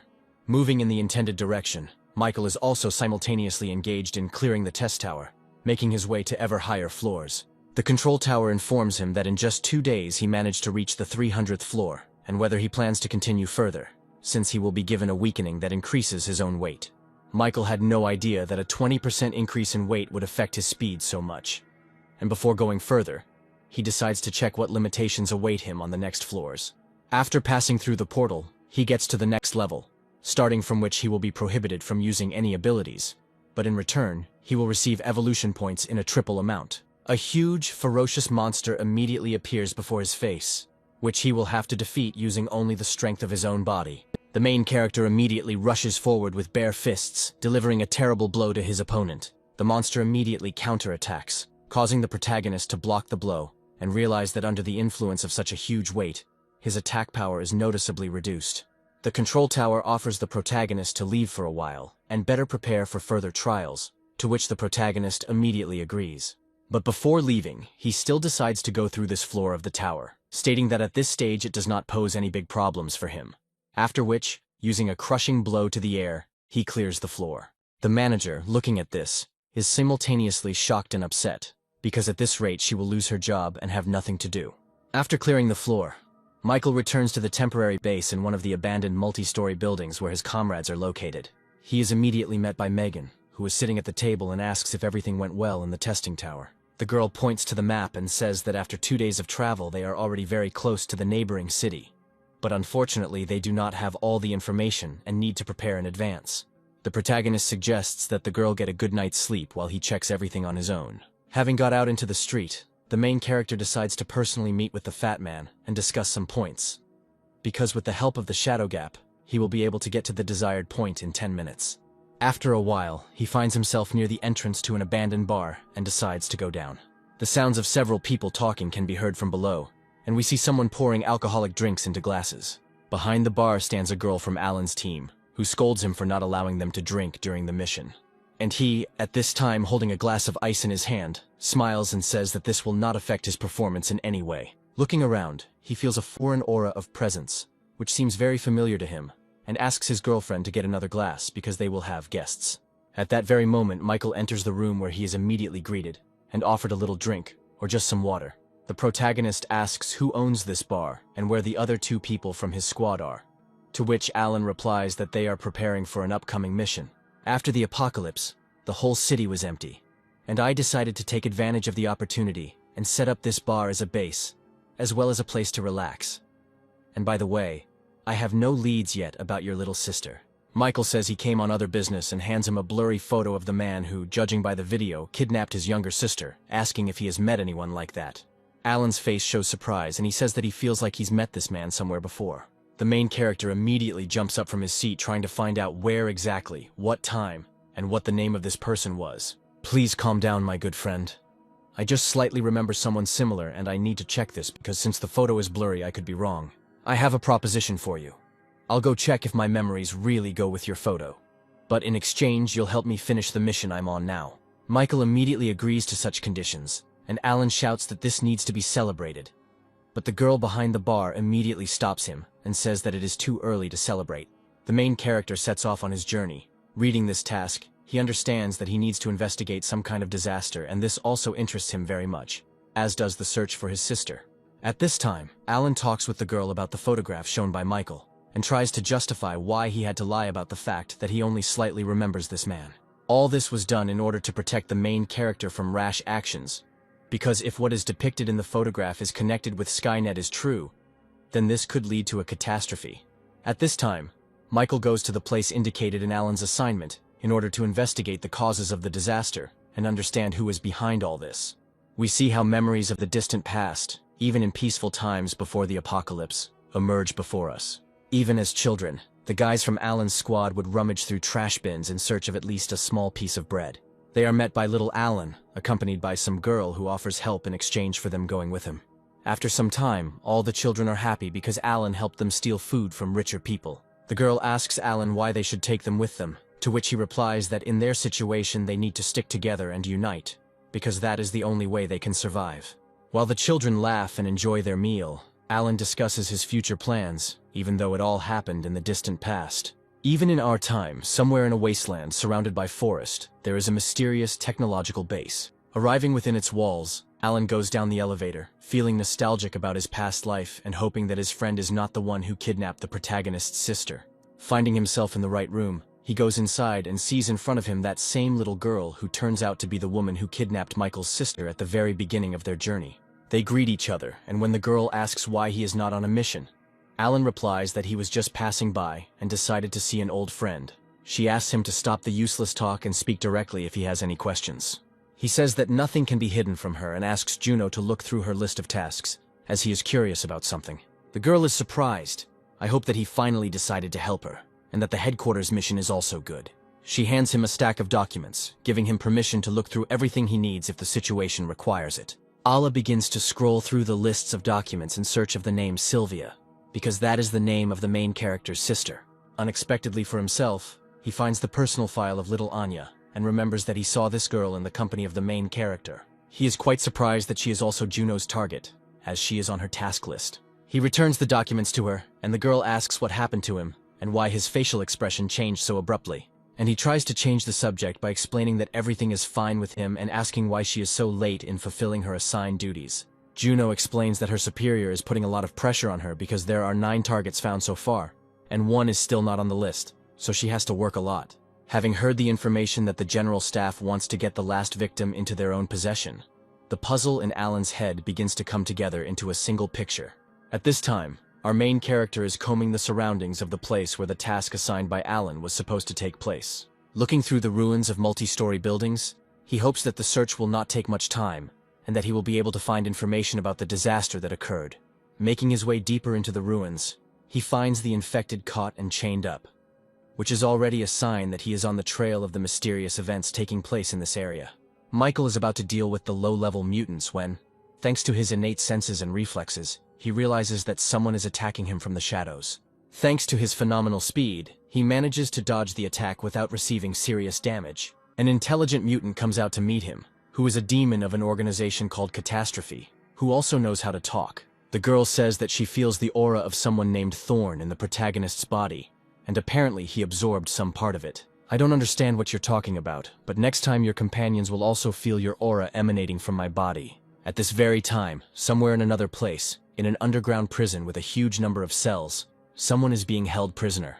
Making his way through the corridors of the punishment cell, Alan stumbles upon a cell behind which sits a fragile, gray-haired girl.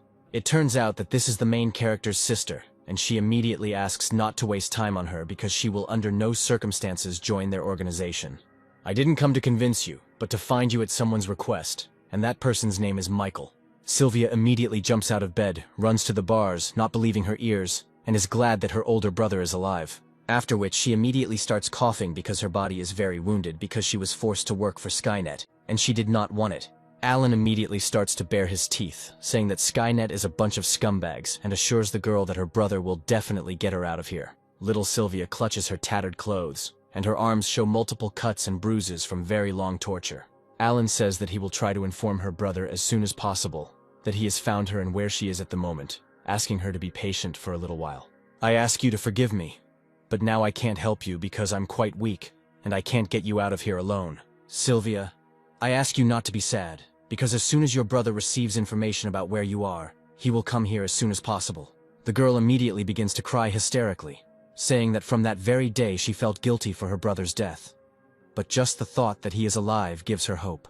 Alan hears the sounds of footsteps coming from the depths of the prison corridors and says that he needs to leave because he should not be seen here. The sounds come from two lab technicians discussing that they have been given permission to use a puppet drug on a test subject girl that will make her obey any orders. Alan hears their conversation and how they smile, justifying their behavior by the fact that they simply have no choice, because the impudent girl does not want to cooperate with them. He can't believe his ears, and the fact that the people imprisoned here are treated so cruelly that even the price of death is not an obstacle. Literally 1 minute later, a powerful explosion occurs and flames spread to all corners of the cells where the prisoners are sitting, reaching Sylvia herself. Alan approaches the bars with burning and hate-filled eyes, declaring that he will immediately pull her out of here himself. Otherwise, he will regret for the rest of his life that he left her here. At the same time, an alarm sounds on all floors of the complex, and a loudspeaker announces that the S-rank target Absolute Zero has escaped. Juno immediately grabs one of the workers trying to find out who did it, to which she receives in response that it was some kind of mercenary. The girl can't believe her ears and the fact that it was her friend, when suddenly a huge big guy appears, who promises to personally sort everything out. He says that he just returned from a mission and really wanted to have some fun because he is the commander of the group of the complex in which they are located. Juno only asks to stop them and not kill anyone, to which he receives the answer that he does not promise anything, but will definitely punish the violators. At this very time, Alan tries to leave the laboratory territory unnoticed through the ventilation ducts.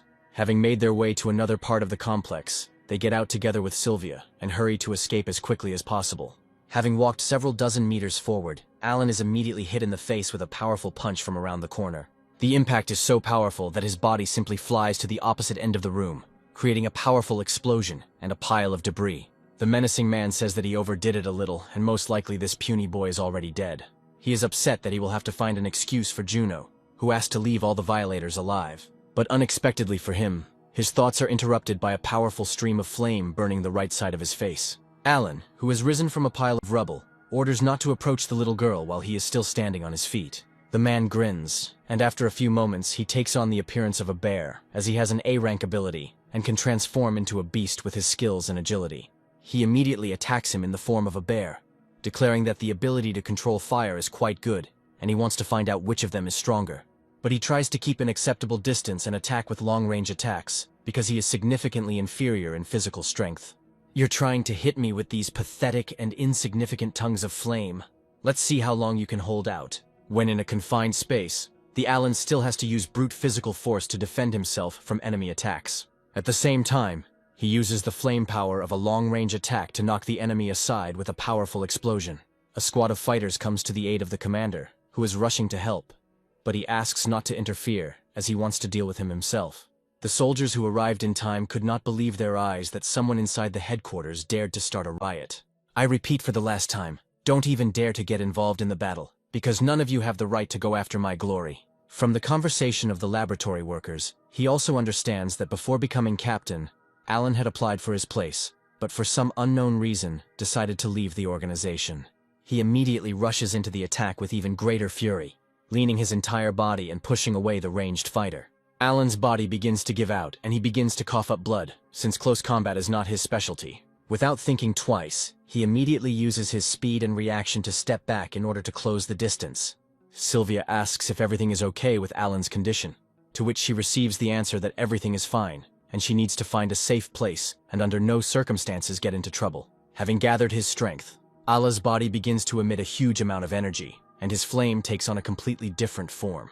One of the fighters says that since Alan was applying for the role of commander of the headquarters, he had incredible strength in the past. After these words, they see him concentrating a huge amount of fire energy in his hands, about to launch a powerful attack. This information infuriates the group's commander, causing his ability to transform into a beast to reach a new level due to the desire to prove his invincibility. The half-human, half-beast form evolves, and he completely transforms into a huge, enraged mutant. In this form, his skin becomes much thicker and stronger, and Alan's fire does not cause him significant damage.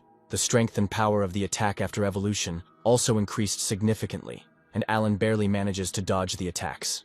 You understand that he cannot avoid close combat. He decides to respond to the bear's attacks by adding powerful explosions of fire to his physical attacks. The bear man declares that this is his victory, and he will prove that he did not become the leader of this headquarters for nothing, despite the fact that Alan claimed this place much earlier.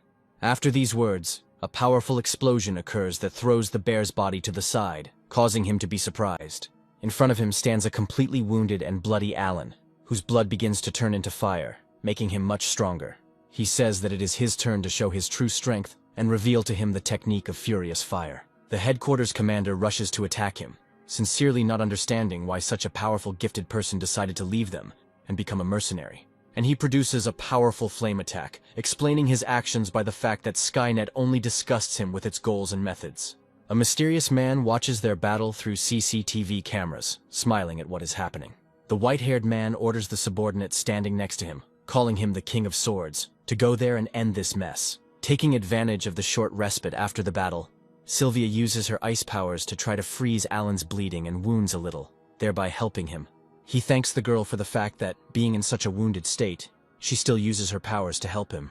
Grabbing her hand, he runs with her through the corridors and complex, trying to get to the nearest exit as quickly as possible to leave this ill-fated place. While there is still time, Sylvia decides to ask why Alan decided to risk his life to save her at this very moment. Because Skynet is starting to get on my nerves, and if something bad happens to you, I won't be able to resist Michael. I am so grateful. When we meet Big Brother, we will thank you properly. After some time, they still come across a strong iron door, behind which there should be a building leading directly to the exit from the laboratory. Alan hurries to try to open the door as quickly as possible, but in an instant, a sharp blade passes through it, cutting through the steel and piercing the body of the wounded Alan. Behind the door is the same subordinate saying that he is one of 12 warriors with S-rank abilities called the King of Swords, and since they betrayed Skynet, they must die. Try your best to stay on your feet. Alan says he couldn't imagine that such a powerful warrior would be sent here to capture them. I advise you not to make unnecessary movements. At least I can allow myself to die with less pain. Please forgive me, I can't die. I have to take this little girl to her older brother and get out of here. At that very moment, the red-haired man appears behind the wounded Alan, declaring that he is too confident in himself. Even though it's funny to you, in your current state I don't even need to use my abilities. Alan immediately tries to react and attack his opponent, who just by looking at him, is incredibly stronger and faster than he is. Using only one blade, the King of Swords inflicts a huge number of dozens of small cuts, causing colossal damage to the body of his opponent. From such a number of blows and improved rolls, Alan almost loses consciousness, but at the last moment he barely manages to stay on his feet. Sylvia, watching the whole picture that is happening, cannot just stand aside and using her ice abilities, tries to help her new friend. The attack turns out to be not so powerful considering the girl's condition, and the King of Swords manages to cut through the blocks of ice flying at him without any problems. I'll give you one more chance to join Skynet. Think about it carefully before you finally die. I have already said 1,000,000 times that this will not happen under any circumstances, and even if I die, I will not join this organization. Well, in that case, I will also regard you as a traitor, and after these words, I will be forced to eliminate you. Having completely forgotten about Alan, the King of Swords is distracted, and does not notice how he approaches him point blank. and his body is again covered in scarlet flame. The words he said seriously angered Alan, and in a fit of anger he shouted that he should not even think about harming this defenseless girl. The King of Swords manages to dodge the attack, but the flame becomes much stronger to such an extent that it begins to melt the steel, and the enemy himself notices this. Looking at Alan, he realizes that he is starting to burn his own blood, and using his life force as a source of energy. A large fiery tornado begins to circle around the King of Swords, trapping him and preventing him from escaping. Sylvia, with you in my current state, I am no match for him, and I can't just attack him head-on. I'll hold him back, and you run. Our only hope is to wait for your brother to arrive. If he gets here, you will be saved. Until he comes, I will try to drag out time with all my might, and if my life runs out, then please take care of my body. Without waiting for the attack from the King of Swords, the little girl gathers the rest of her strength and manages to freeze the enemy into a huge block of ice. You will say these words to him personally because I will not allow someone to die just like that because of me.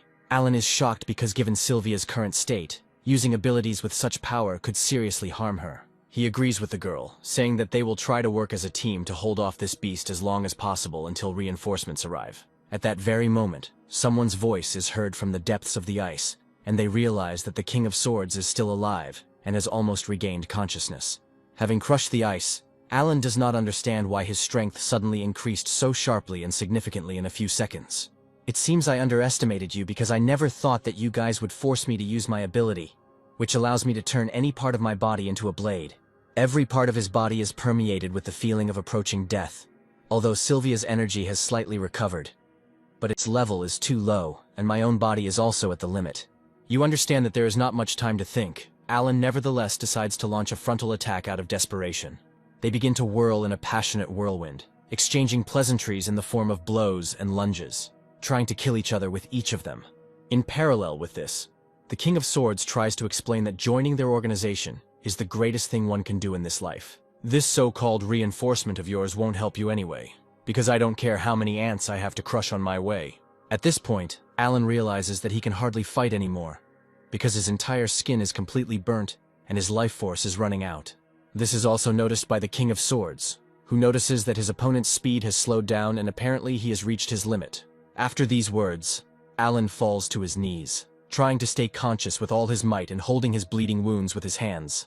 At the same time, Sylvia, without wasting time, collects and concentrates the remaining strength little by little, turning the life force into huge blocks of ice.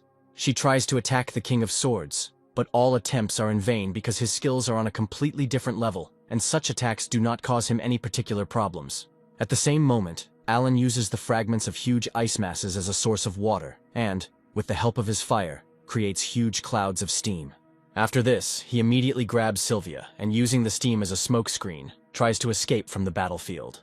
I understand Sylvia's concerns. He says he is fine, and now is not the time to worry about the number of his injuries and get out of here. On their way to the exit, they encounter ordinary rank-and-file fighters of the organization, with whom Alan tries with all his might to deal. Gathering the last remnants of his fire, he manages to resist the ordinary rank-and-file warrior, but in this situation, even this knocks him off his feet. He falls to the ground and Sylvia, realizing the state he is in, helps him get up. At that very second, they hear the grinding of a blade, and the metal understands that the King of Swords is still breathing down their necks, following in their footsteps. Coming almost point blank, Sylvia tries to stop him with small pieces of ice, while simultaneously shouting that he should not dare come closer. The King of Swords says that since the girl wants to die so much, he will finish her off first, and is already swinging his blade. A moment later, the sword pierces the soft flesh, and a huge amount of blood falls to the floor. Sylvia, closing her eyes at the last moment before the blow, does not understand what is happening since she does not feel pain and decides to open them. She sees Alan in front of her, who at the last moment managed to protect her from the blow with his body. Looking at Sylvia, he asks her to run with all her might because she must survive, and her brother will definitely come and save her. I can't run away with you. Please forgive me. But I can't fight anymore because my strength is completely exhausted. No, please hold on. You can't die like this right here. Help will arrive soon. Alan grabs the blade protruding from his body with both hands, and says that he will try to hold him off as long as he can while she runs away. The King of Swords is furious, and says that these are all useless tricks, and their seconds of life are already numbered, and nothing will help them. And at that moment, immediately after his words, a powerful explosion occurs and dark traces are visible among the smoke. When the smoke clears, our main character stands in front of him, having managed to save Alan. At the same moment, We see what happened in the complex about 40 minutes ago, and how Alan and Sylvia met someone on the way to the exit. Moving along one of the corridors, he stumbles upon Juno, who begins to scold her friend, not understanding why he did it. And he says that he understands perfectly well what he is doing, but he is still perplexed as to why his girlfriend deliberately steals other people. Juno tries to justify herself, which makes Alan even more angry. And he says that he understands perfectly well that she also does not want to do such things, but for some reason continues to work in the organization. Just look at this little girl, who is kept locked up. She is given weakening drugs every day, and if I had found her a few days later, she would already be dead. You think you can save her alone? This is a sure road to the grave, and before you do this, think about what will happen to you and your team. Skynet has already recruited 9 people with S-rank abilities, although most of them have gone on a mission. But the King of Swords is still at the base, and if you encounter him, you won't have a chance. I have a chance to get out, but I need your help. Contact one of my team members and tell him to find Michael in the area where the mission is being carried out and give him our coordinates. Juno does not understand why she should try to convey information to one person, since he will not be able to do practically anything. At the end, Alan manages to tell his friend that this man alone is capable of incredible things, and that they need to hurry. After these memories, we return to the battle site, where the King of Swords is shocked why the man standing in front of him is so strong, since he has the lowest rank of strength. Before you can react, he receives an incredibly powerful blow from the main character, which knocks him off his feet for a second, and sends him flying towards the nearest wall. Looking at this, Sylvia is both happy and shocked that her older brother came to help, and that he is so strong. Michael hurries to his little sister, hugging her tightly and starting to apologize for being late, and for coming so late and for everything she had to go through. Sylvia begins to cry and says that all this time she considered herself a burden to her older brother. But at the same time, she is incredibly happy that he is still alive. She clutches his shirt tightly in her hand while he tries to calm her down and tells her that there is no need to remember the past, because he will always protect her. The girl asks to pay attention to Alan, who risked his life to protect her, and he must be saved. Michael asks him to hold on a little longer because he will definitely get him out of here and help heal his wounds. At the same time, behind them, the King of Swords comes to consciousness, clearly unhappy that he was treated so lowly and was able to hit him. He tries to attack the protagonist from behind, shouting that he will beat him until there is not a single piece of flesh left of him. The protagonist turns his head, looking at his opponent with a withering gaze, and orders him to shut up immediately. The energy that comes from the main character makes the King of Swords immediately retreat for a moment, which allows him to avoid imminent death. But even the speed of reaction and reflexes still do not allow him to avoid the damage that he begins to feel with his entire body. Not realizing that he was wounded, the King of Swords sees in front of him a shadow clone of the main character, who, despite all this, managed to make a pact with him and take control of his blade ability. Michael says that even though he had to spend a fragment of his ability on these blades, it is now much more important for him to defeat the enemy with his own weapon, and thereby humiliate him. This turn of events greatly angers the King of Swords, and he swears that no one will leave here alive. He tries to attack our heroes, but the Shadow Clone, using the abilities of the King of Swords, reflects all his attacks, which further infuriates him. At the same time, Alan finds the strength to come to consciousness, and Sylvia manages to notice this. The main character is very happy about this, realizing that if he regains consciousness, they will have a chance to save him. With the last of his strength, Alan tries to warn the protagonist that this man is very dangerous, and is a warrior of the highest category of Skynet. Say nothing more and just rest. I will ask Sylvia to stop the bleeding and freeze your wounds. After these words, Michael returns the Shadow Clone to his possessions, saying that he is now ready to personally take on this battle. This time you came to your own death, which is very convenient, although I don't know how you managed to get your ability, but it's just a fake. At that very moment, the protagonist combines his skills and covers the entire space around the King of Swords with a shadow curtain, combining it with his blade ability. He invites him to personally see how fake this ability is, and begins to pierce his body with a huge number of blades from all sides. The King of Swords still manages to escape from this trap, but his body becomes weaker with each blow, and he will not be able to maintain his energy for long. He immediately launches a frontal attack on the protagonist, trying to put all his strength into strengthening his blades and cutting him into small pieces.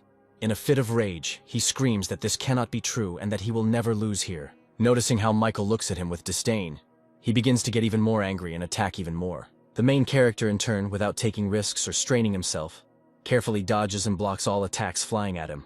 Watching the progress of the battle, Sylvia decides that her brother is forced to defend himself, because he is much weaker than the King of Swords, and begins to worry about him. But despite all this, she understands that she cannot help him, since all her energy reserves are spent on maintaining Alan's vital energy.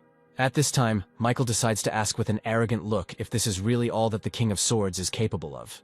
He literally mocks and taunts his opponent, trying to humiliate him, and then begins to attack while simultaneously cutting off all of his opponent's attacks. The King of Swords is amazed at the speed with which his opponent moves, and, without having time to dodge, receives serious damage from the protagonist's attack. He begins to curse and call Michael names, saying that if it weren't for his ability to sneak attack, he would still be trash. Without any problem dodging all of the Sword King's attacks, Michael continues to mock him, and states that he still doesn't fully understand how big the difference in strength is between them.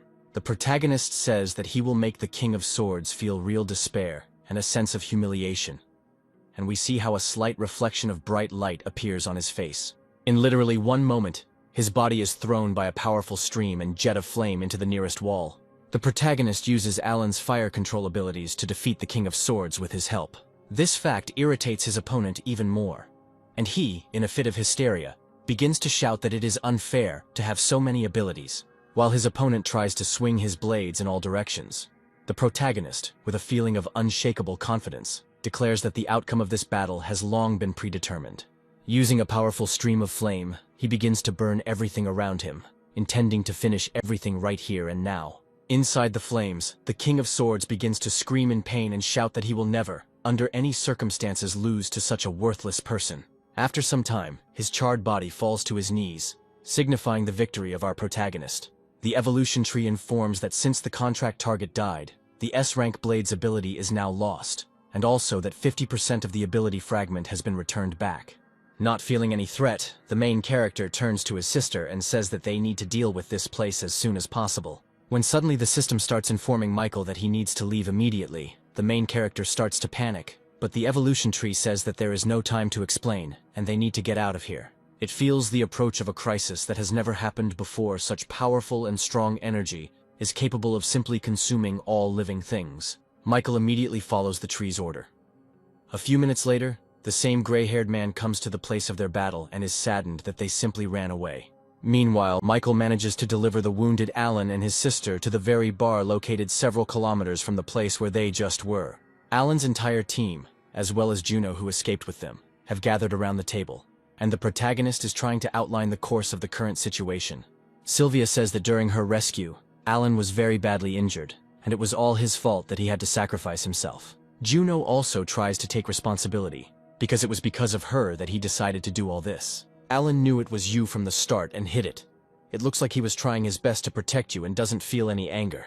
I don't hold a grudge against anyone, and now we have to save him, but before that I need to know who you are and who you obey. Juno says that she and the rabbit will never return to Skynet again, and she will definitely avenge her friend at any cost. In this case, Michael asks her to tell him the information that she knows about this organization, so that he can be sure of everything. The girl provides him with information and personal files of those people who have S-rank abilities, and they all match the protagonist's past memories. Looking at the documents, Michael cannot understand how they know this information, because it seemed to him that only he knew about his past life before reincarnation. Juno says that 8 people with powerful abilities have been found, and that they are all subservient to Skynet, and Michael tries to extract information about the disaster and intelligent monsters. The girl says that they know little, and she can tell practically nothing until strange events occur somewhere in a remote part of the forest. In the mysterious cave, there is a huge number of silhouettes that look like people but are most likely monsters, and one of them sits on a large stone throne. A wounded girl with whom Michael fought enters the cave, carrying out Alan's task, saying that something careless happened to her, and some boy is to blame for everything.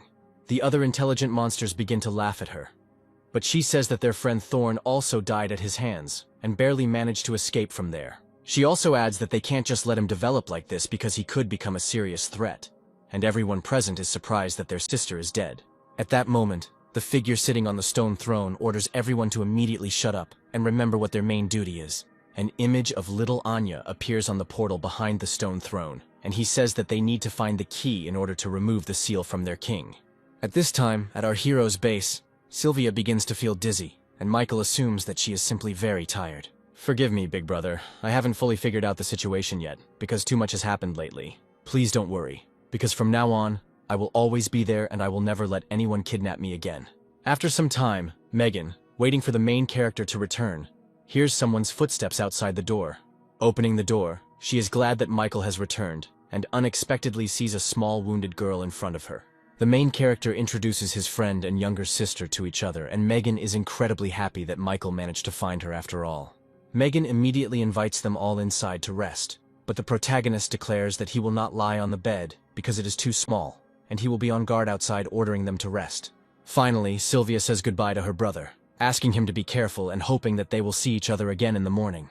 Having finally gotten some free time, Michael immediately transfers into his consciousness in order to talk to the Tree of Evolution. Tree, tell me what you know about Skynet, and why that time you hurried me to retreat, not wanting to continue the battle. The tree appears before him in the form of a girl and says that she feels his amazing aura. But at the same time, his body seems very familiar to her. Michael begins to build various theories and asks if Skynet could be the same as him and reincarnated from a past life. I can't give a precise answer now, but there is something unusual hovering in the cloud of this organization, and we must raise the level until my memory is restored. We are powerless. My friend is close to death now. He needs life energy, and I wanted to ask if you feel any plant monsters nearby. Yes, I feel the presence of one of them, but it is very weak and is located somewhere in the east. In this world there is a lot of plant energy and monsters that store it. Thanks to this, you can not only save a friend, but also increase our strength. Meanwhile, Megan and Sylvia are trying to sleep, but not before exchanging some information. Michael's sister asks how he and Megan met, because she is very interested in what he did in her absence. The girl explains that she has known the main character for quite a long time, and remembers very well how she first saw him when some kind of animal was chasing them. At that moment, she thought that he would be eaten immediately. But literally a few hours later she realized how strong he was, and after a long time after they met, he got himself a faithful companion. In his companion he received the nickname God of War, because he saved an entire shelter from a horde of monsters. Hearing all this, Sylvia promises to become stronger at all costs, because she does not want to be a burden to her older brother, and is obliged to help him.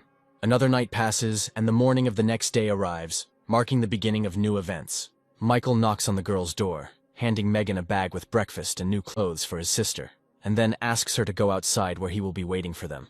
Thinking over his plan of action, he suggests meeting at that very bar and heading to the place that the evolution tree mentioned. After a while, the doors open and Sylvia, already dressed, comes out to him and thanks him for the new clothes. Looking at her, memories of a past life and what the owner of Absolute Zero looked like pop up in Michael's head, because it was based on her image that he chose his clothes.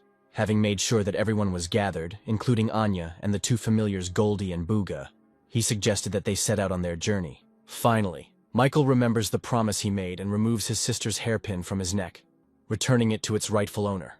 A few hours later, the whole group reaches Alan's base, where Juno is surprised that Michael knows a way to save her friend's life. The girl says that she will stay here and guard his body, considering that the rest of the team went in search of medicine. The main character agrees with this, saying that he does not need help, and someone must protect Alan's body, because they will return soon. After which, our protagonist's team begins to make their way through the ruins of the city, towards the place where, according to the evolution tree, the source of plant energy is located. On their way, our group of heroes meets a small group of zombies, and Michael gives the opportunity to deal with them to his sister, so that she becomes stronger.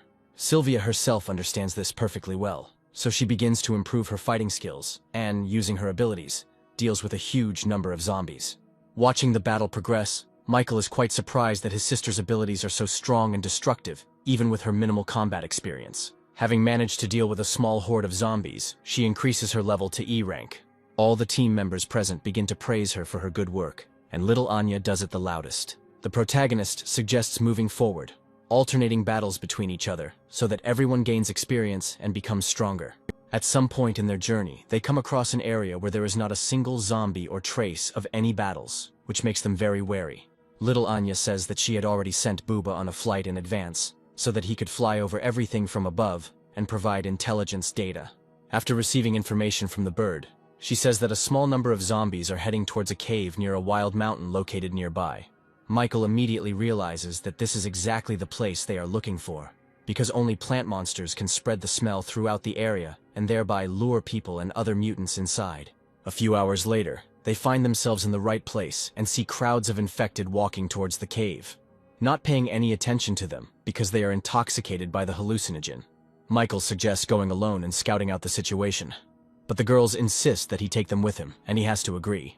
Megan states that they will definitely help him in the battle with the plant zombie and will make every effort to become at least a little stronger. Michael also slightly stipulates that defeating the monster will only allow the girls to become stronger, but not him. Having discussed our plan of action, the heroes enter the depths of the cave and begin to make their way inside, hoping to find the monster as soon as possible. The girls start to move forward and Sylvia urges her older brother, who in turn asks them not to hurry so much. Michael notices that everything around him has become too quiet, and at the same time, his teammates are walking faster and faster, moving away from him, not reacting to his words. At that very moment, his reflexes tell him that danger is lurking somewhere nearby, and he comes to his senses at the moment when he is attacked by an intelligent plant. Thanks to his shadow abilities and speed, he is able to dodge the attack and survive. Behind Michael stands little Anya, who does not understand why the main character just stood there and almost allowed himself to be voluntarily eaten for lunch. The main character says that he fell under the influence of an illusion, and at that very moment the plants begin to talk to them, promising that no one will leave here alive. He also notices that Megan and Sylvia are unable to fight because they have been affected by the same hallucinogen and need to be rescued. Michael takes out his blade, saying that he is going to sort this all out as soon as possible because he doesn't have time for it. The plant monster says that it will kill the protagonist first because it senses a huge amount of both plant and natural energy in his body, and that it will soon become his. It tries to attack with vines, but Michael's blade is too sharp and easily cuts through them. At the same moment, the plant begins to splash out of its mouth some kind of mica with acidic properties, but the main character manages to fill the plant's belly with a huge amount of flame using the ability of fire. The monster starts screaming that it's all useless because he's immortal, and a huge mouth appears from under the ground into which he's going to swallow the main character. But instead of fighting from the outside, Michael dives inside the substance in hopes of finding the core inside. At the same moment, the girls watching everything that is happening from the side are in shock, not understanding what is happening and assuming that their commander has lost. Looking at the plant, they hear it begin to grin and boast of its powers, promising to destroy them just as quickly. But literally after a couple of moments, the soil and the plant's roots begin to crack, and it does not understand what is happening because its gastric juice dissolves even metals. After some time, Michael comes to the surface and they say that although he can dissolve almost absolutely everything, he cannot dissolve a shadow. The main character also holds the core of a plant monster in his hands, leaving his opponent stunned as he does not understand how he was able to find it. Without further ado, the protagonist immediately absorbs the plant's core, absorbing all of its powers. Megan and Sylvia, standing behind him, are checking to see if he's okay, because they were very scared and worried about him. Michael says that everything is fine, and the tree's life essence has been absorbed, and now they can use everything else. Just like last time, a pool of life essence appears in front of them, and Michael says that he will take some for Alan, and the rest will have to be absorbed by them themselves. Having collected some essence for Alan, Michael also thinks about the fact that Skynet and the Disaster are two organizations whose activities still remain a mystery he needs to become stronger. At this moment, little Goldie starts pestering him, and the main character apologizes to him, because lately, he has been devoting too little time to him, although he is the first member of his squad. After some time, the girls undress and begin to absorb the essence of life, but at the same time, one of them is clearly worried. For some reason, Megan is very embarrassed, even though she is the oldest of them. But she thinks about the fact that she offered Michael to absorb the essence together while being completely naked. Having finished all the business on the spot, they return to their base and inject the drug into Alan's body so that he can finally come to his senses. Gathered together in front of his bed, they eagerly await the moment when he begins to open his eyes and come to his senses. When he regains consciousness, he realizes that he suffers from mild amnesia and has a vague memory of what happened to him. Michael asks him not to move, because even though he got out of the other world, his body is still too weak and needs a lot of time to recover. I understand everything that happened to him. Alan is trying to find the words to apologize to the main character for having to deceive him. The protagonist says that he does not hold a grudge against him because everything is in the past, and first he will send him to his shelter where there are professional doctors who can get him back on his feet. After these words, everyone present is surprised, because many of them do not know about the existence of the shelter. At this very time, somewhere nearby in one of the neighboring cities, the military is trying with all its might to defend itself from another horde of infected. The man at the control post is informed that the light base is under attack by a horde of zombies and is requesting reinforcements. He immediately rushes to report this to the commander, who does not believe his ears, because they are just a small base, and simply cannot do anything to counter it. Meanwhile, in the main and last stronghold of humanity, an emergency meeting is held under the leadership of Winston. All the assembled captains receive fresh information that a request has been received from the light base, and a colossal horde of monsters is moving towards them.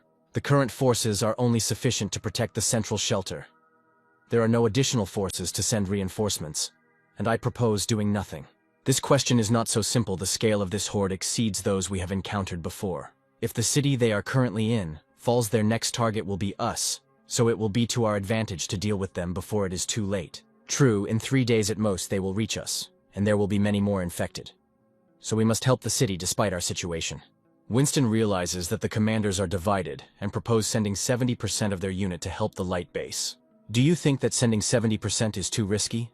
Because if the scale of the wave is not so large, then we can remain without protection for some time and fall under attack from the enemy. An awkward silence hangs among everyone as no one is sure what the right thing to do in this situation is. Someone present starts to remember Michael, but Winston says that he is now in another place and has his own business. The captain says that he understands what everyone is worried and concerned about, but he needs to somehow find a solution and get by on his own without resorting to the help of the god of war. While heated discussions are taking place in the negotiation room, the cattle standing outside notices someone approaching the room. Monsters are very bloodthirsty and ruthless, and they should be our main enemies, so we need to help the light base in any case. At this point, their conversation is interrupted by the cattle, who says that he has something very important to tell them and that there is no time to waste. He says that Michael has returned home and our protagonist enters the negotiation room. All the captains present immediately begin to rejoice at this news and the fact that the god of war is with them again, and now it will be much easier for them. Winston is also glad to see him back and asks him to come into his office to talk and discuss the next course of action. After listening to him tell him everything that has happened recently, he also reports on the attack on the light base, and Michael asks him not to worry. I treat this and other shelters as my home, and will help if any problems arise, but I have a small favor to ask of you.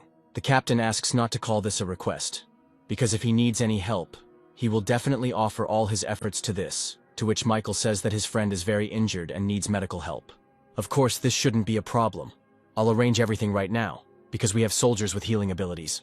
Michael thanks him and also informs him that he does not need additional people to help the light base, because he can handle everything himself. Winston is very surprised as he hears from the main character that together with his squad he will easily deal with the horde, as he also managed to find his younger sister. Michael suggests discussing this later when he gets back, but now he doesn't have time and needs to get going. Meanwhile, in the utility room, Sylvia asks Megan why her brother is so late, and the girl explains that he is a very important person for all the survivors. Literally 5 minutes later, Michael comes down to his friends and says that they have an urgent task. They need to immediately go to the neighboring city, and he will tell them everything on the way. He also tells Alan that he and Juno are staying here and will be well taken care of until they arrive. Meanwhile, he, accompanied by Megan, Sylvia, and little Anya with his familiars, goes to help in the battle with the horde. At this time, the sounds of gunfire and explosions can be heard several kilometers away near the light base, indicating that the battle is in full swing. Even ordinary infantrymen are thrown into battle, using machine guns to try to stop the enemy advance, but their attempts are in vain. The armor of high-level monsters turns out to be too strong, and they cannot be defeated with ordinary weapons, which instills despair in ordinary soldiers. The military thinks that their base is finished, when suddenly the main character's squad comes to their aid. Michael says that he needs to report to the command center that reinforcements have arrived, and asks his friends to deal with all the enemies. He approaches the rescued soldier and asks where the commander is now, because he needs to be informed that reinforcements have arrived. The fighter immediately points to a nearby multi-story building, after which Michael immediately heads there. At this time, in the command center, there are heated discussions about what to do, because the defense is getting weaker with each passing minute, and soon they will all be dead. How long the remaining forces can hold out until reinforcements arrive is the main information now. This is practically impossible, because reinforcements from the neighboring city will arrive only tomorrow, and our forces will not last even an hour. At that moment, one fat captain jumps up and says that reinforcements should also come from the neighboring small shelter, because they have already somehow magically managed to repel the attack of the horde. Their heated conversation is interrupted by an ordinary soldier who bursts into the office and says that the horde of monsters moving in their direction has stopped, which raises questions from everyone present. He adds that there is no reliable information yet, but reinforcements have arrived from the shelter and are now outside the command post. The commander assumes that these are the people who were able to repel the horde and about whom there are rumors, and decides to clarify how many people exactly arrived. Understanding the absurdity of the situation, the soldier still decides to say that only one person arrived. This phrase immediately causes a wave of indignation, because those present do not understand how one person is capable of doing anything and assume that they are simply being mocked.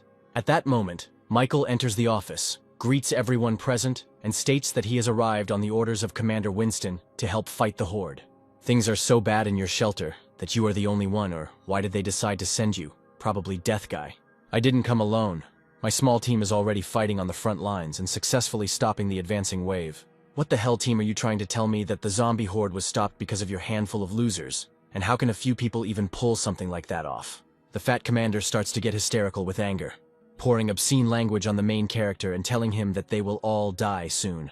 Michael is not going to tolerate such treatment, and, using his shadow fetters, immediately grabs the impudent captain by the neck. The main character is immediately threatened and told to let him go immediately if he wants to stay alive. Without thinking twice, he grabs the other commanders, including the base captain, demonstrating to everyone his strength and confidence in his words. He is immediately surrounded by ordinary soldiers, pointing their guns at him and ordering him to immediately release the commander and all the captains to the ground. So this is how you all feel about reinforcements. If you treat me like this, I will not be kind, and you will all die in an instant. The captain of the light base orders all soldiers to immediately drop their weapons and offers to settle everything peacefully without bloodshed. Michael lowers everyone to the ground, and one of the soldiers reports that the command post sent information about the reason why the zombie horde stopped. The captains and all the commanders present, including the main character, immediately rush to the command center to watch the recordings from the surveillance cameras. They see one of the soldiers send a video of their soldiers fighting the horde approaching them. All the people in Michael's squad fight with all their might. Goldie uses her natural strength and fire breath to incinerate the infected. Anya uses Bugu to attack enemies with powerful gusts of wind and also provides aerial reconnaissance. Megan uses her telekinetic powers to unleash powerful volleys of rocks and metal from destroyed buildings on her enemies. Sylvia, using her ice magic, freezes any opponents, even high-level ones, turning them into icicles. Just look at this commander on the front lines. Only thanks to these 3 people and 2 beasts the zombie invasion was stopped. This is the best reinforcement one could imagine. The fighter also reports that the reinforcement leader was supposed to go to their command center to report everything in more detail, and this information stuns everyone present. The commander of the light base immediately tries to apologize to Michael for his behavior and that of his subordinates. The protagonist says that he doesn't need an apology and needs to be better at selecting people for high positions. But before he could finish speaking, our protagonist felt a strong aura emanating from the eastern wall of the shelter. The base commander reports that their best units are at the eastern wall, and they themselves will be able to cope with the attack. Plus, there is an impenetrable wall there. Before he could finish his sentence, the dispatcher reported that the eastern line of defense had been captured and that reinforcements were needed there immediately. He can't believe his ears and asks to immediately display the images from the CCTV cameras. The footage shows 2 huge, high-ranking monsters approaching the walls, and their size would simply allow them to pass through it. The East Wall strike team launches several helicopters into the sky to try to destroy the monsters from the air with powerful missiles. The armor of the 2 mutants turns out to be incredibly strong, and their innate skills and speed allow them to reach helicopters even high in the sky.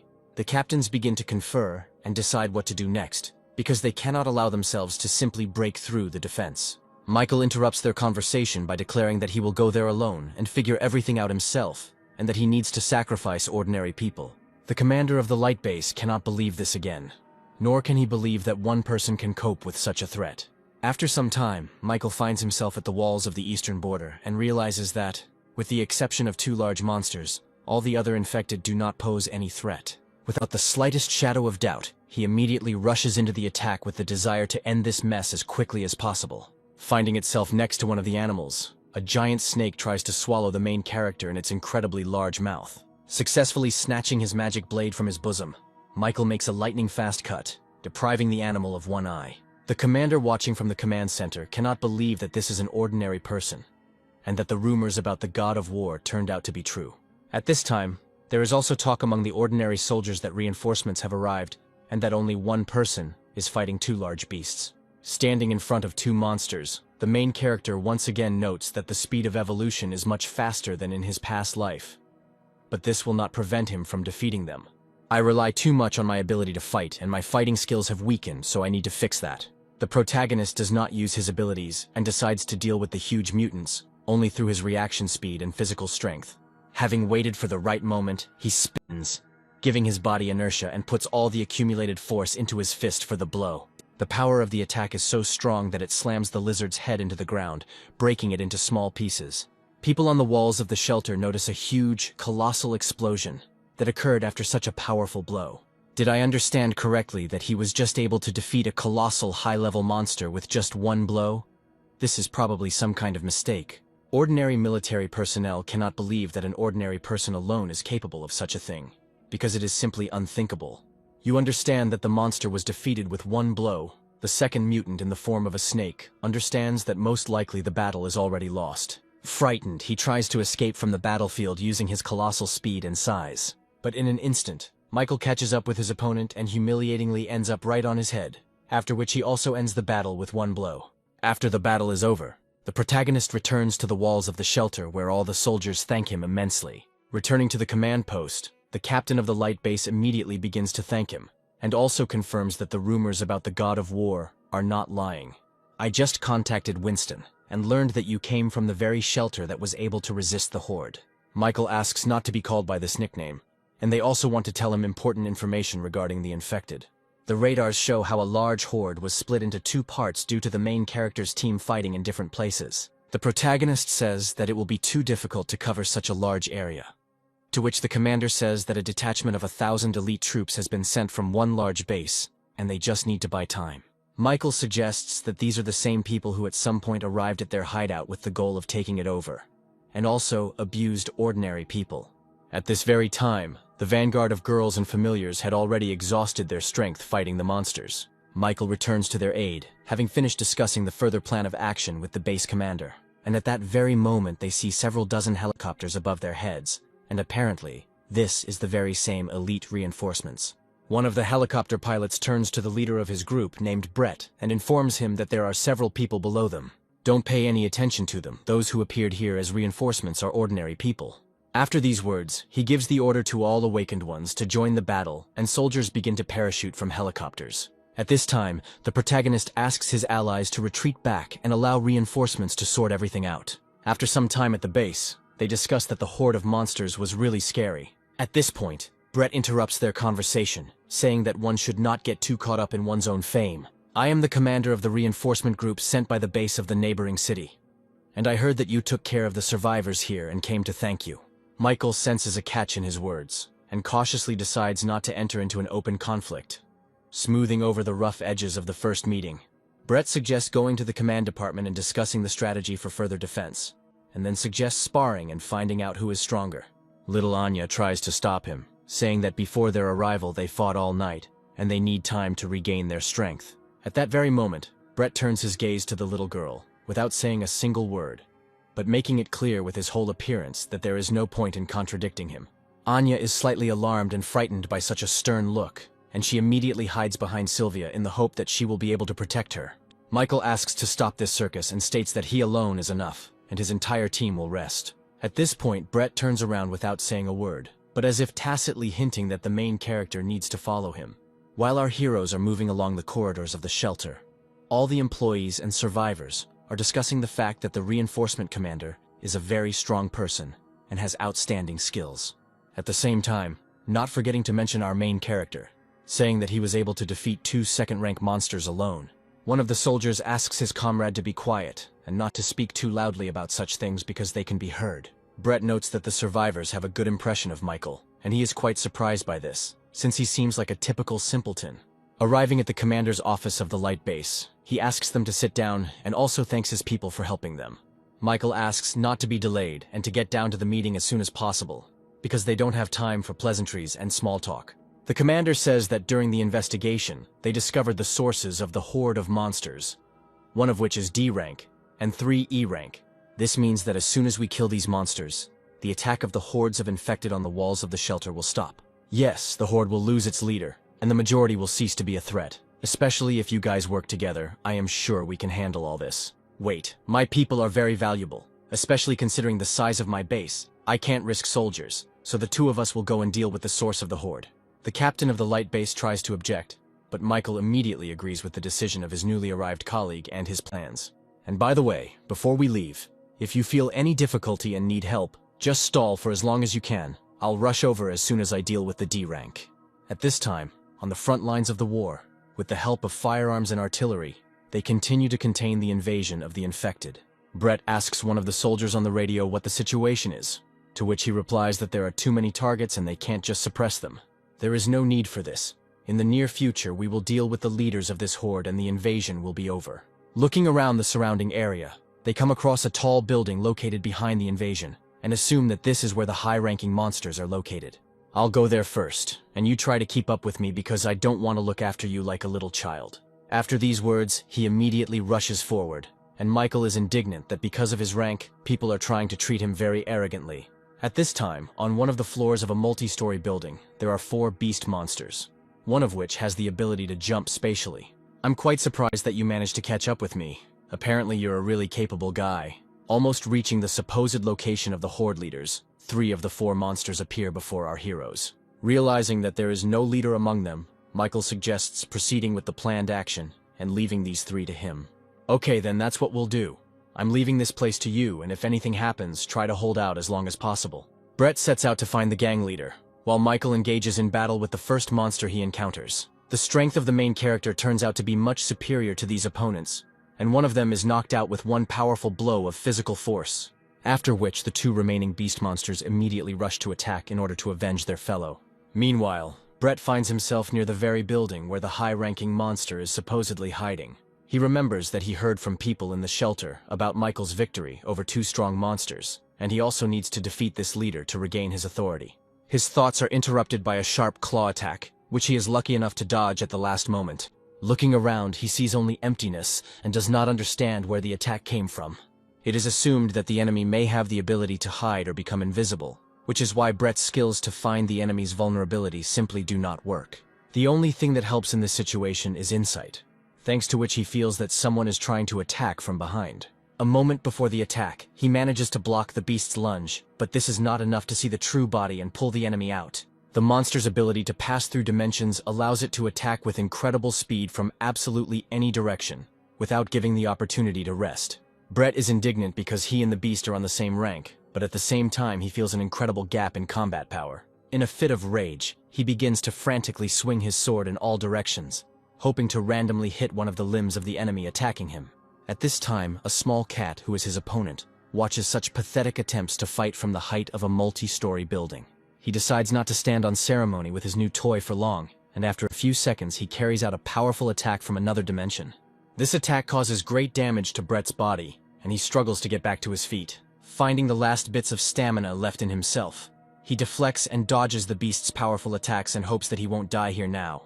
At that very moment, he hears someone's human voice behind him, which orders him to lower his head and not move. He immediately follows the instructions given to him, and a shadow cloud appears out of nowhere and blocks the monster's deadly attack. Our main character manages to come to his aid, declaring that he is not his rival and asking his partner to step aside. How did you end up here? Just don't tell me that you were already able to deal with those 3 opponents. Michael silently ignores him and enters into a fight with the beast monster, realizing that he has very rare spatial skills. By timing the moment and using his much superior speed, he manages to grab the monster's paw just as it attacks from another dimension. He manages to pull the cat into reality, but he manages to escape from the grip using his tail in an attempt to escape. Since the main character knows firsthand the weaknesses of spatial abilities, he understands that while the monster's body is open, it is vulnerable to physical attacks. Drawing his blade, he manages to deliver a powerful blow to the beast monster's body and weaken it. Looking at all this, Brett cannot believe that Michael managed to so easily deal with an opponent whom he could not even touch. Our fight is coming to its logical conclusion, because now, with such wounds, you will not be able to use the passage for teleportation.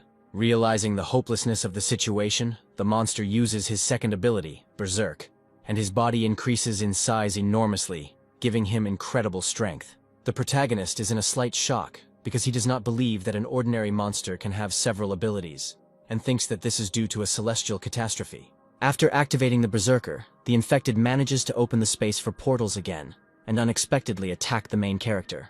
The monster does not move after a successful attack, hoping that he managed to slap the pathetic little man with one blow. But at this moment, Michael finds himself behind his opponent thanks to his speed, as well as his shadow form, which helped him avoid damage. The beast monster's reaction speed also turns out to be at a very decent level, and he manages to repel the main character's attack. Michael is amazed that the force of speed increases too much. and this can become a big problem and close all the weak holes of the enemy. While he was thinking about tactics, they managed to grab him by the leg, but using his blades he managed to cut off the beast's tail and escape from the grip. After which they begin to exchange a huge number of lightning-fast and explosive attacks, from which the ground under their feet begins to tremble. This simply can't be, he should be dead already. But somehow he's fighting an opponent that is several ranks superior to him. Michael realizes that one shadow form will not be enough, and decides to use fire abilities to attack all the spatial portals around him at once. This bears fruit and confuses the beast monsters, which gives the protagonist the opportunity to get closer to them and try to activate the ability to devour. Realizing the hopelessness of the situation, with the last of his strength, the enemy opens a huge portal to another dimension in order to survive. Failure to react to this, the main character has to jump into the portal after the monster in order not to miss him. Brett, watching everything from the side, is in shock because he does not understand where they disappeared to and whether the main character survived. Judging by the jump, the distance was small, but perhaps the beast used its last breath to send him into a space tunnel, and at that moment died, and then he will be stuck there forever. Sometime later, upon returning to the light base, he reports to the commander that the god of war sacrificed himself in battle with the enemy. After I dealt with the beast, I hurried there, but it was too late and I could not save him. It just can't be that when he faced 2 D-rank monsters he remained unharmed, and how could this happen? So you want to say that I deceived you? No, I didn't mean that. It's just very difficult to accept as a fact. After this, Brett calls his commander to report on the whole situation that happened, and the situation in the shelter. Hello. I hope the issue with the light base has been resolved, since I was informed that the shelter also sent its people there. Yes, everything is decided, but this guy is really strong. He has many abilities, but it doesn't matter because he is already dead. He also reports that he saw a little girl in Michael's squad with a very interesting aura, which resembled the body of a monster, not a human. Hearing this, the commander begins to transform into a talking demon and demands that this girl be brought to him immediately. When asked why he should do this, he is asked not to ask unnecessary questions and to deliver her safe and sound. The human body is very useful and allows you to achieve the desired results very easily. The real commander of the base is captured by the monsters, and the girl standing next to him asks if all these people should be kept alive. The demon, in the guise of the commander, offers him one last chance to work with the heavenly elements, and for this he grants him life. I will never cooperate with monsters like you. You have the audacity to act like me and use my base for your own business. I will not leave it like that. At this time, the main character finds himself somewhere in another dimension, where everything around resembles cosmic expanses strewn with stars. In front of him, he sees the true form of that beast monster that looked like a harmless kitten, and understands that its goal was to drag him into this dimension. The oxygen in the sealed space is limited. I can't just use fire abilities, but the battle can't drag on since I don't know where this tunnel leads. Michael concentrates a huge amount of physical strength in his body in order to destroy the enemy with one blow, realizing that the infection must be ended as quickly as possible. A moment later, a huge explosion of colossal force occurs in the sky, which momentarily destroys the body of the beast monster. But unfortunately, the euphoria of victory turns out to be false, and the main character is attacked by dark matter. The monster is still alive, meaning that physical attacks are ineffective against it, and therefore magic must be used. Michael uses his speed to try to get around his opponent's body in order to find weak spots to hit. But at this time, the infected continues to attack, using his spatial abilities, which forces Michael to simultaneously defend himself from the blows. His attacks are getting stronger and stronger. It feels like his abilities are not limited in this place. The protagonist assumes that everything around is imbued with the power of the monster and decides to simply activate the ability to devour, and this turns out to be the key to defeating the enemy. After defeating the monster, our protagonist receives a space-type genetic core as a reward and realizes that this is a very valuable item. The space starts to collapse, and I hope that I will be teleported somewhere near the light base.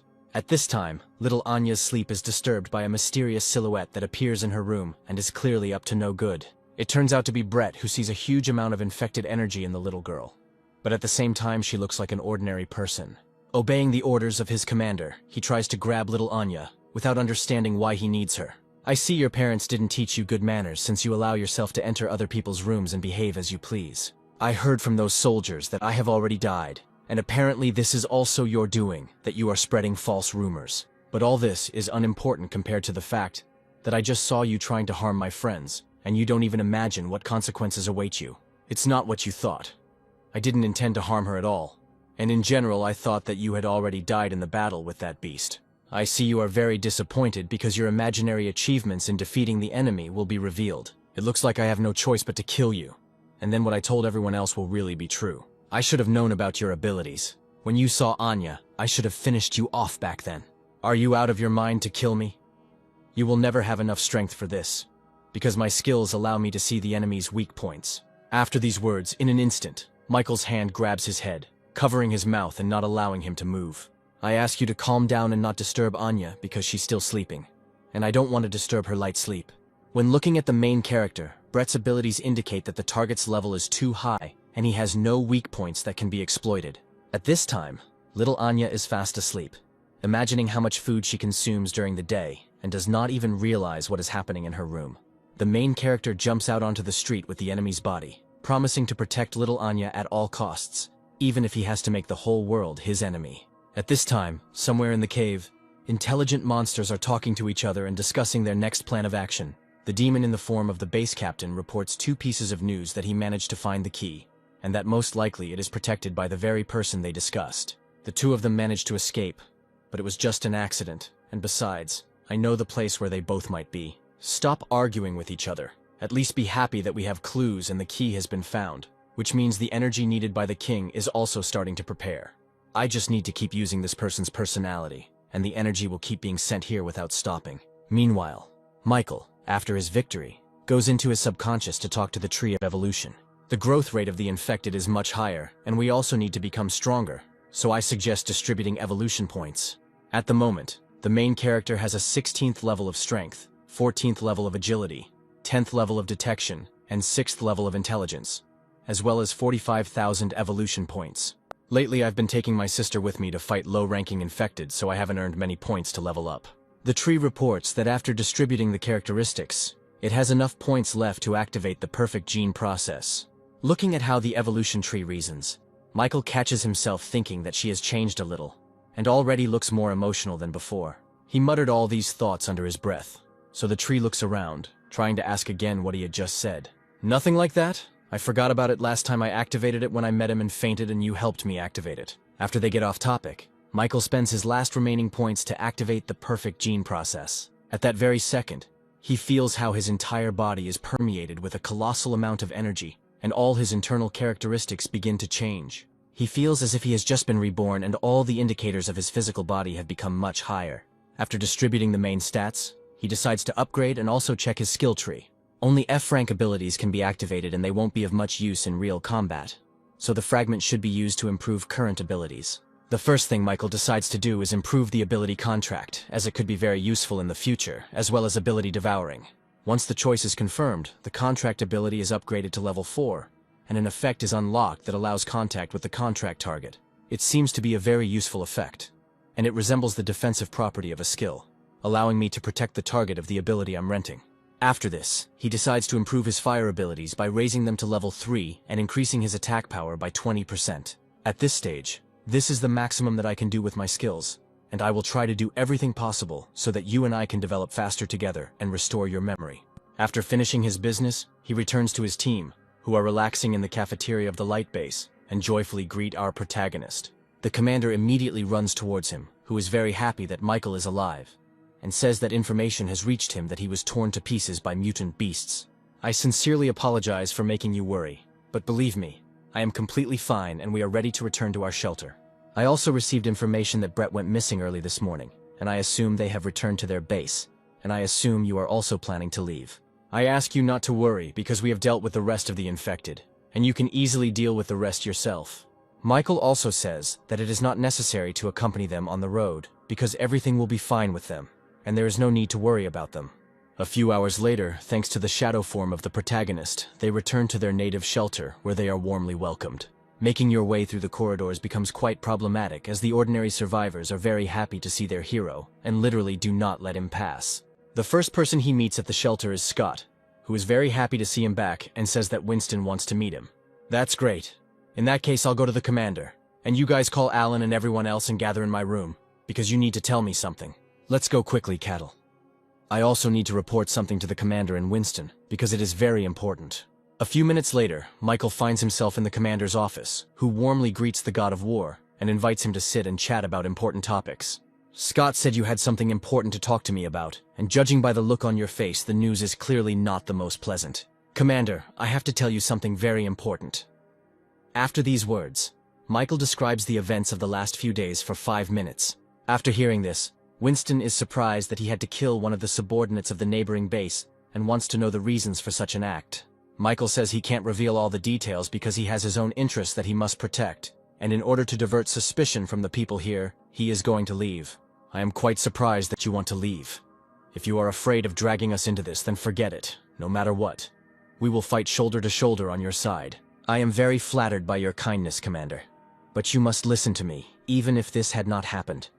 I would still have decided to leave. Winston doesn't know what to say to such a statement, and just looks thoughtfully at the edge of the table, trying to comprehend everything he's heard. I ask you not to worry because I will not leave forever. This is my home, and when it needs me, I will definitely return to help. Commander Roger, Horde of the Infected, Light Base.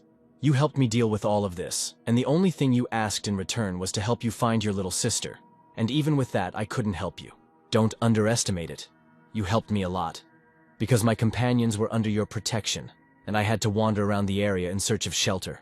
You allowed me to feel hope in a person, to be honest. To some extent, you fulfilled the role of a father, which I so lacked. Who would have thought that in the end it would be you who would console me? Forgive me if I lost my composure now. Do what you think is necessary. If you are interested in the time after which I will leave, it must happen before the commander learns of the death of his subordinate. Finally, before closing the door, Winston asks Michael to return as soon as he has the time and opportunity. The protagonist thanks the commander, and then closes the door, leaving behind only a languid silence. Moving along the corridors of the shelter, he is greeted by employees, as well as ordinary people with whom he tries to be friendly and not talk about the fact that he will be absent for a long time.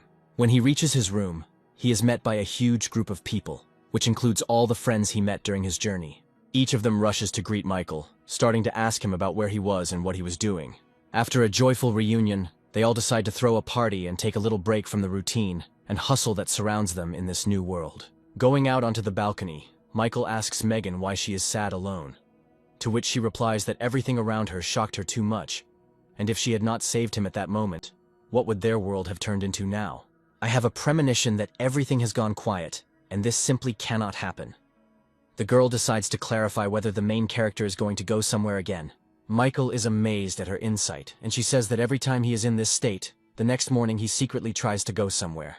Megan also says that this time she feels somehow different, and will not be able to keep him company because she feels so sad.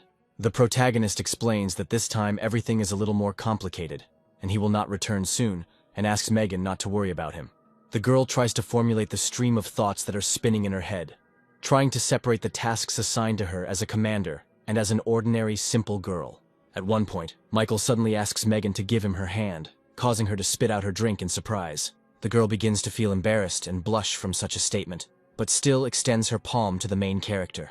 The protagonist activates his contract ability on Megan and gains her ability. I just made an ability contract with you, and no matter where you are, if you are in danger, I will immediately come and protect you. After these words, the girl blushes even more and becomes embarrassed, but tries with all her might to pretend that everything is fine with her. Meanwhile, in the main room, little and happy Anya runs to her brother so that he can play rock, paper, scissors with her. Sylvia stops the little girl, saying that now is not the best time to disturb her older brother, and asks her not to touch him. At that moment, Alan comes up to them and asks permission to chat for a while and asks something.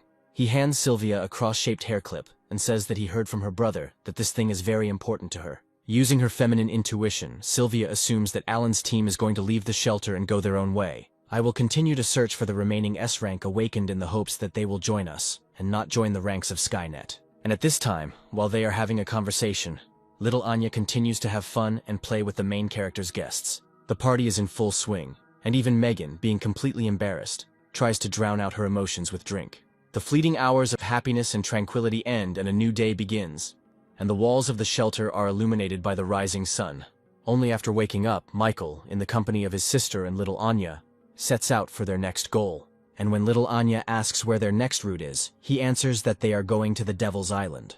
At first, on the way to his goal, it was easiest to cover the distance by air, and Goldie, in his fighting form, coped with this perfectly. After some time, Michael decided to stop a day's journey to the island and replenish his food supplies. Having scouted the situation and looked around, He is amazed that there are no infected anywhere, and the buildings were not so badly damaged after the apocalypse. Let's replenish resources here as soon as possible and take with us food that is easy to carry, and also has a long shelf life. Sylvia, you need to gather some resources in the place where we are going. There will be no shops, and we need to think everything through in advance, because from now on, we will have to adapt. Watch how confidently his sister began to complete the task. Michael remembers how recently she was confined to a wheelchair and could not even move independently. After half an hour of packing, Michael stumbles upon little Anya and is stunned by what she managed to collect during this time. The girl stands with a huge cart filled to the brim with various chips and snacks, and with her whole appearance demonstrates that this is the most important and necessary resource on their journey. Meanwhile, Sylvia, unlike Anya, was busy collecting more useful provisions. Michael also managed to get hold of some supplies, which should last them for some time during their travels. The distance to the island is not short, so our heroes need to get a boat to get there. When little Anya asks why they can't fly there with Goldie's help, Michael explains that if a dangerous situation arises, I will have somewhere to land. In that case, I am very happy about this, because little Anya has never ridden a boat before, and I really want to take part in this. Her joyful thoughts are interrupted by an old grandmother with a cane in her hand, who suddenly appears out of nowhere, thereby frightening the little girl. The main character immediately calms Anya down, explaining that she is just an old woman and asks her forgiveness for Anya's behavior. The old grandmother greets our heroes and immediately asks if they have met her son on their way. Michael says that they didn't meet any survivors on the way here, and he's worried that Grandma shouldn't be left here alone either. At this moment, a loud scream of a young girl is heard behind them, who, armed with a club, runs towards our heroes, thinking that her grandmother was attacked by the infected. The adrenaline in her blood does not even allow her to see who she is trying to attack, and only moments later she realizes that these are ordinary people, and that her grandmother is not in any danger. After some time, they all find themselves inside the house, and the girl asks them for forgiveness for her behavior. After finishing asking for forgiveness and apologizing for her behavior, the girl introduces herself and says that her name is Samantha. Our heroes take turns saying their names and also ask what they are doing together in such a remote place. The other people who lived with us went into hiding, but my grandmother and I want to wait for my father. This man in the photo who is dressed in a police uniform is your father, our protagonist asks. Samantha says that after the apocalypse began, he left in an unknown direction, and after that there was no news from him. I believe that my father is still alive, and he will definitely come back and find me and my grandmother. But unfortunately, dementia, as well as old age and other diseases, are getting worse and worse. Grandma runs to the port too often and waits for her father, or just looks out the window all alone. And even though I find the means to survive, I can't protect her forever. Just in case, Michael decides to check whether Samantha's father is by any chance a guard on the Devil's Prison Island. The girl says that he is absolutely right, and her father worked there on the island where the most dangerous criminals in the world are kept. Your father could have ended up on this island, and by a lucky coincidence, our destination is exactly that, and I suggest you go to the shelter, and we will try to find your father. Michael tells the girl not to worry because all they need is a way to get there, and he hopes that she will help them. After some time, the girl shows them where the boat is, on which they can get to the island, and after some time, not allowing our heroes to sail away, she manages to catch up with them and asks them to take her with them to the island. Michael says that it is too dangerous and there will be no one to look after her grandmother, to which Samantha replies that everything is already prepared. I know the way to the island and can steer a boat, and I will do everything possible to help you. And as for my father, I must personally find him. After thinking a little, the main character still agrees, but sets the condition that she must unquestioningly follow all his orders. A few minutes before this, the girl, in the company of her grandmother, watched as the protagonist's squad prepared to sail. Unexpectedly for Samantha, her grandmother said that the girl should go to the island with them. What are you saying? I have to take care of you and I can't leave you alone. You worry too much about me. I have arms and legs and I don't need you to worry about me. And besides, I understand perfectly well that you want to go to the island to find your father. It makes absolutely no difference to me whether I wait for one person or two.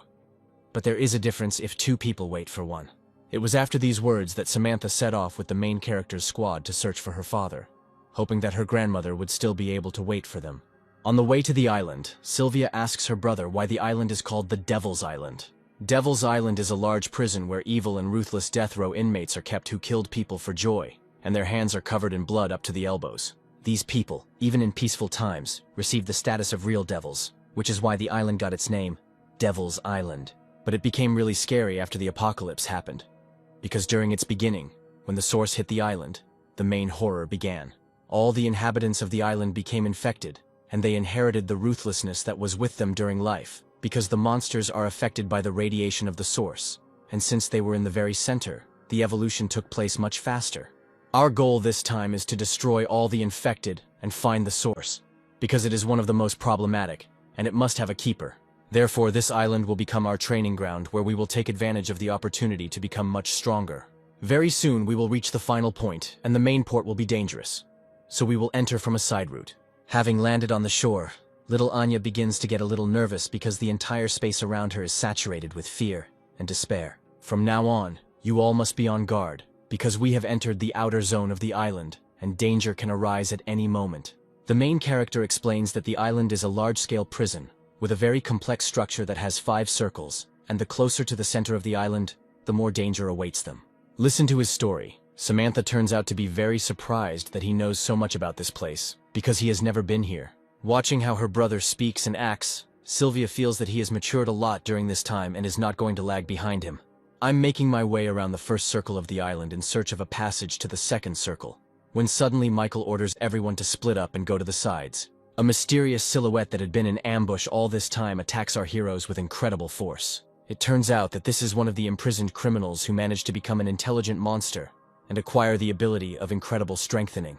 Our heroes manage to dodge this attack, and Michael looks over his squad, hoping that everyone is still alive and no one was hurt. At this time, the prisoner recounts our heroes, saying that we need to add money for additional goals, because animals should also be paid equally. At this time, Samantha says that she found his data, and he is Prisoner 71, and he is a world-famous killer. The main character immediately rushes into the attack, realizing that these are unusual monsters, and the battle experience gained in a past life makes them much more dangerous. Monstrous strength and reaction speed allow him to react to the main character's attack and block it. At the same time, the infected manages to wrap the main character in chains that are wound around his hands and take him into captivity. He then attempts to kill Michael with a huge steel ball at the end of the chain.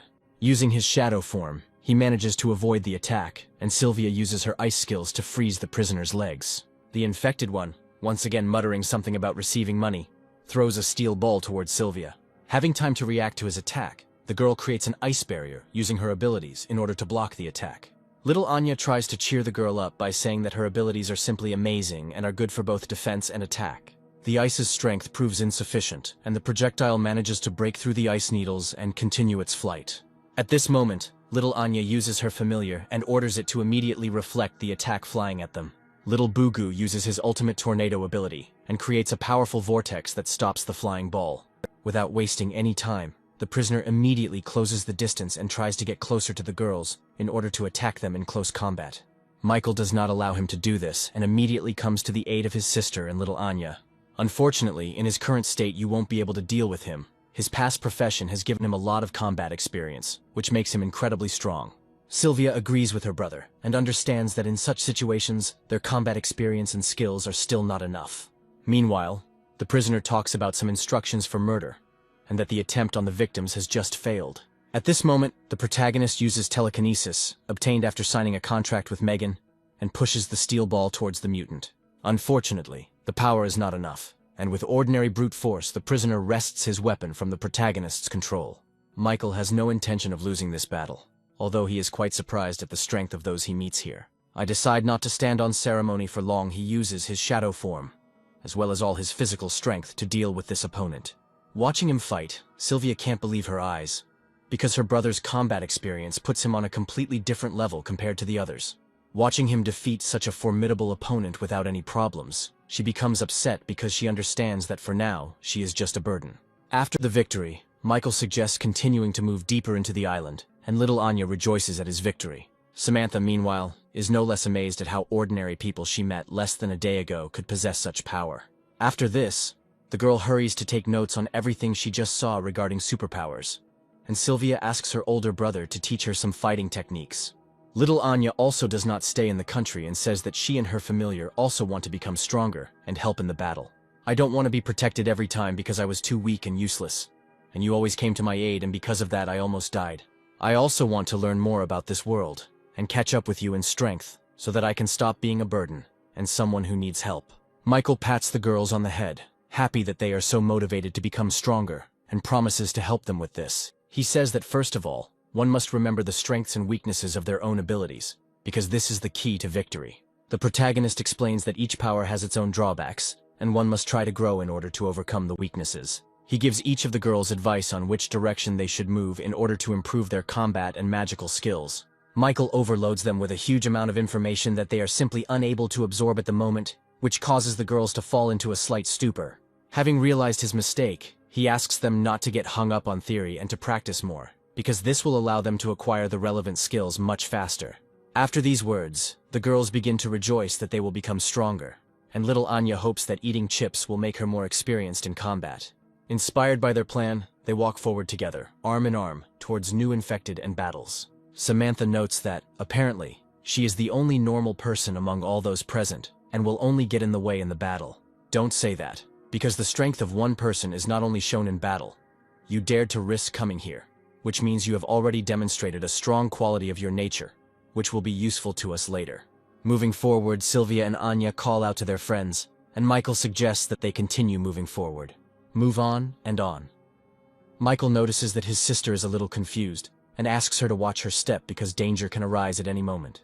Working hard is good, but rushing to success is bad because in a fight, the worst thing is recklessness, and self-defense is also very important. Sylvia says she will take this into account, and next time she will be much more careful and attentive. Okay. The hero decides to ask Samantha how well she knows the island, to which she receives the answer that her father sometimes organized excursions around it. The place they started from is in the center of the island, and the outer gate is on the pier side, and now they go in the opposite direction. Little Anya asks why she can't just ask Goldie to throw them over the island's walls and fly further into the depths. Samantha says that although this is the most obvious option, unfortunately it won't work. Her father told her that the island's infrastructure was sealed and heavily guarded, and that there was no way to get into the prison from the sky. But since no one was guarding it now, they might be able to use brute force and get around it. Michael says it will attract too many infected mutants, and it's too dangerous. The step-by-step approach method is more suitable for us in this situation, because this way we can find the location of our companion's father. We need to explore each area before moving on to the next one. Get ready for a very long and tough fight. The conversation of our heroes is interrupted by strange sounds that Sylvia notices are coming from behind a nearby hill. Michael immediately alerts all his senses of insight and prepares for the next fight. Further down the road, the silhouette of a prisoner begins to appear, slowly muttering something under his breath about length and centimeters. As you move a little further, he notices our heroes and immediately rushes to attack them, declaring that this time he will definitely succeed. His attack is immediately blocked by Michael, who manages to protect his sister from the attack of the enraged monster. But unfortunately, this is not enough, because even after the body is cut into two parts, the prisoners continue to move and try to attack. Before our protagonist can react, his sister comes to his aid, using her ice abilities to cut the monster's body into even smaller pieces. Turning back, he sees how Sylvia was able to create an ice katana with the help of ice, and gained the courage to attack. Everyone present is shocked, but at the same time they are glad that the girl was able to overcome herself at the right moment and take a step forward. While not busy with discussions, the monster's body and eyes continue to move as if nothing had happened to it. A moment later, our heroes notice how the remains of his body parts begin to come back together and start muttering something again. Having gathered together as one whole, the prisoners begin to ask how she managed to make such a beautiful cut. At this time, Samantha says that prisoner number 67 indicates that he is a crossover killer, and all of his victims in his past life were brutally dismembered. I killed 121 people, 70 men and 30 women, and 21 elderly and children, a total of 63,000 fragments. Different ages, different genders, different body parts. The cutting seems different. The monster's mad conversation is interrupted by an unexpected blow, which again cuts off one of his arms. I see your sword is just as fast, but it didn't work, and I can't feel the art from it. Sylvia says that she assumes that normal physical attacks are simply meaningless for this zombie. However, due to the lack of a plan, the girl continues to attack him and try to cut him into small pieces. While his body is falling apart, the monster continues to mumble something about fractions of centimeters and about his feelings of cold and hopelessness. But even after this, it is again assembled from small parts into a single whole, and they say that this is the most beautiful art of all. After the transformation, he says that it is his time to perform, and he is thinking about where to start. He instantly becomes close to the protagonist's sister and tries to attack, saying that he wants to start with that cute face. At the last moment, the girl manages to block the attack of the ill-wisher with the help of her ice katana. He is about to attack again, But unfortunately, Michael manages to come to his sister's aid. With one light and powerful blow, he immediately cuts his body into 2 longitudinal parts.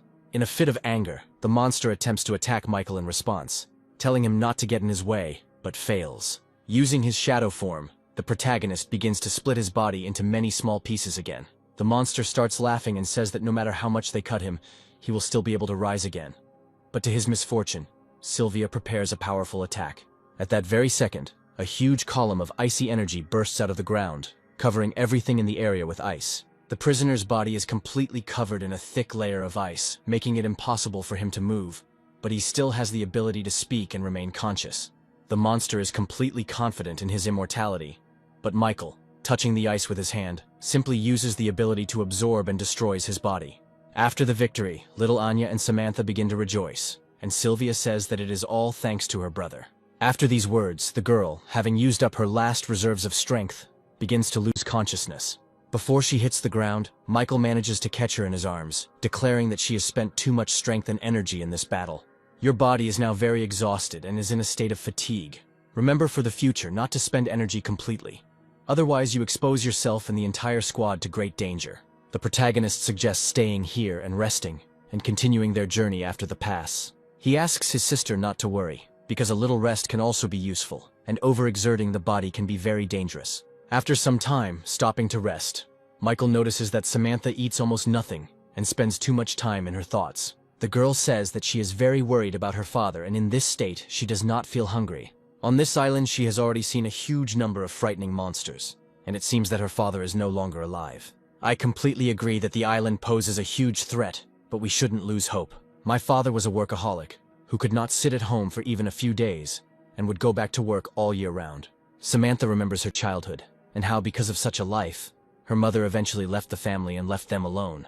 At that moment, my father was very angry, and if I did something wrong, he would punish me severely. I didn't even think that work was more important to him than me, and I still can't understand why he abandoned us. Michael wants to offer words of support, but he can't utter a word because memories of him and his sister, who were also abandoned by their parents, come flooding back to him.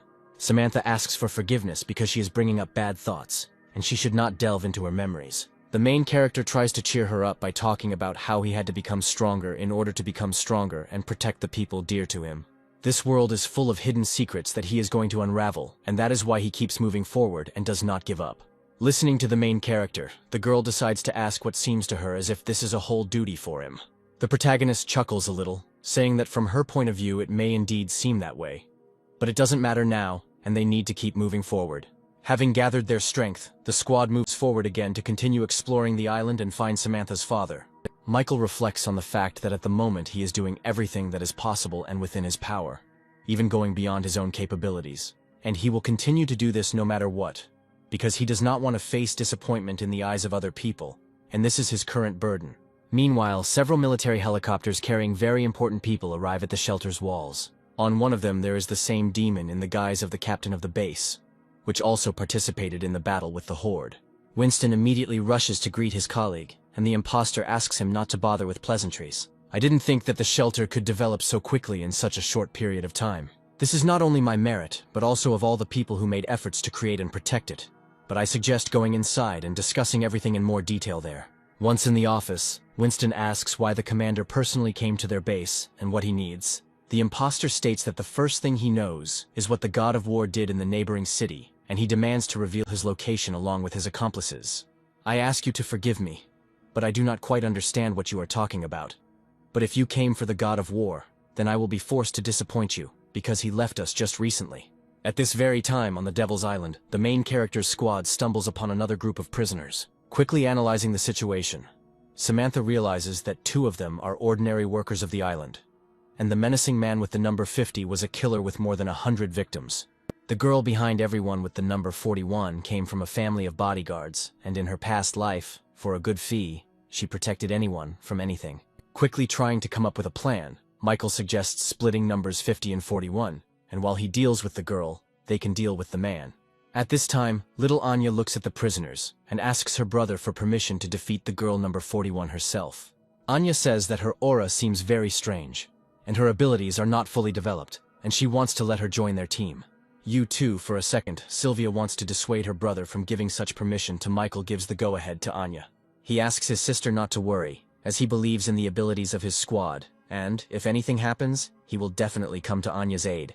After the discussion is over, they begin to fight, and Sylvia is the first to enter the battle, using distracting ice needles to attack from behind. Prisoner number 50 effortlessly begins to destroy everything around him and blocks the attack with the help of his ability to strengthen and grow other limbs. Taking advantage of the confusion, Michael immediately rushes into the attack, trying to end the fight with one blow. But unfortunately, the monster's reaction speed turns out to be much higher, which forces the main character to assess the situation around him. At this time, little Anya is preparing to fight with Prisoner 41 and is trying to penetrate her consciousness. Once inside her memories, the monster's face hangs in an emotionless expression for a second.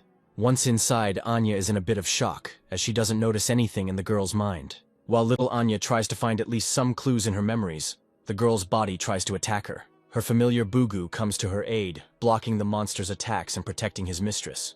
After retreating a little, the prisoner uses her psionic armor ability, which covers parts of her body with a protective layer of energy.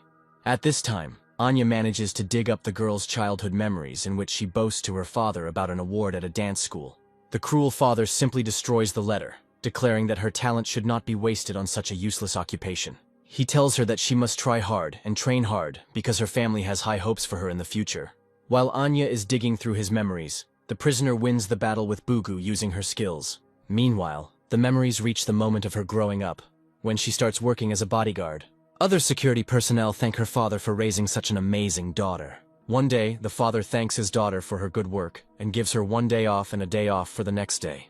With a bit of a catch, he says that tomorrow she can go dancing because he has prepared a little surprise for her. At this point in ordinary life, the prisoner begins to scream in rage, realizing that someone is digging through her memories. Little Anya sees how a girl, having come to the dance school where she studied, discovers a mountain of corpses and understands that this is the work of her father. She sees a note that says that the father congratulates his beloved daughter because she has grown up after everything she has been through, and now she will clearly understand what she needs to do in this life. The monster attacks again, but luckily an energy tornado appears in her path, blocking her way. The girl's familiar finds the last of its strength to protect its owner until its last breath. At this time, prisoner number 50, who is fighting with Michael, does not understand why his companion cannot finish the fight with this little girl. The familiar tries to attack the monster, but thanks to its speed, it easily dodges most of the attacks. After this, I will charge a huge, powerful energy ball, which produces a powerful explosion and should definitely hit the prisoner. But unfortunately, this is not enough, because the skills of psionic armor once again save the girl from mortal danger. After which they engage in close combat in which their skills are almost equal. The prisoner does not understand why she cannot use her skills to their full potential, because something is happening to her body. At this time, prisoner number 50 does not understand why he cannot cope with this pathetic human, who seems very weak in appearance. Michael tries to attack the monster's body, but the strength of its armor does not allow him to simply attack. The protagonist also has to dodge the monster's ranged attacks, while he tries to retreat and regroup. Having lost his vigilance, the main character loses sight of the prisoner who at that moment was about to attack little Anya. There is slight horror on Michael and Sylvia's faces, as they will not have time to save the girl, and do not know what to do next. But at that moment, something prevents the prisoner from carrying out his attack, and surprise can be seen on his face. At this time, in her subconscious, little Anya stumbles upon memories of a prisoner who simply sits and cries in the gym. The girl says that all her life she did not do what she really wanted, but only followed her father's orders. He always said that her talent was only to follow his orders and be a bodyguard, like all family members. He destroyed everything she liked inside her, even her friends, forcing her to be a submissive machine for destroying enemies. When she realized this, she could no longer become the same person, and whether she liked it or not, it was too late to change anything. Opening her eyes, she sees how little Anya begins to completely destroy all her ideas about her past life and cause chaos in her mind. She asks the little girl to stop, but fortunately Anya doesn't care about all this and continues to play around with a smile on her face. The girl declares that everything in this life can be changed, and taking a huge dumbbell from the floor, simply begins to destroy everything around her. Everything around them begins to collapse, and instead of old and sad memories, a space of pure consciousness appears before them. I was able to erase all these things from your memories, and now you can do whatever you want and wish. After this, little Anya invites the girl to become her first real friend and extends her hand to her. Moving to the real world, We see how prisoner 41 blocks the attack of another monster, which means that Anya was able to take control of her. The man is in complete shock because he does not understand why his girlfriend began to defend their enemy. The girl says that she doesn't need a good reason to defend someone who dared to call her his friend. At that moment, Michael, who had arrived in time and timed the moment for a surprise attack, pierces his body from behind. After which he activates the ability to devour, and the monster's body begins to disintegrate and release a large amount of energy. This action marks the end of the battle, and Sylvia, along with Goldie, asks if everything is okay with all the members of the squad. Everyone replies that they are completely fine and suggests moving on in search of Samantha's father. The new familiar Anya introduces herself to our friends and asks them to call her number 41. And from that day on, she is the girl's personal bodyguard. Immediately after these words, something like a context window of the evolution tree begins to appear in front of Anya's face. She is informed that the controlled target is of a higher level than the carrier itself, and the effect of bonus experience with the target is received. Controlled creatures share experience with the owner and above, expanding the control range by 20%, and monsters of rank D and above can share vision with designated targets by 50%. Since only Anya sees this window, she hurries to share her impressions with her brother, and say that she saw many different words, and it seems that she has become much stronger.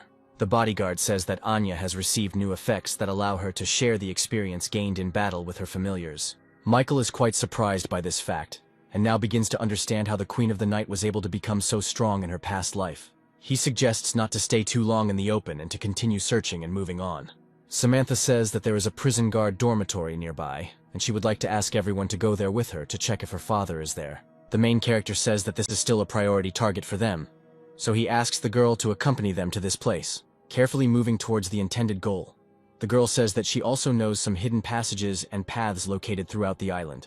After some time, they come across a large building and smell a thick smell of blood, which indicates that there was a fierce battle here. The protagonist orders everyone to get ready, because even though they have become stronger, they cannot be frivolous and must always remain on guard. As they get closer to the dormitory building, they are suddenly attacked by two mutants sitting in ambush. The main character immediately manages to use his shadow abilities to protect Samantha, who was the first target on the mutant's path. He once again asks the girl to be careful and not to be in the clouds, because memories of her father could cause her death. The girl says that she saw the guards' uniforms on the bodies of the killed infected, and at that moment she thought that her father had also turned into one of them. As they move deeper into the building, they come across a huge amount of traces of blood and the battle that took place here. Exploring the floors and stairwells of the building, they finally come across the supposed room where Samantha's father might be. Once inside, they once again find nothing but traces of a battle, as well as things scattered throughout the room. At this moment, little Anya is distracted by number 41, who asks her to change her prison clothes for something else. While our heroes are looking around the room, little Anya and the girl go to the closet in search of other clothes. After some time, our heroes, not finding any traces or evidence in Samantha's father's room, move on in search of clues. At one point, Michael notices large traces of a battle, which apparently took place quite recently. Looking around, they see a small cliff and traces of blood leading to it. I assume that this is the direction in which the survivors ran. They assume that there is a port in that direction, and that is where the surviving people were trying to get to. Our heroes decide to follow the trail of the battle, moving closer and closer to the supposed place where the battle ended. Turning the corner, Samantha takes off and starts running towards the port, pushing everyone in her path. Sylvia tries to stop her, saying that it is too dangerous to go alone. But Michael asks her not to rush to conclusions, and not to interfere with her. They notice their companion running towards the body of a wounded island worker and screaming at the top of her voice that it is her father. As a child, Samantha would ask her father why he was always so busy that he couldn't meet them at least once. Looking at his daughter's head, the man responded by saying that his job was very responsible, and therefore he could not be with them all the time. To which the girl asked whether family members were not important. The man replied that they were of course important, but he had to keep an eye on the bad people so that they could never harm anyone. Samantha asked her father to tell her more stories from Devil's Island, to which he said that she really liked them, but that it was time for him to go. Now an adult, Samantha looked at her father's battered face, remembering his words about how he would definitely tell her stories about criminals the next time he returned. The man suddenly rose slightly, still kneeling with a pistol in his hands. Tears began to flow from the girl's eyes as she called out to her father, and he exclaimed that it was she had come to him. Samantha's grandmother was at home looking out the window. The old woman quietly turned to Samantha's father, saying that he had to protect her. Michael, turning around, noticed a whole crowd of zombies behind them, and told Sylvia that they needed to deal with them first. One of the zombies had a face on fire and was screaming that everyone should burn, but then a couple of pieces of ice flew into his head, which, upon meeting the fire, turned into steam. As it turned out, it was Sylvia, who was looking at the crowd of zombies with an angry look. Looking at his sister, the guy thought that she, having seen Samantha's situation, was thinking about their parents too. Michael shouted as he drew his swords, calling on everyone not to let a single zombie get through. Meanwhile, something was happening at headquarters. The sounds of footsteps could be heard in the corridors as the emergency meeting was announced, and all soldiers were ordered to assemble and report to headquarters. A decent crowd had gathered at the headquarters, and one could hear questions about what was going on, why they were gathering so late, and whether the zombie horde had come again. Scott told Winston that all the soldiers had already been assembled, to which he praised him, saying that he had done an excellent job. Scott turned to the commander to say something, but Winston waved the boy off, saying that he already knew what he wanted to say. But he had already made up his mind. Some time ago, Winston was sitting in his office with Commander Sylvester, instead of whom there was a demon. He said that he would go and check the question of the god of war. The second thing is the most important, and the main reason why he came here. He captured the place where the zombies were concentrated, and is ready to gather all the forces of people and destroy them. All the other bases agreed to send troops, and only they remained. While the zombies are not strong enough, they can allow humanity to restore peace. Winston's eyes widened in surprise, but he said nothing, and merely listened in silence. Finally, shouts were heard that Commander Winston had arrived, and orders were given to remain quiet and focused. Going out onto the balcony, Winston asked everyone for forgiveness for disturbing them so late, and said that he had come to them with important news. It's been 2 months since the apocalypse outbreak, and they are gradually losing their lands, and the zombies are getting stronger day by day. If this continues, it will be dangerous. Now, after they found the zombie clusters, the other bases agreed to gather all their forces to destroy them. The man said that after much thought, he too decided to join this battle. This time they would be the side that would take the initiative and use everything to bring back their peaceful life. This time the operation is going to be difficult. They may fail, but nevertheless they must take this step. Only if they take the initiative, then they can win in the future. This is the battle where humans and zombies will clash for the first time. Megan, Aaron, and Austin, along with Reem, will personally lead the teams to the front lines. Winston said that besides him, the other 3 are strong members of the War Gods team. They have a lot of combat experience, so he is confident that they can lead everyone well. Finally, he said that they will set off tomorrow morning. After such a speech, inspired cries were heard from the soldiers, who shouted that they would fight for the future of humanity. Meanwhile, the guys moved on. Sylvia, using her powers, froze the zombies that they met along the way. She chopped the frozen bodies into small pieces with her sword. After some time, Sylvia noticed that she had finally won over everyone. Anya said that she felt that she had received enormous energy, a feeling that she was about to rise to a new level. Michael expressed his condolences to Samantha, quickly wiping away her tears. The girl apologized for making them go so slowly, and said that they could go. She wanted to bury her father, and then come back and bring her grandmother to the shelter. Michael replied that he would help her. Her father was a hero of humanity, and her hero too. He did not leave his post even until the very end. They would always remember him. With a quick movement, the guy threw the man's body over his shoulder, throwing his arm over his neck. A small notebook fell out of the man's pocket and landed, hitting the ground. Samantha leaned over and picked up the notebook. She took out a bloody piece of paper from there, which had a message written for her, apologizing for leaving. But since monsters had appeared in the world, the first thing he thought of was the prisoners of the Devil's Island. If they took advantage of this disaster and escaped, their city would be the first to suffer. He wrote that he and his comrades had consulted and decided to guard this place until the end, not allowing anyone to leave it on any boat. What appeared before them were not people, but monsters, and slowly his teammates died one after another. Soon after all this, he was left alone, and all he wanted was to see his family. He wanted it so badly, but he couldn't leave because someone had to guard this place. Someone had to protect everyone. Samantha read the last lines, in which her father apologized for having no one else to tell her the stories of Devil's Island, but he wrote them down further. After some time, Samantha's father was successfully buried. Standing up, Samantha clutched the notebook in her hands and said that she had changed her mind and wanted to go further with them. Her father had managed to write down the most terrible captives from the deepest corners of the island. And there's a team of guards there who might be trapped. She has the key, and now she has her father's book, so she can help them. Smiling, Michael did not reject this offer and said that it was time for them to go then.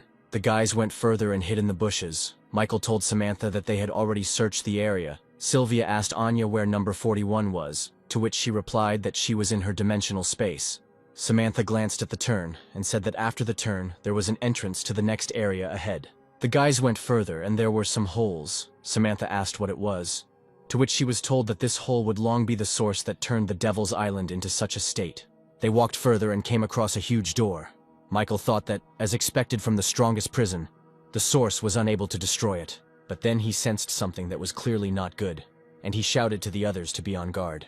And following his words, something flew down that gave off a metallic sheen in the moonlight, and something flew into the place where the boys had stood before, breaking the earth. There was a zombie sitting on the wall who grinned and said that he hadn't seen living people for a long time, and there were chains wrapped around his wrist. When the dust from the impact settled, the zombie noticed that his victims were perfectly fine. This state of affairs surprised and angered the zombies. Looking at the number on the zombie's neck, Samantha opened her notebook and read that number 21 wants to prove his strength, so he fights with strong people all over the world. Only when his side dies is the fight considered over. He heard that there are many experts on the Devil's Island. That's why he came here. The girl told Michael to be careful. He in turn held the zombie chain in one hand and told them to move away and they would deal with him. Using the D-rank ability lighting, the zombie exclaimed that it seemed like the guy was really strong, so he should try it. Before the spark reached the guy, he threw the chain into the air. The chain flew through the air in a bright flash. Not expecting such an outcome, the zombie tilted his head to the side. He glanced at Michael, who was rubbing his slightly bruised wrist. This sight made number 21 grin and exclaim that the guy was indeed very strong. The zombie twisted his chains and pushed himself off the wall, exclaiming that he would accept his challenge. In this battle, only one would survive. Jumping higher, number 21 waved his arms, sending chains towards the boy, and exclaimed that he was definitely going to die. The zombie, grinning even wider, exclaimed that the guy would die, and all because he was invincible, and he began to pull the chains towards himself. As it turned out, the blades at the ends of the chains had caught on the ground, and now the entire layer began to rise into the air. The next moment, number 21 was face to face with Michael and told him that he was not bad. The guy thought that it seemed like this zombie had a high rank of self-awareness. The guy asked if he had killed all those guards, to which number 21, waving his blade, replied that he was not interested in weaklings. Then Michael, dodging, asked him who did it then. The zombie flipped over in the air and exclaimed that he had to defeat it to find out. Having flown away from the guy, the zombie waved his arms again, sending chains with blades in his direction. Trying to dodge the blades, Michael flew back, thinking that the 93rd should be the last zombie in the outer zone, a guard. He, making a counterattack, thought that this proves that there are local residents on this island, and they are still on this island.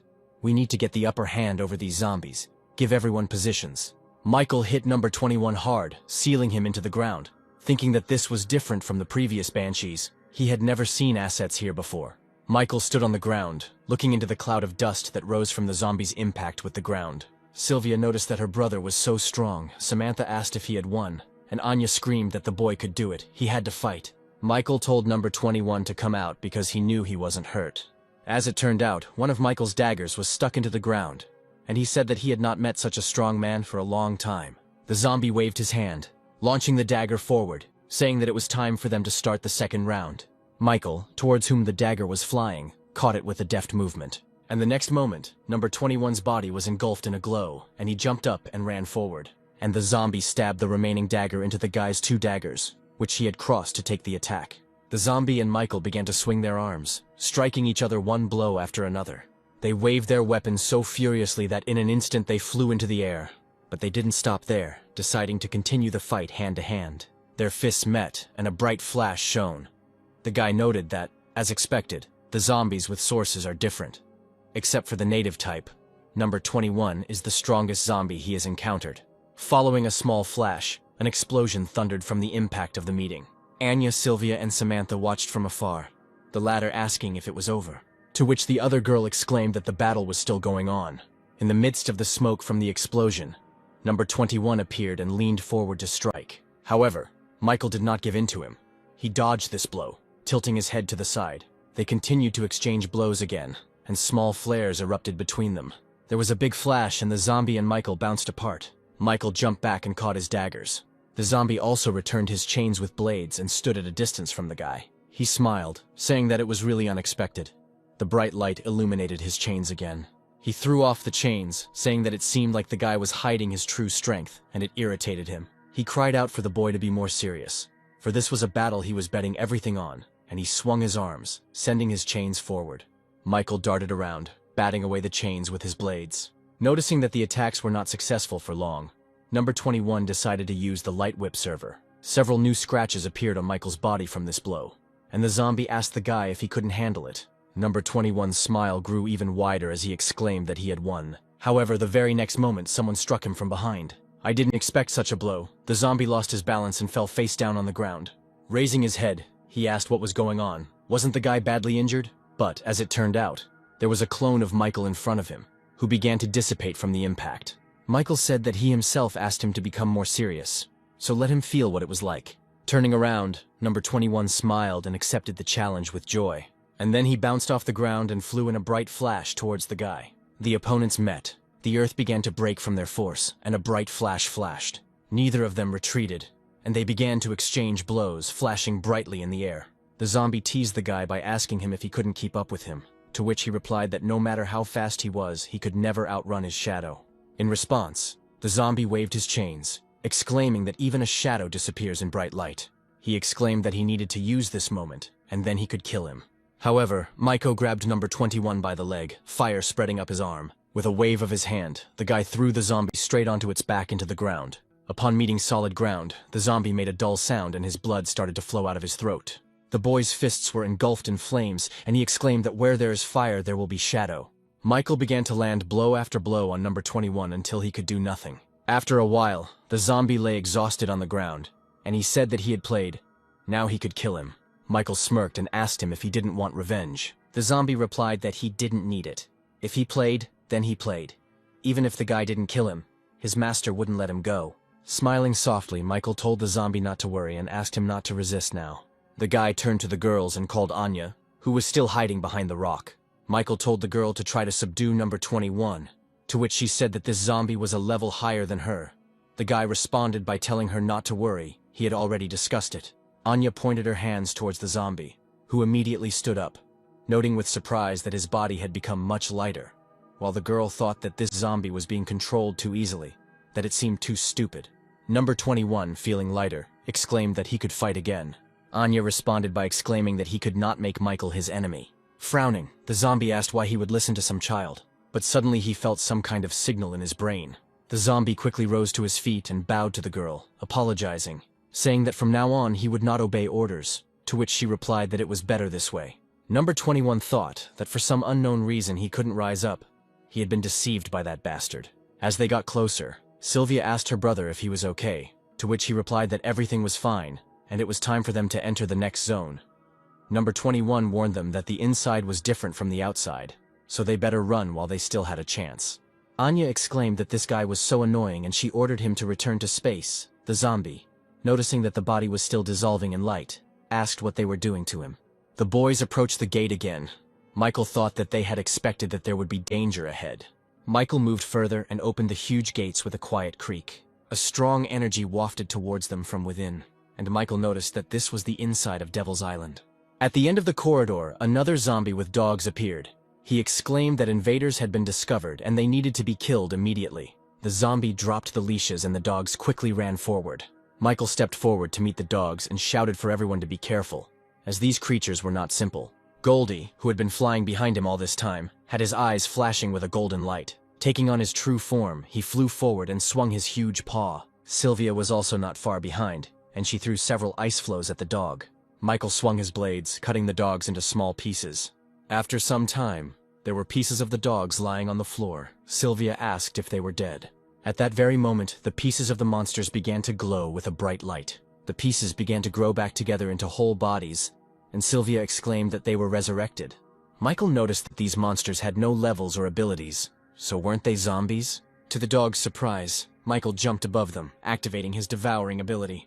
The guy touched the zombie and the system reported that the ability could not be activated. Looking forward, Michael noticed a zombie behind him and realized it was all his fault. Flying further, Michael exclaimed that he was leaving these two with the rest, and he himself would go and deal with the others.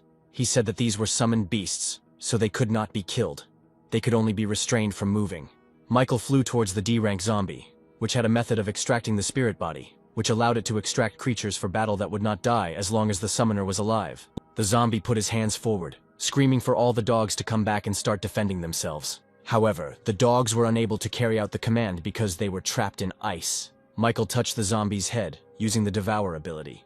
Killing it, he gained 600 evolution points and unlocked a fragment of the spirit body extraction ability. Sylvia noticed that after the zombie died, all the dogs in the ice disappeared. The girl said that it was time for them to move forward, but her brother appeared in front of her, saying that the battle was not over yet.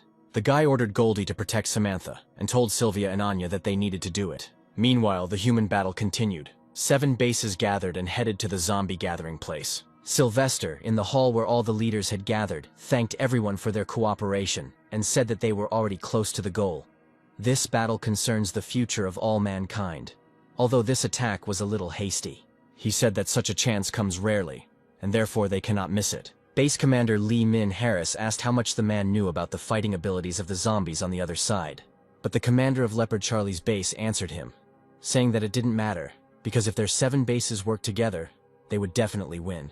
In response to this, Harris asked the man if they did not use their heads and went head-on to fight, they would suffer. Charlie wanted to start swearing. Sylvester interrupted them, telling them not to argue, because he had already planned everything in accordance with the combat capability and advantage of the base. The first is Commander Winston's hideout. They will defend against the zombie horde attack as before, and they have the most powerful technology, the highest level of combat abilities. Winston didn't argue, he just sighed. Sylvester said that Li Ming's base would be next. They would provide support since their awakened ones were strategy-oriented. The Leopard team had better assault capabilities, so they would break through from the right flank. The man told the commander of the light base, Juan, that they had already suffered, so they would follow him. Commander Willie and his Black Gold base will be blocking zombies to cut off support since they have the most people. Last Hope, whose commander was Juan, has great support abilities, so he is great for the back end. Sylvester said that this was all that was agreed upon, and that he would then go into detail about the zombies' powers. The demon commander said that Sylvester's shadow was organizing people. They were already near them, and so it was time to move out. And he asked about Simon. One of the subordinates replied that Simon said that he was captured by the Devil's Island. We need to check urgently. He will return later. Another exclaimed that he is so undisciplined. The demon commander told them to ignore it, and they would lead 2 batches of zombie horde into battle. He said there was no need to go full force. Just give them a taste of victory and then lure them to the altar. Simon will be punished by the king after he wakes up. The demon that was on the Devil's Island noticed that Lord Simon had returned, and he asked him what was going on, to which the demon asked if it was the military. Simon replied that it was not so. There were only 4 of them. The demon couldn't believe his ears, because 4 people couldn't break through their outer zone. He noticed that they had broken through not only to the outer zone. As it turned out, the guys had already enrolled the second zone. Anya exclaimed that she had helped defeat so many zombies. A notification appeared that a total of 1,200 evolution points had been obtained, and the girl's body was engulfed in blue light. Sylvia congratulated the girl on evolving to D rank. Anya laughed and said that now she had another skill. Michael thought that the girl was unconsciously becoming closer to the Black Emperor. Very soon, she will become a figure that will shock the whole world. Simon watched the boys on the screen in the main room. He smiled, saying that he didn't even imagine, that the escaped key would appear here. He was very lucky. Michael raised his head. Sylvia asked her brother what had happened. Michael replied that he suddenly felt a strong aura. The girl asked him if it was nearby, to which he replied that it was not at all. Anya asked number 21 if he had already seen this type of native, to which he replied that all orders were passed down the chain. The girl noticed that they were so weak. Michael said it was expected that there was a native here, but they needed to move on. Simon covered his face with his hand and laughed, exclaiming that it was much more interesting here than there with the mobs. He told his subordinate to send out an order to kill all the invaders except the little girl if they met them. Meanwhile, the guys have already reached the third zone, the prison zone, where the zombies' strength is completely different. Michael warned that there might be zombies in C-class here, so they should defend themselves well at this point.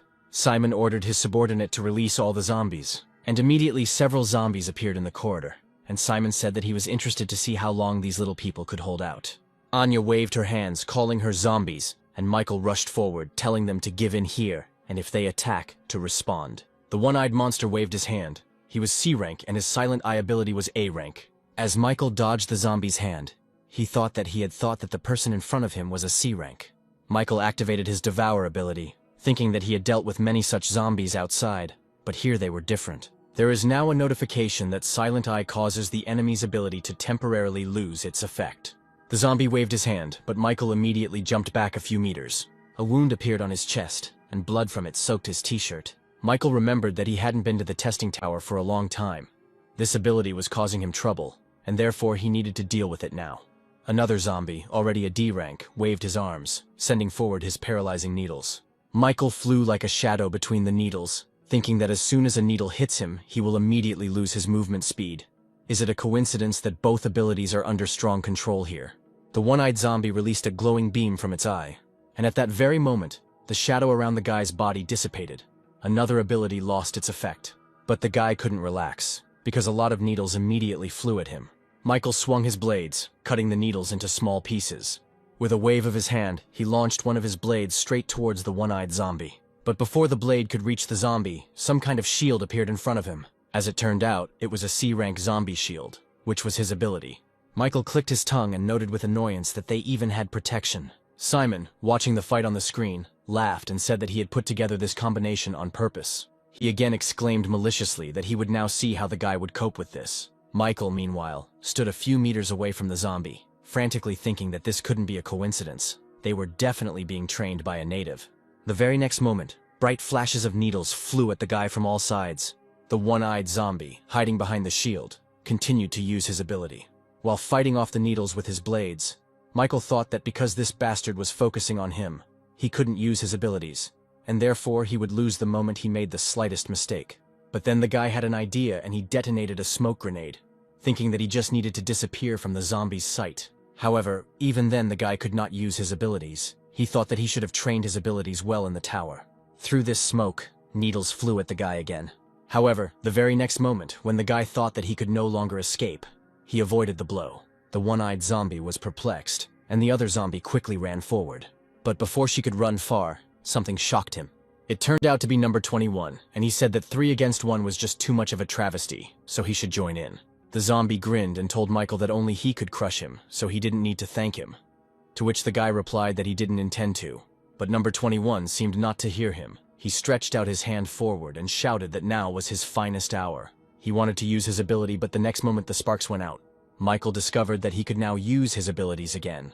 Running forward, Michael told number 21 that he could definitely thank him for this, and he himself thought that he now understood that this one-eyed man could only make one target lose the ability effect. Simon swore quietly and ordered that all the zombies be sent there to deal with these microbes. The subordinate replied that everything would be done now and went to open all the cells.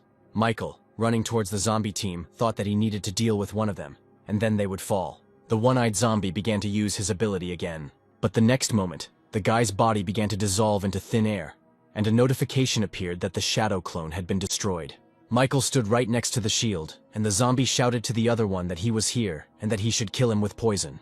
The zombie with poisonous needles prepared to use his ability, telling them to rely on him. Michael then extended his hand forward using mind control. Green vibrations of energy flew at the zombie with the shield, and he wondered what it was. This green light raised the zombie's shield, and it headed straight towards the zombie with needles. The shield hit the ground with force, pinning the zombie to the floor. Michael thought that now he just needed to get closer and find an opportunity to attack. The one-eyed zombie, seeing the guy again, used his ability. Michael, jumping up and swinging his blade, said that there were only 2 of them, so they could do without the ability. But then he turned his head, noticing that other zombies had appeared there. Anya pointed her finger at one of the zombies, drawing the attention of everyone else to it. The new zombie jumped heavily down onto the floor, attracting attention. This zombie was a C rank. Its ability was to devour everything. It asked if it was time for a snack. Coming closer to Anya and Sylvia, the zombie said that today he would feast on people, and therefore he was happy. Michael, noticing this, told number 21 and Bug to help Anya and the others, to which number 21 replied that he already knew. Meanwhile, the zombie with the shield raised his shield to strike the guy. He hit the ground hard with his shield, but the blow did not reach its target, because the guy jumped back in a bright flash. Landing on the floor, Michael thought that he needed to get this over with quickly. The guy noticed that the zombies did not immediately rush to attack. It seemed they became more cautious. Sylvia, taking up her ice sword, told Anya that now it seemed they had to rely only on themselves, and Anya exclaimed in response that she would try her best. The zombie, having released its huge tongue and spraying saliva, rushed to attack. But the next moment his open mouth was filled with a column of ice. Anya exclaimed that Sylvie was so strong, to which she replied that it couldn't do any harm to the zombies. And right after these words, the zombie closed its jaws, breaking the ice into small pieces. The zombie rushed forward and slammed his huge hands into the ground. However, the girls were saved by Goldie, for which Sylvia thanked him and said that it was close, as well as number 41.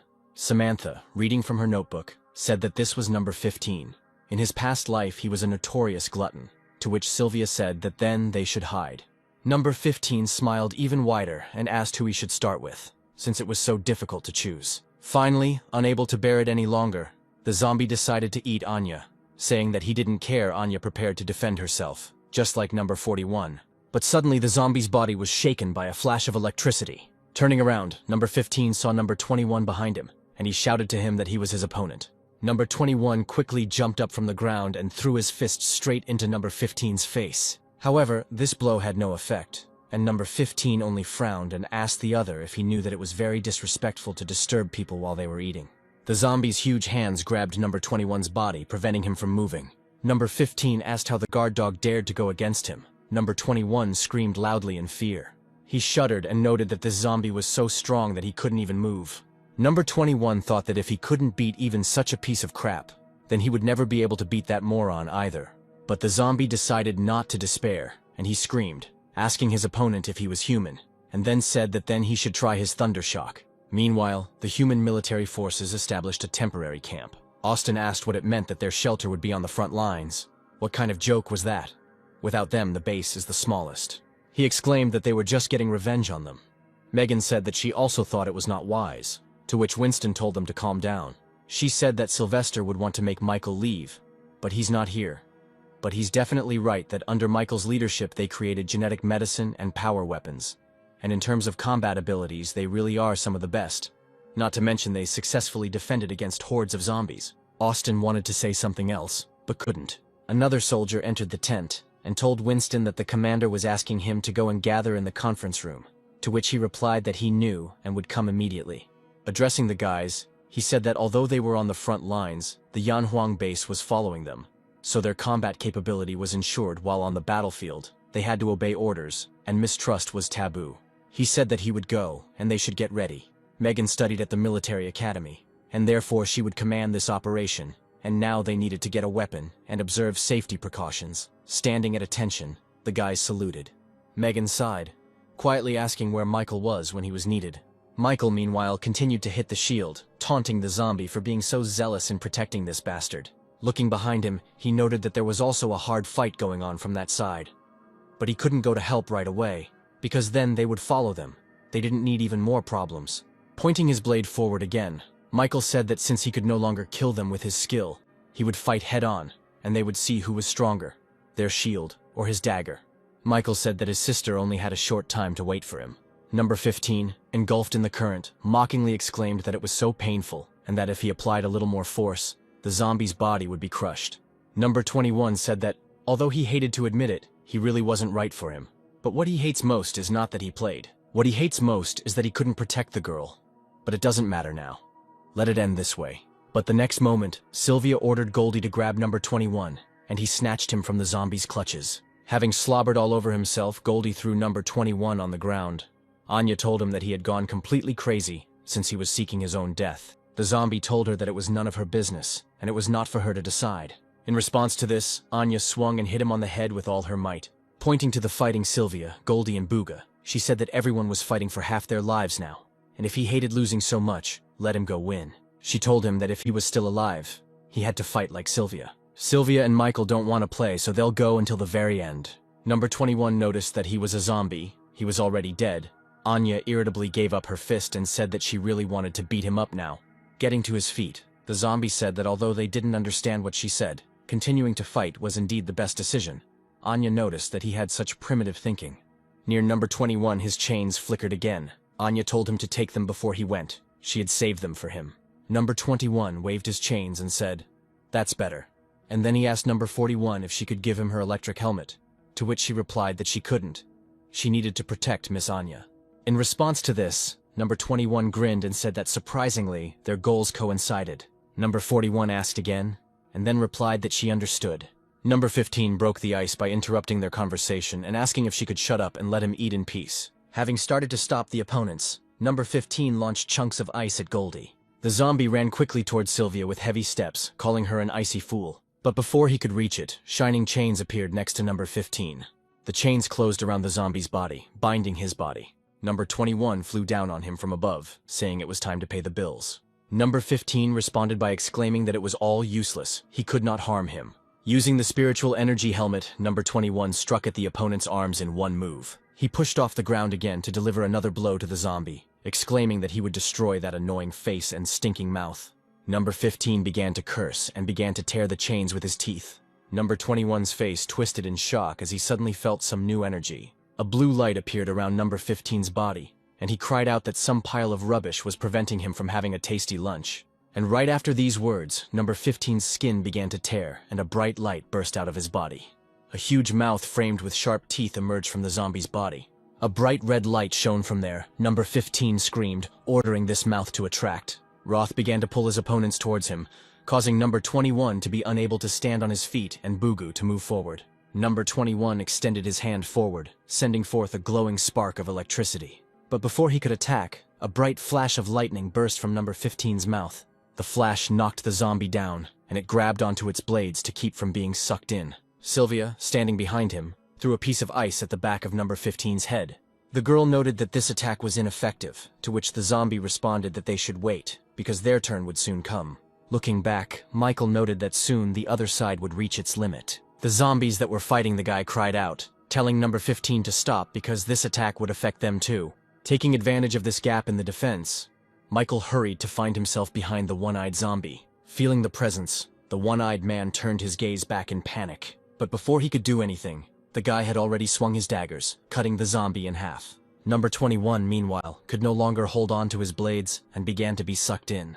Anya screamed her hand, ordering her zombies to return back to dimensional space. Number 15's jaws snapped shut, but Bugu and number 21 had already returned to space. They reappeared behind the girl, and she asked them if they were okay, to which number 21 replied that they were okay only because of her. Number 15, opening his mouth again, turned around and exclaimed that now they had nowhere to hide. Sylvia noticed that he was absorbing all their attacks. Number 15 cried out that he would stop eating immediately, but then he noticed a presence behind him, and Michael asked him if he could absorb the darkness. A dark sphere appeared around number 15, and a notification appeared stating that absorption had been activated. A D-rank zombie and 2 C-rank zombies had been killed. All the powers were sucked out of the zombie's body. When the darkness released it, a message appeared that fragments of abilities were obtained. Michael asked the others if they were okay, to which Anya replied that everything was fine, and he never ceased to amaze. Simon was still watching the guys, and he said that he didn't think this guy was so capable.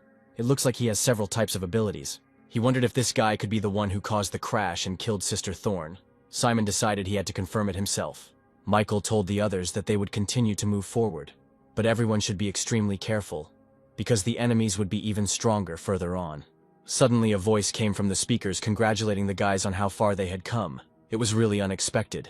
Anya asked who it was. Simon asked Michael if he killed Thorne's sister. Michael chuckled and said that he didn't think a bunch of monsters would call each other family, and that not only had he killed Thorne, but he had also caused the disaster, and he too would soon die by his hand. Simon chuckled in response and remarked that he was so arrogant, and added that to make this fight more interesting, they could play a game.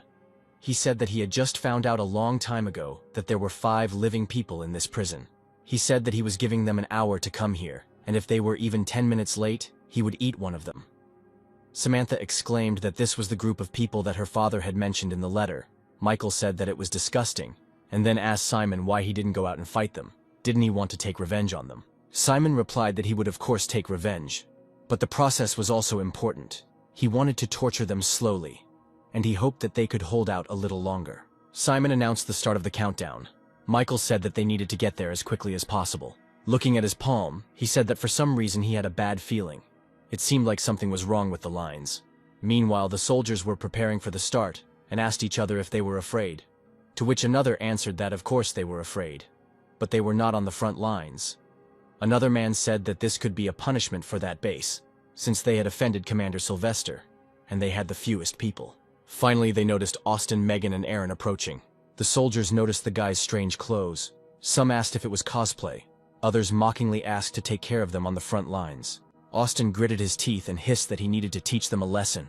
Megan told him not to cause unnecessary trouble and to prepare for the fight, to which he said that after the fight he made them pay. A car pulled up, and everyone started asking about the situation outside. There was a large horde of zombies heading towards them, with about 20 minutes left until impact. There were about 35 minutes left of the time Simon had allotted. Michael and the others moved forward, killing zombies along the way. Simon noticed that the guy had become stronger again. No wonder Thorn and the Disaster were defeated by him. But time was running out. There were several people standing behind him. Simon said that he was already all excited. Moving forward, Michael said that he would use evolution points to improve abilities again, but not all of them this time. Michael noted that the second area was almost completely cleared. All the zombies C and D, if they didn't have such unpleasant abilities, they wouldn't cause any particular problems. Sylvia watched her brother in shock, thinking that in this short time he had become even stronger, as if he was different from his past self. Someone called the girl, but she only thought that if things continued like this, the gap between them could become even wider. Anya touched the girl's hand, and she noticed her. Then the girl said that Michael asked how much time was left. The girl apologized and said that they had about 20 minutes left. Michael thought that there was little time left, so it would be better for him to travel alone. Michael said that he would check the surrounding zombies first and used one of his abilities. He noted that within his sense range there was only one that responded strongly, so it must be a native. And all the zombies were gathered there, perhaps a good shelter. Simon asked his subordinate if they had any more zombies that could fight, to which he replied that they did not, and then remembered that they had another one. It was in a special guarded prison, but he was not sure of its combat capability. Hearing about this, Simon noted that then this zombie must be very strong. The people behind started shouting that they couldn't let this bastard out, otherwise they would all die here. Simon didn't listen to them, and the order to release him. The subordinate said that this prison should have its own keys, so they won't open it that easily, to which Simon said that since there was no choice, he would go himself. Simon walked towards the exit, pointing to one of the men. He told him to take him out. The man led the native to the iron doors. Simon noticed that this place was very strong. The man said that no one could open this door without a key, but right after his words, Simon hit the door.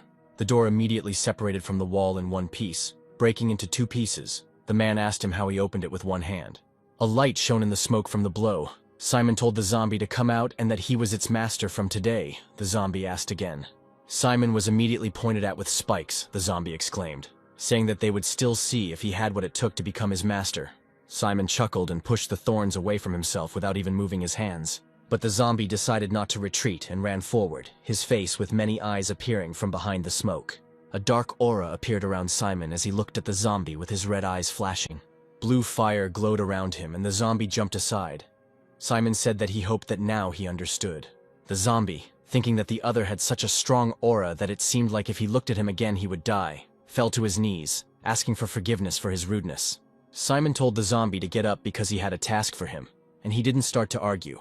Walking away, Simon threw, telling the zombie that this man was a gift in honor of their acquaintance. The man turned around in confusion. The next moment, the zombie already attacked the man, knocking him off his feet. Returning to the command center, he asked how things were, to which he was told that they had split up. One was heading in their direction. Then Simon asked where he was now. The subordinate replied that he was already in the hall of the second zone, and then Simon told Spider to go. This man was his first task. Spider chuckled and said they could count on him. Michael, however, was moving forward quickly. Feeling something from above, he raised his head and noticed that it was just a thorn that was flying towards him. The guy skillfully avoided this attack, dodging and running to the side, but the next paw was already waiting for him there. Meanwhile, Anya, who was sitting next to the camera with the girls, asked if they should help Michael, to which Sylvia replied that everything would be fine with Rome, and they would only get in his way if they went. Then Anya asked Samantha who this guy was that was deep in the prison. Sylvia noticed that she was also interested. Then the girl began to leaf through her father's notes. She thought that this was the #1 criminal, who was a plastic surgeon. But since he couldn't make the most beautiful person in the world, he came up with a strange idea. He removed the most beautiful parts of the body of everyone who came to him for an operation, and then from these parts, he began to sculpt the perfect person. Thanks to his wisdom, he was able to do and evade capture, and in total he harmed more than 500 people. Many of his achievements were never found. #1 appeared before Michael and told him that he saw that he had a good heart, just the last piece for his perfect man. Michael didn't answer, just frowned, and Spider said that soon his heart would be his. He was a B rank, his eyes shining yellow as he said that he hoped the boy could fight, otherwise this victory would be too boring. Taking out his dagger, Michael thought that the B rank had already appeared, but he didn't have time, so he needed to finish this quickly. Michael leaned forward and swung his dagger, and the zombie responded to his blow. Squinting, Spider noticed that his speed was good, but he couldn't outrun his 6 eyes. And with these words, he swung his paw, which was on his back, leaving a deep depression in the floor, as the guy managed to jump back. While fighting, they began to rush around the hall at great speed, sweeping away everything in their path. Waving his paws, Spider told the boy that if he continued to play the fool, he definitely wouldn't kill him. Michael suddenly appeared behind him. However, to the guy's surprise, Spider managed to react, and one of his paws struck him in the shoulder. Turning around, Spider smirked and said that he said the guy wouldn't be able to escape him. Michael looked at his wound. A notification came that he was sent. All body functions lose 5% every minute.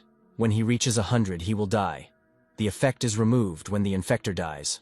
Taking advantage of the guy's hesitation, Spider rushed forward to deliver the finishing blow. However, Michael managed to react and struck him with his dagger with one hand. Michael waved his dagger, and flashes of fire began to emanate from under his weapon. Getting closer to the zombie, Michael swung his dagger and sent a stream of fire at it. Standing in the fire, Spider exclaimed that the guy had other abilities, but it was all useless. Michael, meanwhile, did not retreat and got even closer. But Spider exclaimed that no tricks would work on him. The zombie raised its paw with a furious cry, piercing the guy's chest. But the next moment, Michael struck Spider in the back of the head. From the surprise and force of the blow, the zombie fell face down on the floor. The zombie stood up and looked at the guy, muttering that he thought he had hit him. What was going on? However, what Spider had touched was only Michael's shadow, which had already begun to dissipate. Getting to his feet, Spider asked the guy if he really wanted to play hide and seek. Then it was his turn. Simon watched this battle from the command center. A subordinate told him that they wanted to contact him, to which he muttered that he was being interrupted at the most interesting place. Simon picked up the phone and asked if he needed something.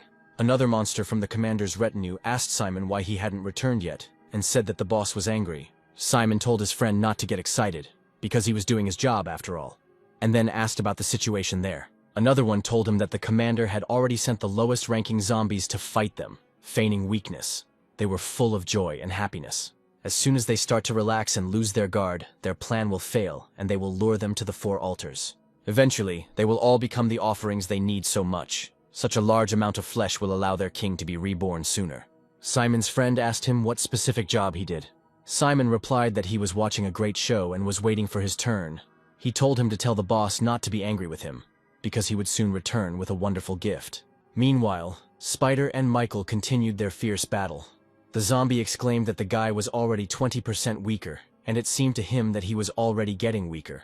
Michael thought that if this continued, the situation would only get worse. He needed to do something. There was no time to waste. The subordinate asked Simon why they didn't capture the man's allies since he was no problem, to which he replied that he hadn't lost yet. This bastard is still fighting with Spider, and is now assessing the current situation and ways out of it. If something happens to his comrades, he will definitely know about it. Simon said he didn't want his favorite show to be ruined. They were going to win in the end anyway. The Spider struck again, continuing to mock the guy, asking him if he was at his limit. Michael looked suspiciously at the spike on Spider's paw that had hit his blade. Shouting that it was all over, Spider was about to deliver the final blow again. But suddenly, Michael swung his arms, spreading them to the sides and cutting off Spider's paws. Michael started to punch. Spider said it was useless and insignificant. His scratches just tickled him. Michael chuckled slightly and asked him if he was sure. Meanwhile, a helicopter with journalists was flying over the battlefield between people and zombies. The journalists said that now they all see how they have defeated and suppressed the zombies, and now they are destroying them.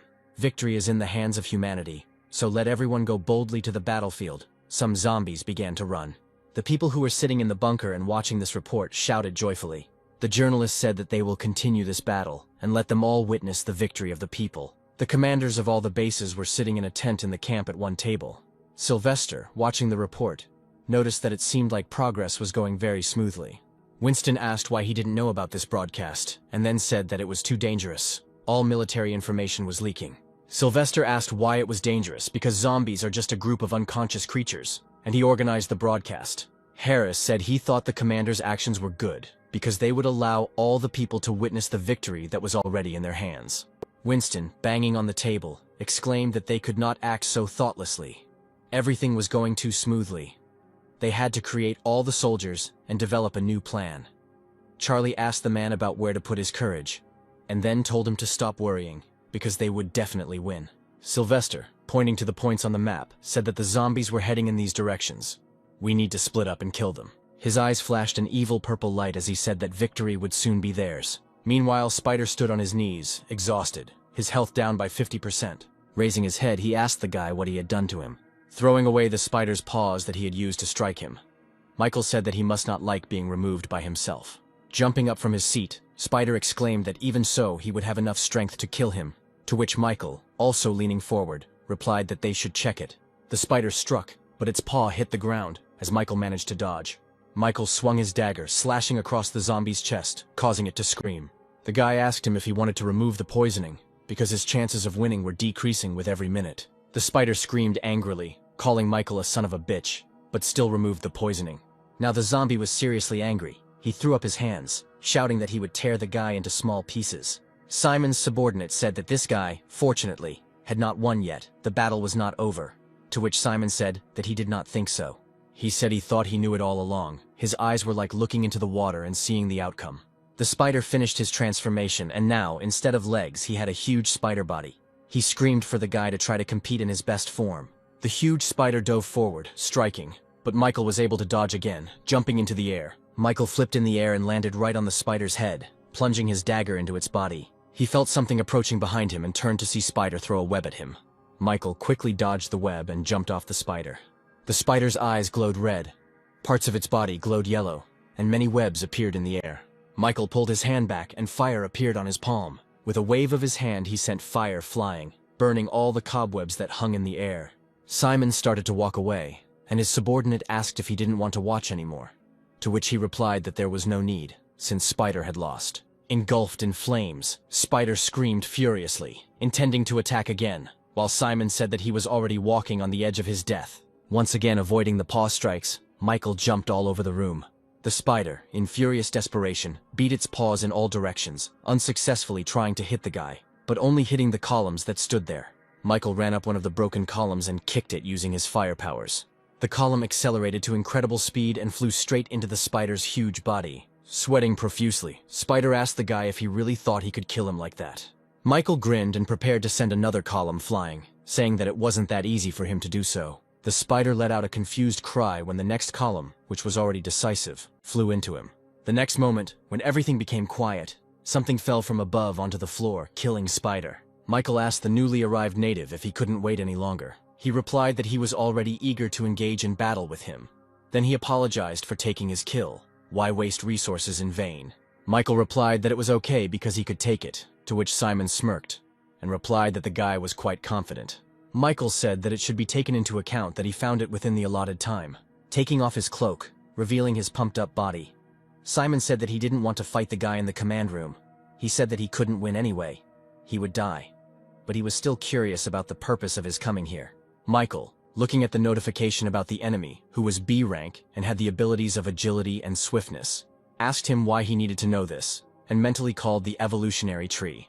The evolution tree reported that she sensed a large amount of energy from the enemy, which had almost reached A rank. But their remaining evolution points could not allow the guy to ascend, but the remaining fragments were enough to improve his abilities. Simon, stretching his shoulders, said that first the guy found Thorn's sister, and after he thought that it was not a coincidence, did he really know about the amount of assets? Michael answered him that he had nothing to say. Tree mentally asked the guy what ability he wanted to improve and started listing the options. She said that he could improve the contact ability. It uses most fragments, but does not work on zombies. Fire and shadow rupture require less, but will not help much. The best ability is devouring. Each time a new effect is added, but the effect is unknown, which makes it risky. Tree asked the guy what to improve, to which the guy told her to activate swiftness. Simon exclaimed that since the boy was silent, he should take his secret to hell, and he rushed straight at him. Michael told the tree to activate the shadow rift and improve the ability to devour. They must absorb this native. Simon threw a punch, but Michael managed to avoid it by jumping up. But the zombie didn't stop there and again aimed his fist at the guy, and he thought that he wouldn't have time to dodge. Then Michael swung his leg to somehow meet the blow. Michael somersaulted in the air and landed far away from his opponent, who noticed that the guy was very agile, absorbing green energy for self-healing. The guy thought that this native had both speed and strength exceeding the strength of those he had already encountered. Michael asked the tree about the result, to which she replied that the improvement was successful. The ability to devour has added a new effect. Fusion of the first level, which can use 100 fragments to randomly fuse and turn into the ability of the first level. When fusion, only one ability can be used at a time. When fusion is repeated, the previous ability will be overwritten.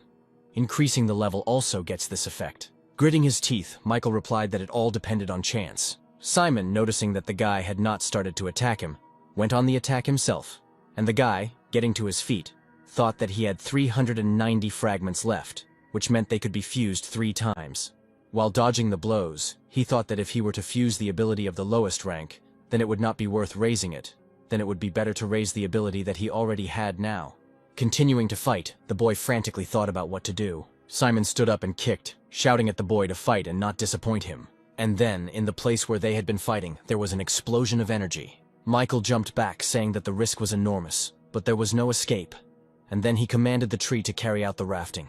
Drevo immediately began to carry out the order, and the skill icon lit up in her hands. Simon pushed forward again, asking the boy if he was crazy enough to talk to himself. Michael raised his hand forward, using his mind power, and he told the tree that he was leaving the fusion to her.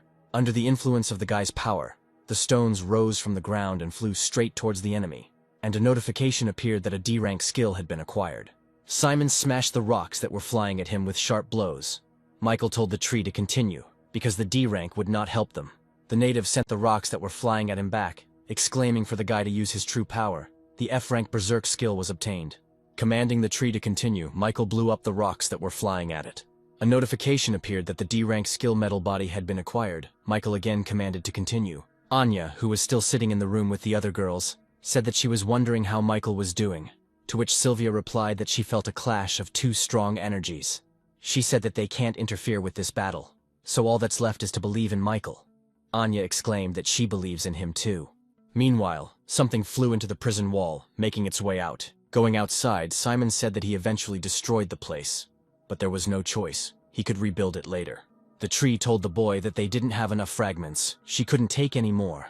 They had to prioritize and come up with an escape plan. Noticing Anya and Sylvia looking at him, he said that he couldn't, because Sylvia and Anya were trapped here. It would be difficult to leave.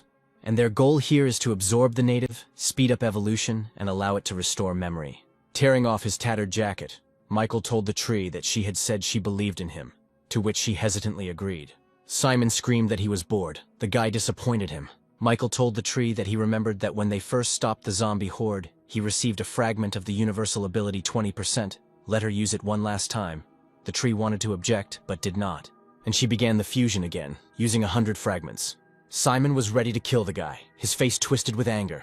Meanwhile, the report was still going on. The journalist said that this was a scene of a zombie attack, and ahead was a direction where they couldn't escape. It looked like this was their end. The one in charge of this zone is Yanhuang Base's A-team. They have destroyed the last zombies. Now they will head to the other 3. The soldiers shouted, congratulating the leader. And someone wondered why the zombies stopped after running here. Was there any connection with this dragon article? The other one replied that he shouldn't think about such things. They simply couldn't run anymore. It had nothing to do with anything. He said that he'd better go and report to the captain that Group A had completed the mission. Sylvester, still in the tent, took the call. Turning to the other commanders, he said that Group A had completed the pursuit mission. Groups C and D would also finish soon, and the commanders expressed their joy. However, Sylvester reported that Team B, Winston's team, had not completed their mission, and Winston asked if they were in trouble and needed reinforcements. Sylvester replied that apparently their team had not encountered any obstacles but had stopped halfway. But he had already sent people to check, so there would be no problem. Now it was their turn. They would go to the zombie nest and destroy it to claim victory. The zombies moved forward in a crowd, making growling sounds. Austin asked Megan if she thought it was weird and there was some kind of problem, to which she replied that she thought so. These zombies don't have any aspirations. When they stop too. They don't seem to have a goal. The guy asked her if she really thought they were luring them somewhere on purpose, to which she replied that it was just her assumption, because everything was going too smoothly. She had gone through the horde herself, but now she was feeling a little. And she told the guy to gather a team and return to the base for the commander, and she would be here. Suddenly, a voice came from behind them, saying that as expected of an elite team, they were keeping their ears open, but they better obey orders and do what they needed to do. After all, apart from them, all the other teams completed their task perfectly. There was only one step left for the zombies, and their king would be reborn. The zombie commander stood on the dragon's huge head, watching everything that was happening. The zombie standing behind Megan and Austin said that it wasn't their mission to begin with, but it was because that stupid deer left. But there was no choice. The girl asked her if she was a zombie, to which she only said that she needed to be made to pay him compensation for this. Michael continued to fight with Simon and punched him in the jaw. From such a blow, Simon flew back several meters. As it turns out, Michael has acquired the skill of analyzing flaws. The number of visible flaws increases, and hitting him will reduce the time it takes for them to appear. Since Michael had hit a vulnerable spot, he was given a new insight into what was in the enemy's side. Even more angry, Simon exclaimed that the guy had managed to hit him once, but now he was too crazy. He screamed that he would make him beg for mercy and cry with fear, and he moved forward again. With a bright flash, he struck the ground. Michael quickly ran out of this bright cloud of dust. The native, throwing a stone at him, asked him why he was running away, while he himself was showing off here. Michael stared in surprise at the rock flying towards him. Turning around, he swung his hand with the dagger, cutting through the stone.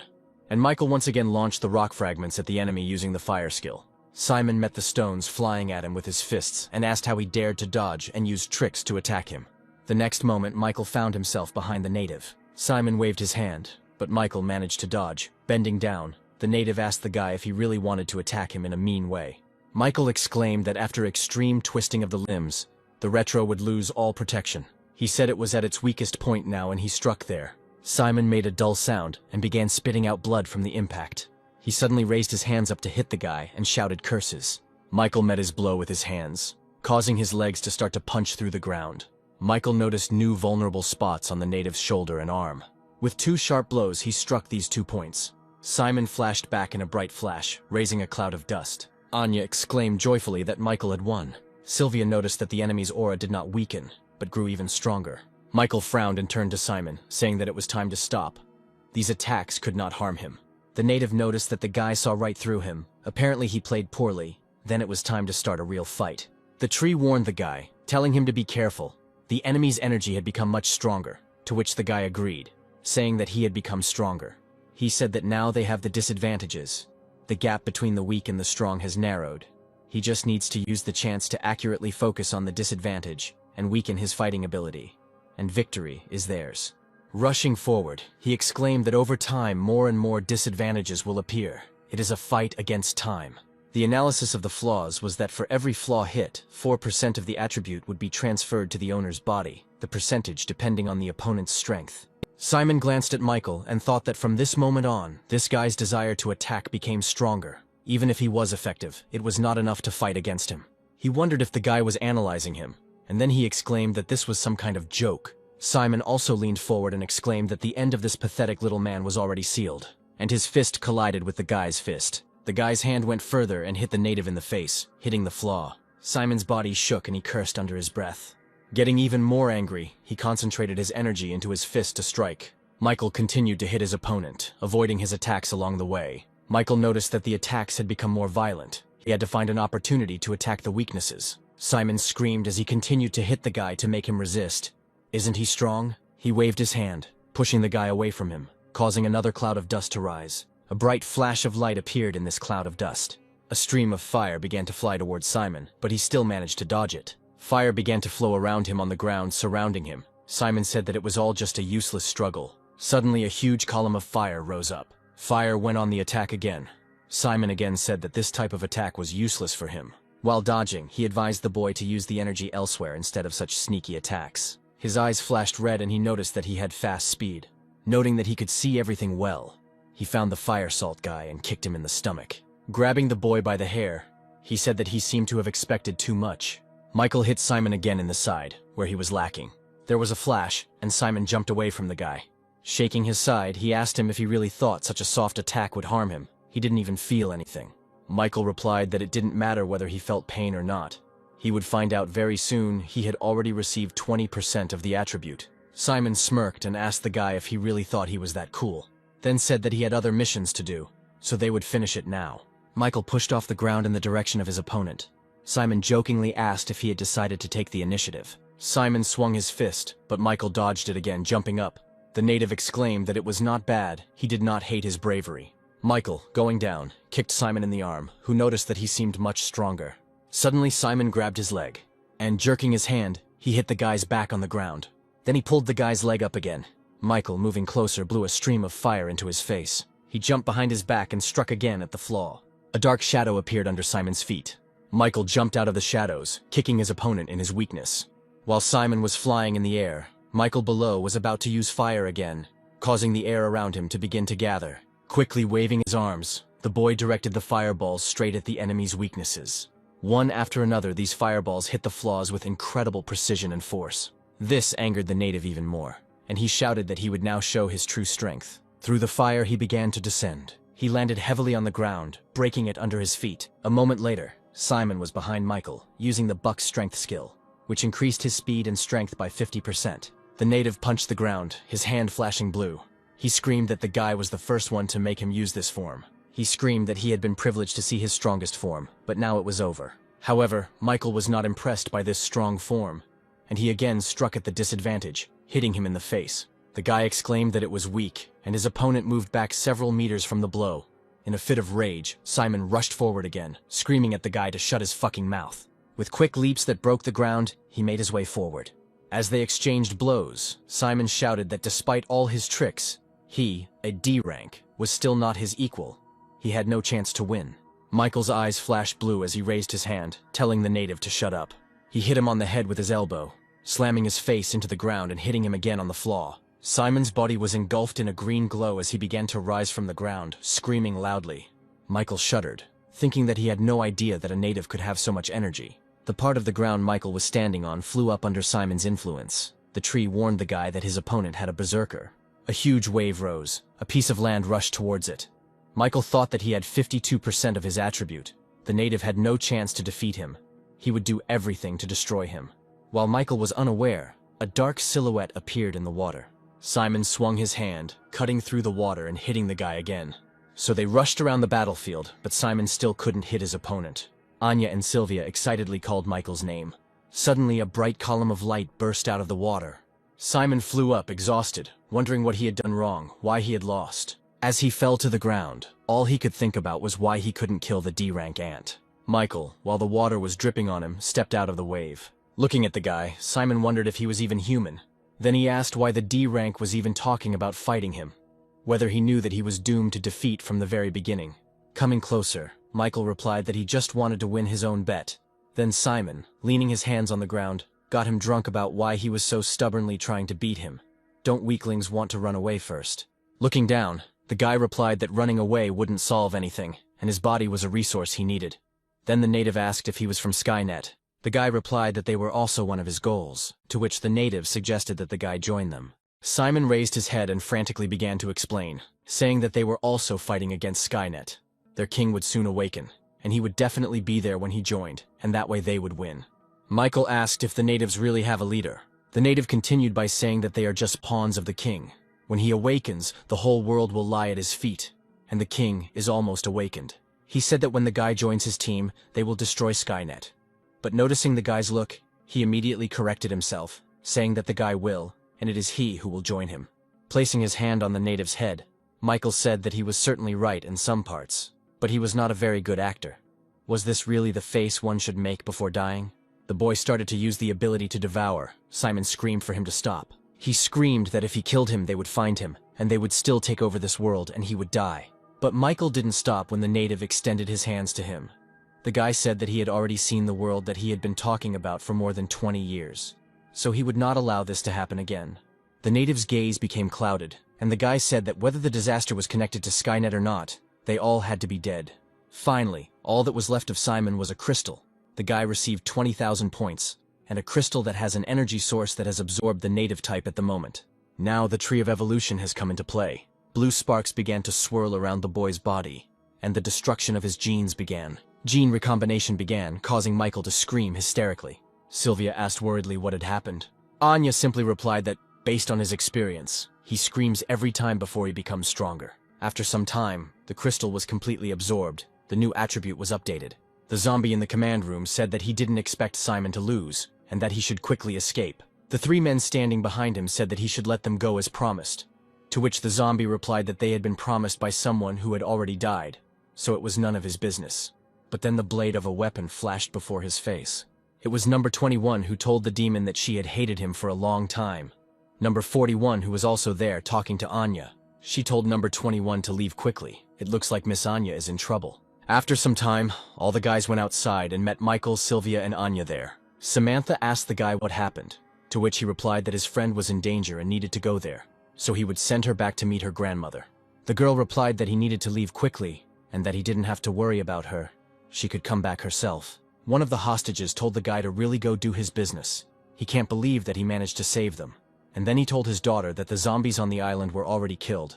After meeting with her grandmother, she should go to the shelter. The guy agreed with this, saying that it was better for her to do so. Feeling sad, the girl asked Michael if they would meet again.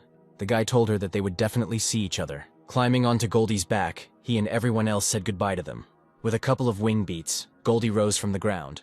Michael frowned as he thought about Megan and the others not being in the shelter, where they had gone and what was going on. He asked the tree if she remembered anything, if any of it was connected to the natives, to which she replied that the memory was gradually returning, and they were indeed connected to the evolutionary tree. Michael asked if she meant herself by the evolutionary tree, and then he exclaimed that the native obeys the orders of the king they mentioned. The tree replied that she had no exact information in her memory, but everything pointed to an evolutionary tree. Michael said that if the mysterious man Skynet was reborn, then there might be another tree.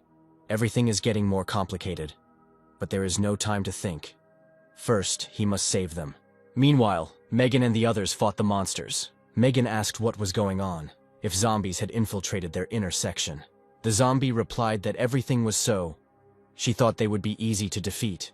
Megan warned her comrades that these zombies were unusual. She told Austin to quickly check on Commander Winston and request backup since he had the highest speed. The guy asked how they got here then, to which she replied that they would hold them off while he ran away. And she told Aaron to listen to her instructions. They would attack in pairs. The girl commanded that the operation had begun, and the zombies looked around in confusion. The next moment, trees that had been torn out by their roots headed towards her. However, another zombie appeared in front of her and cut down those trees.